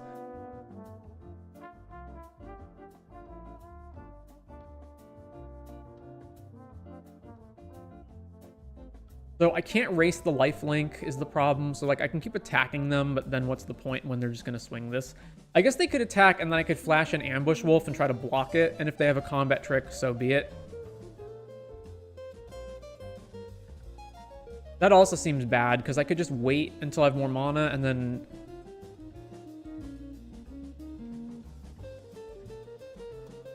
Like, if they have a combat trick, then they gain at least 4, and then they have a higher life total.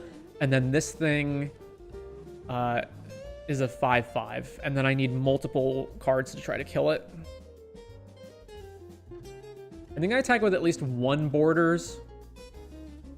And then just hold up wolf.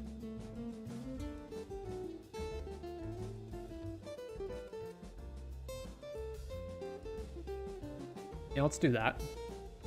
Combat. Swing.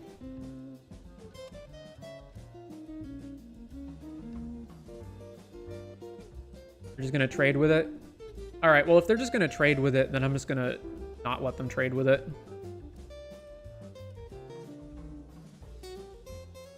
So it would have been a little better to play Firebrand Archer ahead of time if that was the case, but... Kill this cat.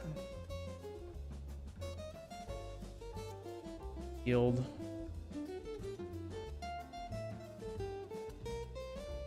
Okay, then trample. Then post-combat, play Firebrand Archer.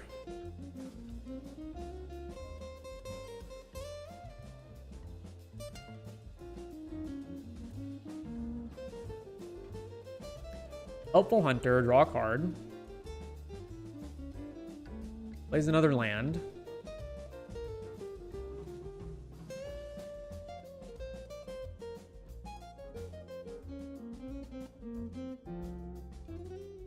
No attacks, sure. We just cannot draw lands now, eh?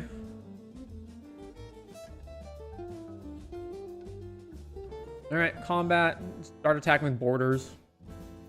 Swing, swing.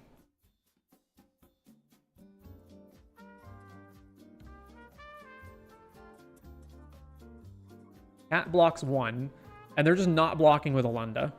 That tells me that they don't have a combat trick, and they're just trying to they feel like Alenda is the only way that they're going to win this game, so they're just maintaining Alenda on the field. Or they think they can attack now that I've swung with both of the borders. Lane's number 5, completely screwed off of black mana apparently.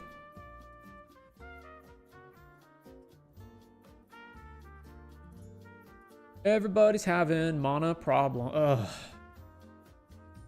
Yeah. Okay.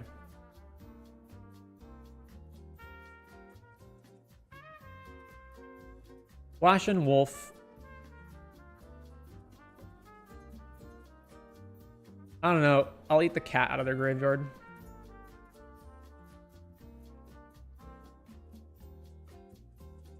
Then block their dude.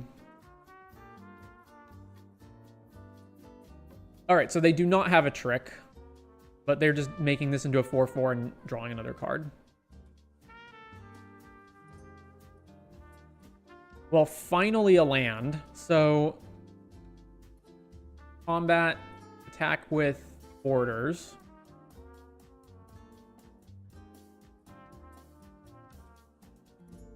Not blocking. Alright. Go to 9. Play this. Play Raider. Trigger. Alright, well, Uprising 100%. So, back to them.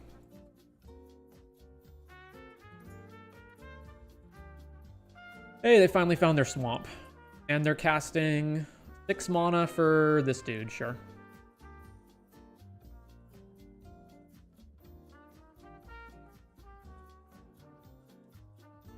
Another Garrick's Uprising.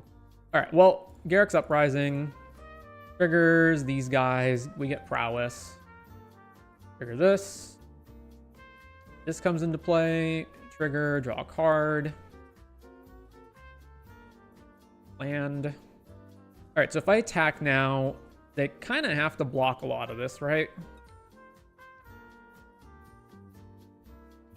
what if I attack with everything? Then they would go, Angel goes here. Both the Knight tokens on these guys. This here, they take 1, 2, 7 and live. And everything dies except for their Angel token, which survives. Alright, so yeah, I think it's correct to attack with everything. I can also pop Heartfire to kill something else if they block this in a way that... Swing.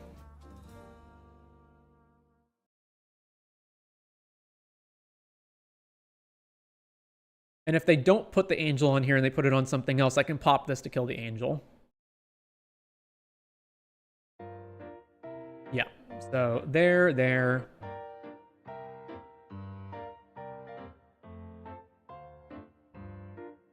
So pop this, kill this, you take 1, 5.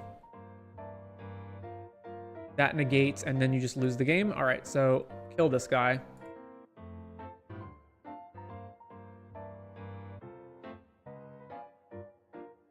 Yeah.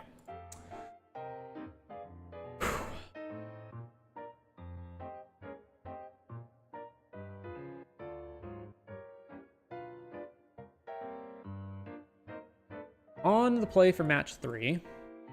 This is acceptable. Yep. We've got Firebrand, Garrick's Uprising, and then all our other big stuff can take over the game.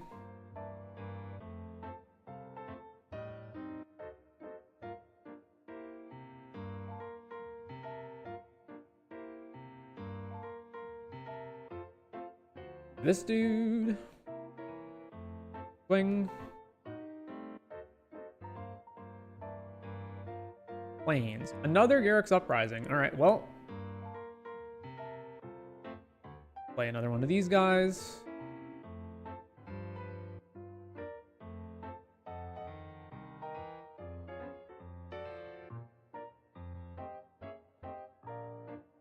Swing.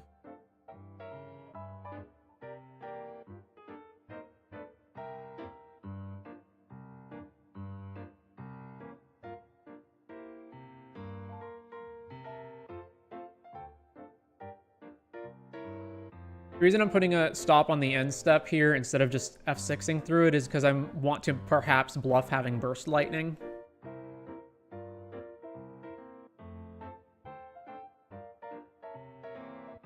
Plains, cat. All right. Do I just keep attacking them and then give them the option to... I guess whether I play Uprising or Ambush Wolf first doesn't matter. So let's just attack, and then if they block, who cares?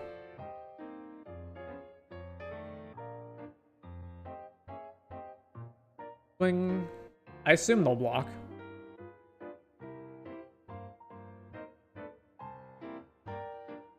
Yep. Alright, so then we flash an Ambush Wolf, and then next turn we can play Uprising. Because it doesn't matter whether we play Uprising first or Ambush Wolf first, we draw the same number of cards.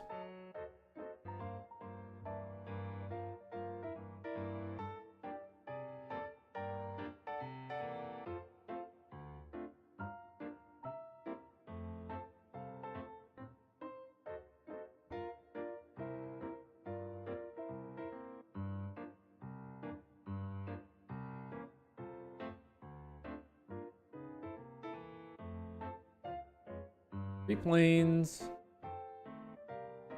Luminous Rebuke our dude. Okay, sure. Why do we tap 3 for that?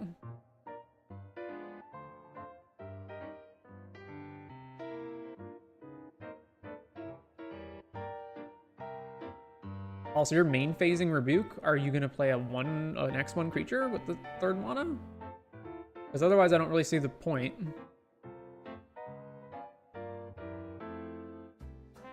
Alright, they just overtapped for no reason. Alright, so flash in this dude. Exile your cat. Uprising.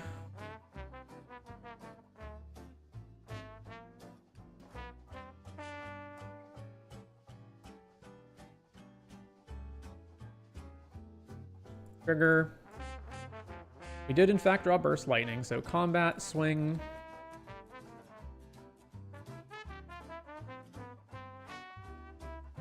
Always make sure to tap your mana correctly, folks.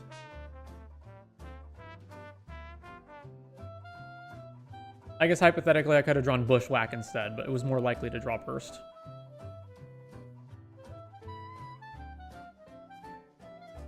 Four mana without having done anything.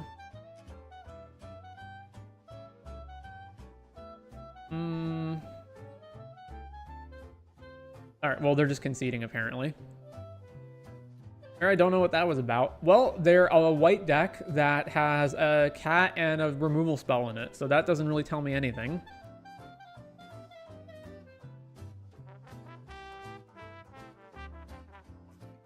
White, I guess, means they probably have flyers. So maybe the spider is useful, but I don't actually even know. I think I just run back the same deck and then make changes according to what I see in the second game, if we go to a third game.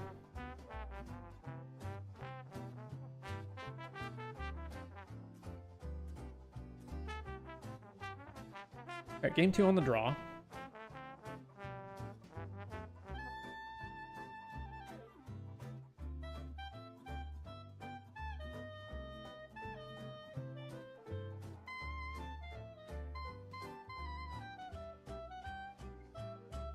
Yep, this is fine. Keep this.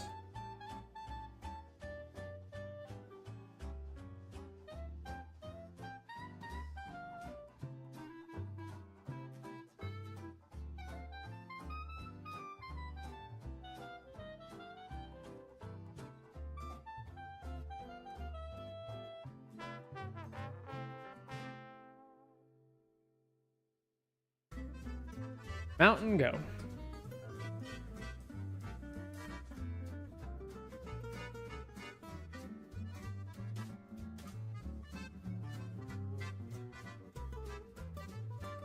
They play a cat. I'm probably not bursting it.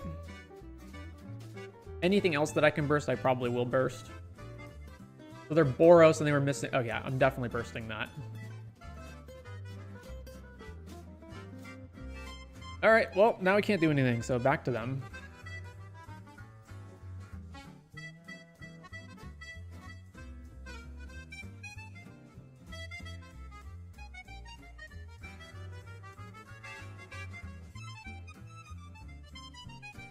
I don't know, guys. Am I crazy? I've never seen Moto have this poor performance and have so many glitches and UI problems.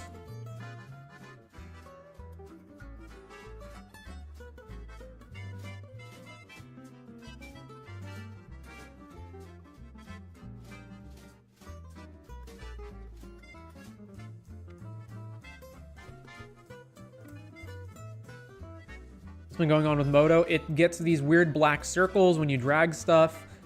Cards refuse to move between different zones if you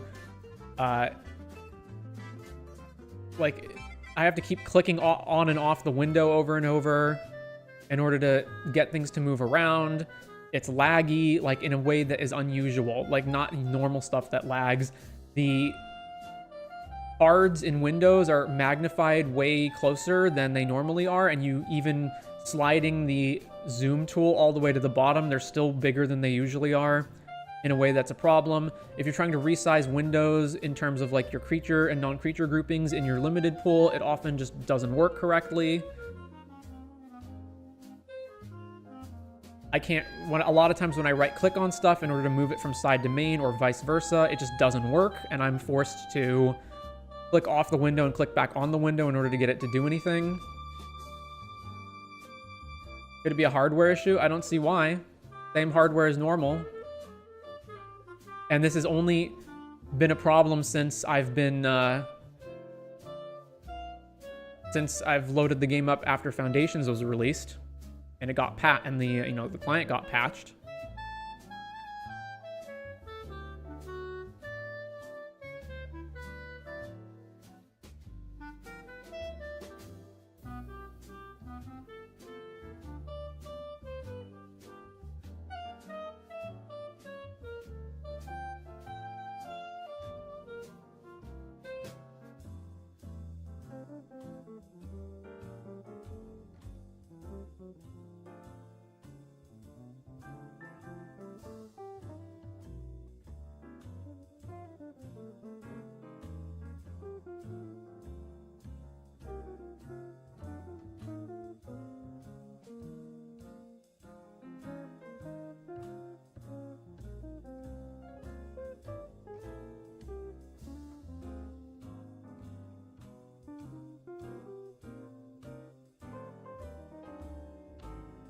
right, we take 3 from Cathar.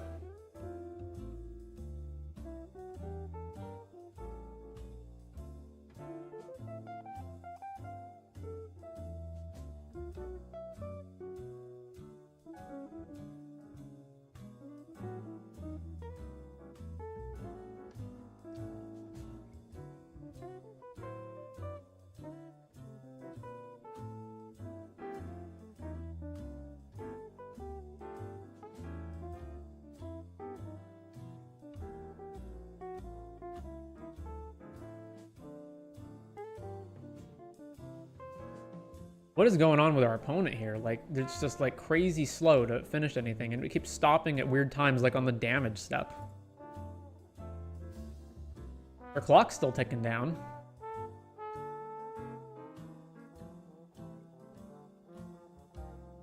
All right, end of combat. Still stuck. So they're not disconnected because it is moving. Opponent is falling asleep, apparently. It's all the smooth jazz. Main phase 2 did nothing. End step. Okay. Well, we're going to attack so that I can play Strongbox Raider. Or is that best, or is it better to just play Sower of Chaos and then hold this up to kill this guy? Because I don't want to block with my Strongbox Raider. I think I'm better off just playing Sower of Chaos and then shooting this.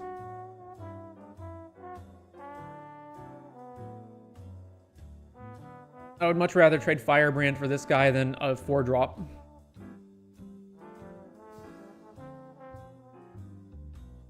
Plus Strongbox Raider, so they didn't play anything. They have they had 4 cards in their hand with 4 mana open, and they didn't play anything. All right, we're going to block.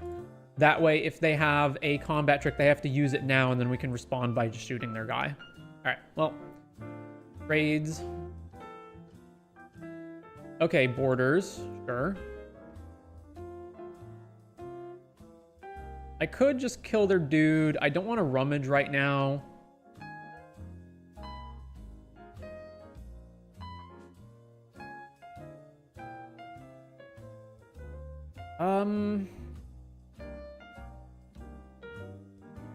I also do not want to spend my removal spell on their 4/3. So I think I just attack and see what they do. If they don't do anything, I probably just play Strongbox Raider and then see what we get next. Combat, swing. See if they block me.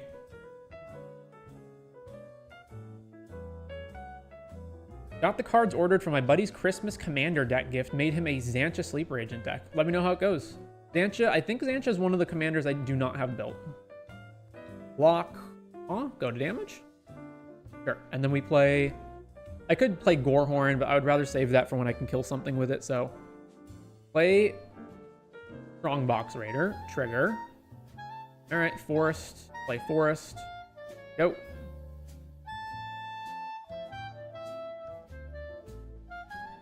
Plays Vanishing Light on our dude, sure. Oh, Garrick's Uprising. Actually, it's a little awkward. We kind of have to play Gorehorn without any... Yeah, it's fine. Play Gorehorn, pass. Going off what he already has built, this should be well outside of the left field for him. Gondra? Excuse me?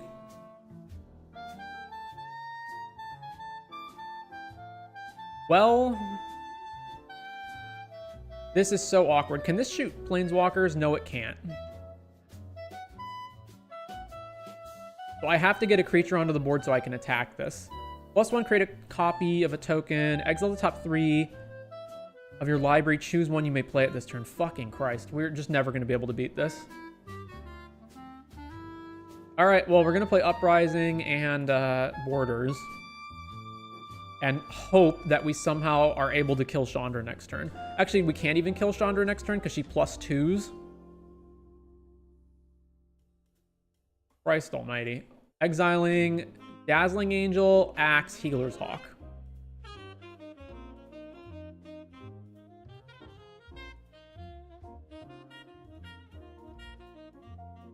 Plays the Axe, sure.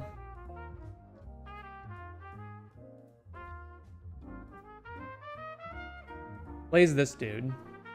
Equips the axe. Very well. Alright. What am I doing? Blast this dude. 1, 2. I've used Burst Lightning. I am almost certainly not going to use Bushwhack, so this, and this. Dip the forest. We drew another forest. Amazing. Combat. Attack Chandra. Still doesn't kill it. And then I guess we're playing this forest and passing.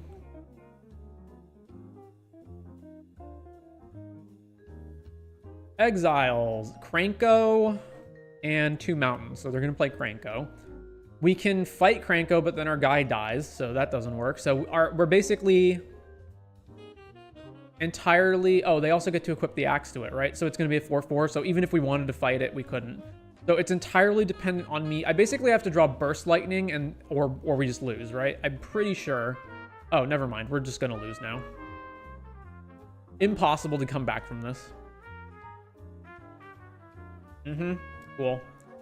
Juggernaut can fight a guy, and then who cares? We're just going to lose the game. I guess Juggernaut draws me a card. All right. Juggernaut, draw. Borders. Yeah, that doesn't help. If I don't kill Kranko, it floods the board with tokens. If I don't kill this thing, it's a double strike with trample. Chandra sticks around no matter what. I have to trade my Juggernaut for one of these creatures.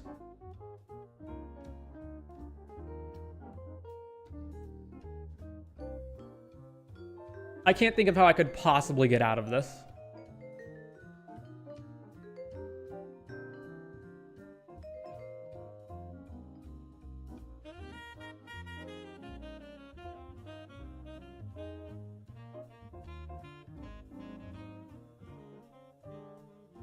So Bushwhack, fight. Juggernaut fights Kranko. And then we just pass, and then they have this and Chandra in play. So yeah, we're dead.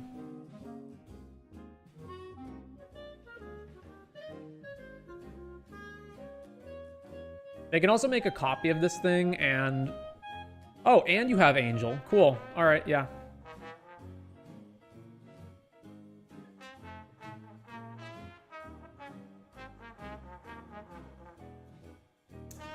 I don't really know why I'm still continuing this game, because I don't think there's a shot in hell we can win. I'm thinking like the only thing is that since I have Uprising play, I could potentially get some kind of crazy string of draws. I don't even think that's possible. I'd have to find like Burst Lightning. Makes a copy of the Angel, so now they get to draw... Oh, sorry, excuse me. 4 cards, right?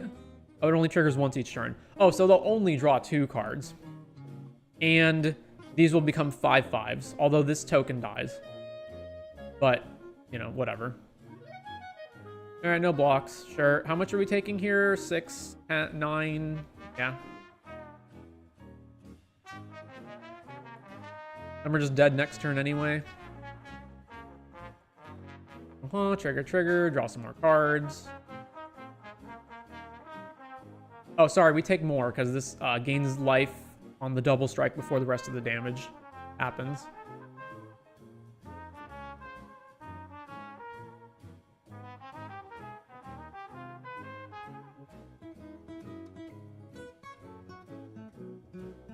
Then that thing dies, sure.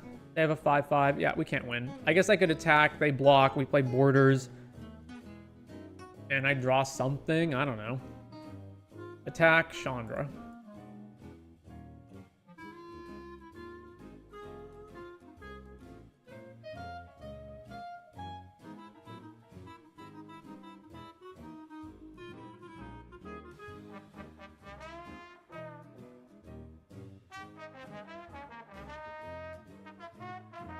Yeah, block. Play borders. Comes in, draw, we hit a land. All right, we're dead. So they've got Exemplar, Axe, and Chandra, so we can never ever win the long game, so we should not play anything that is delayed into the long game. Rough leagues, yeah, it's been pretty bad. Let's see. Hidetsugu's to cheese a win. Bulk up to cheese the win. Because we don't want we don't want the spider. They have life gaining stuff. I don't know. These cards are just usually not very good. We're probably just going to take over the board. So probably the only card worth considering is like what? Bulk up in all likelihood. And once again, Moto's broken. I can't click on anything. All right. There we go. Am I cutting anything for bulk up? I don't think so. Maybe Dwindon's elite.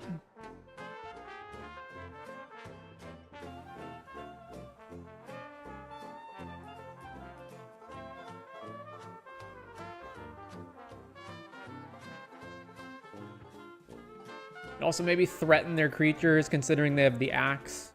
I don't know.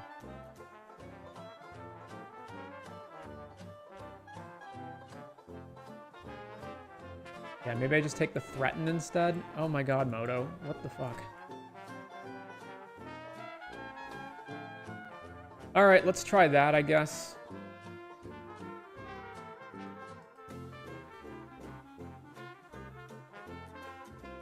This can shoot planeswalkers? Huh. Bulking that up actually matter. That means I have to be way behind. That means Chandra has to be on the board for that to matter. Alright, this is fine. Let's just...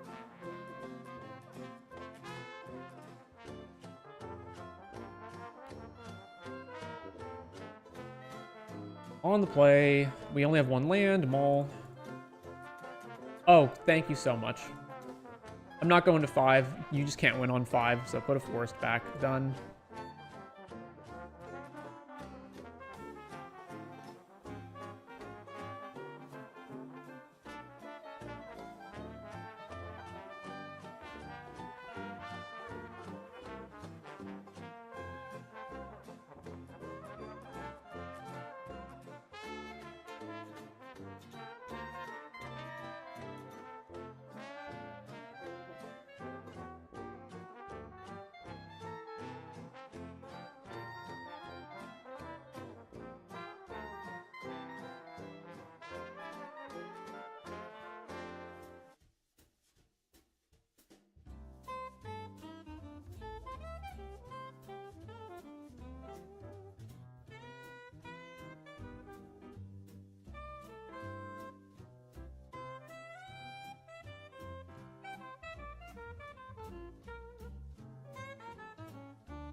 Lanes.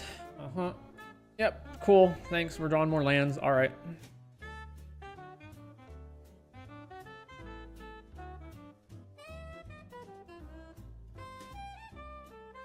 Swiftblade Vindicator. Awesome. All right, can we draw something?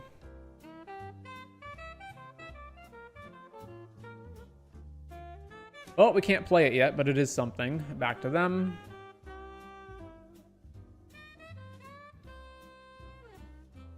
Take 2 from this thing.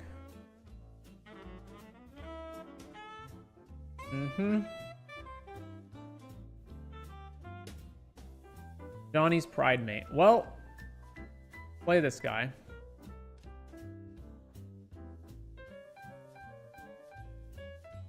Oh, at least they're mana screwed, I guess? Wow, so fantastic game. So we're flooded, they're screwed. Fantastic magic right here.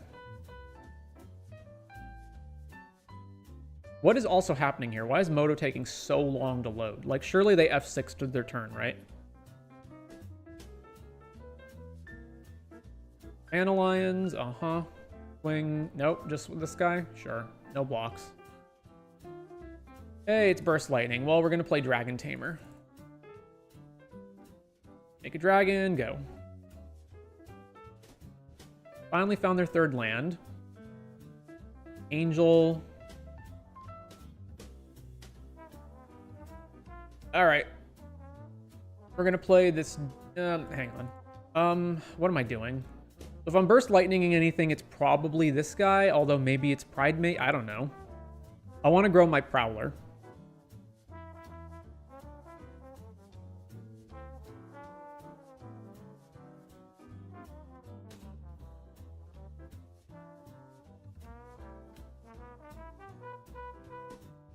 So sure, combat, swing with dragon token. Obviously, they're not going to block. Then we go Prowler. And then Burst Lightning on... I don't know if it's better to kill this dude or the Pride Mate. I feel like this is a trap and I'm actually supposed to shoot the Pride Mate, but I'm not sure.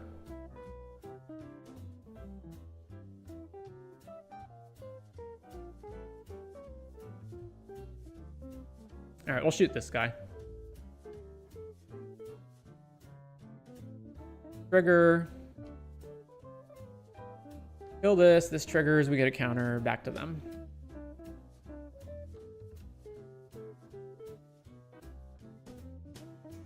Four mana. Plays this dude. Puts counters on stuff.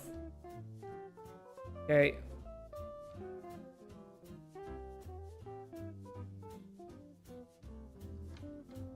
They have no attacks on the ground right now, so it's just going to be in the air if they want to attack.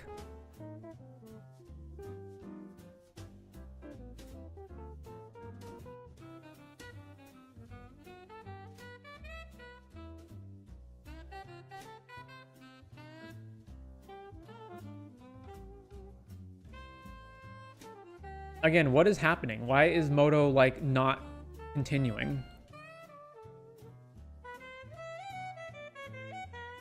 Surely they're not triggering this ability and then just sitting there without continuing it. All right. Wait, why do they get 2 counters on this?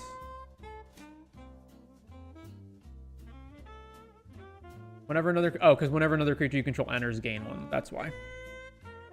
They have an attack with the Pride Mate now, and then...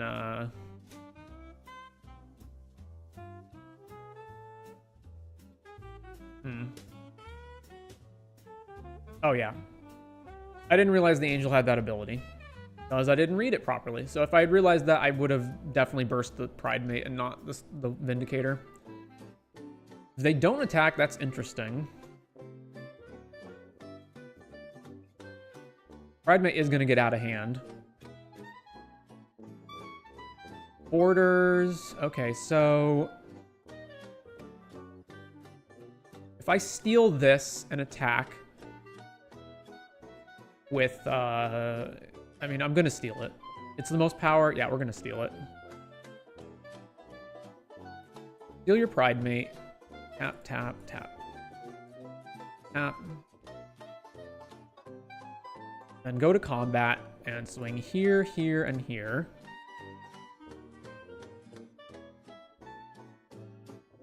They technically don't have to block, but it feels like they should.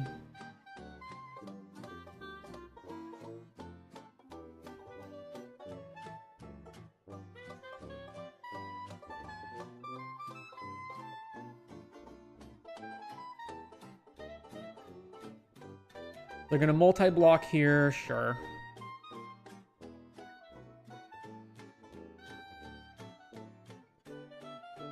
Okay, death. Then play borders post-combat. And over to them. Then the Johnny returns to their side of the board, and... problem is we have no cards and they have 4 cards. And they're not at a life total where we can just keep attacking them without any issue. But mainly right now it's just the dragon token, because this Ajani's going to get really big. Yeah, did I throw this match by not just shooting Ajani instead? They're not playing anything. Oh, thank God Garrick's Uprising. All right. Trigger. Hit you. Draw. Juggernaut, which I can't play. All right, so... if they have instant speed creatures that they can flash in, then attacking with borders is just strictly bad, because it just gets eaten by a Johnny. So I think I just swing with the dragon token. Yeah, all right. Swing with the dragon token. Luminous Rebuke, sure. I figured something like that was going to happen. Hopefully we can draw our way out of this. Next turn we can Juggernaut, draw, get some cards going. Raise the Past, which brings back Savannah and Swiftblade, and it gets 2 triggers and Johnny's Pride Mate becomes a 6/6. All right, that's not too terrible. I can multi-block this if I need to.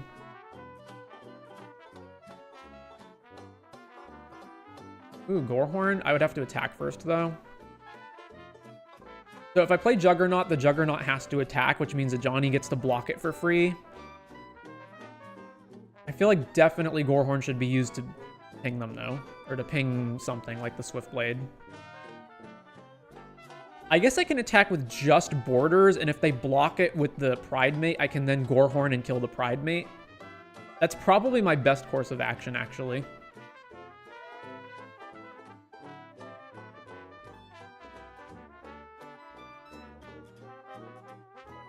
Swing.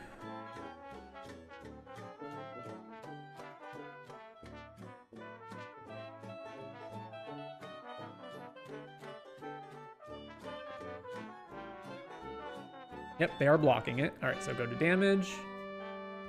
Then Gorehorn. Shoot your guy. Okay, Johnny dies off, play land, go. Franco. Ugh.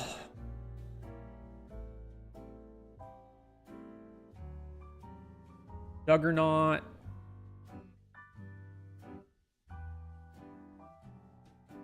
Draw, for Christ's sake.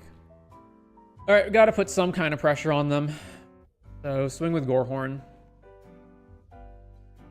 No blocks. Yeah, Krenko's just going to get completely out of hand.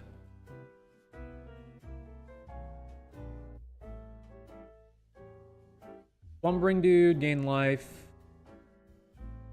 No attacks. Can we draw something? Combat.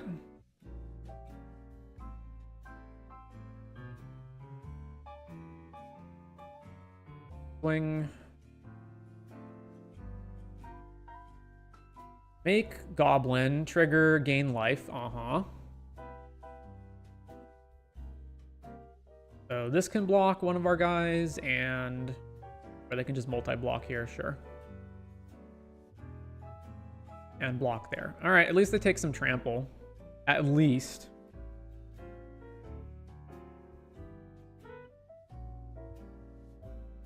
Or... then we have no follow-up.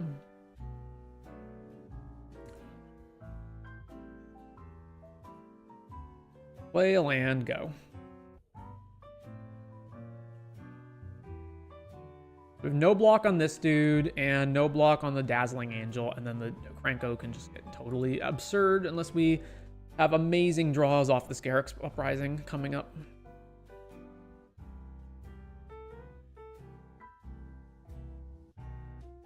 I guess I can technically double block the Vindicator to trade with it.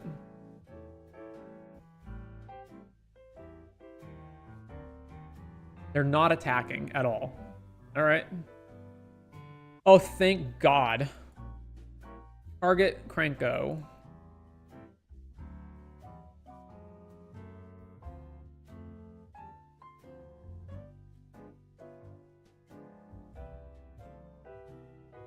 Yep, make the dude.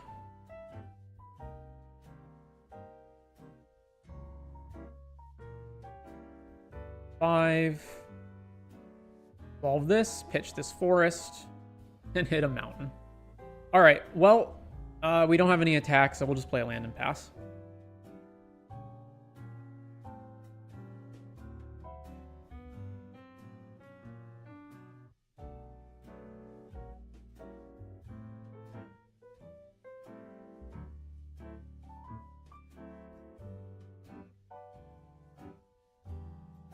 One, two, three, four, five, six, 7, 8, 9, 10 spells to 1, 2, 3, 4, 5, 6, 7, 8, 9, 10, 11 lands.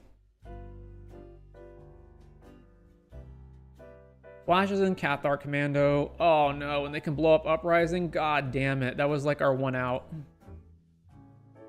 Cat, yep.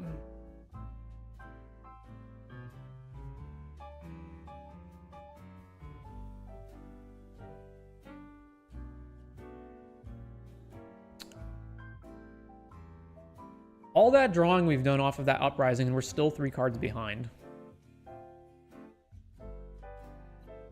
Possibly because half the cards we've played are land, or more than half are lands.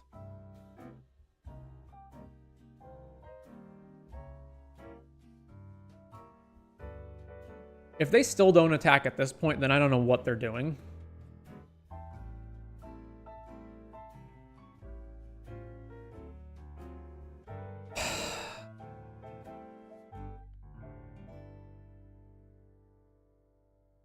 The fuck? F6.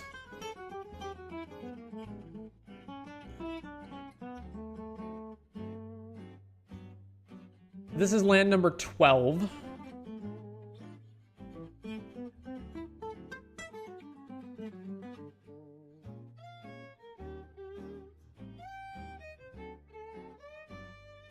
And the fact they're not playing anything tells me, oh my god, land number 13 tells me they probably have Chandra in their hand and they're just unable to play it right now. If they ever play Chandra, we just lose instantly.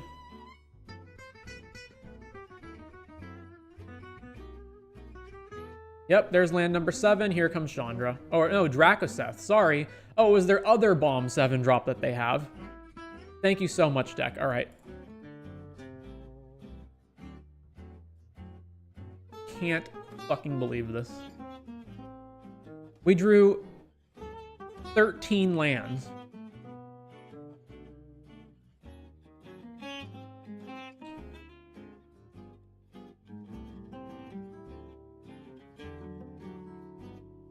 I have one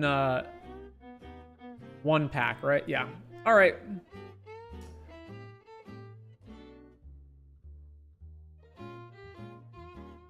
No more. I've had it. We're done. Fuck this format. I mean, I wasn't expecting it to be as good as Duskmourn, but holy crap, it's so bad. It's just who drafts the better rare. The format. That's all it is.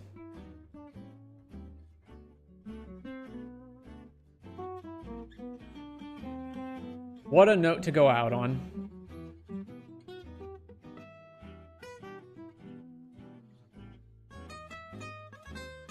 Well, hopefully at least you guys enjoyed watching my salty tears. Don't know what we're coming back with. Probably a long hiatus now. See you next time.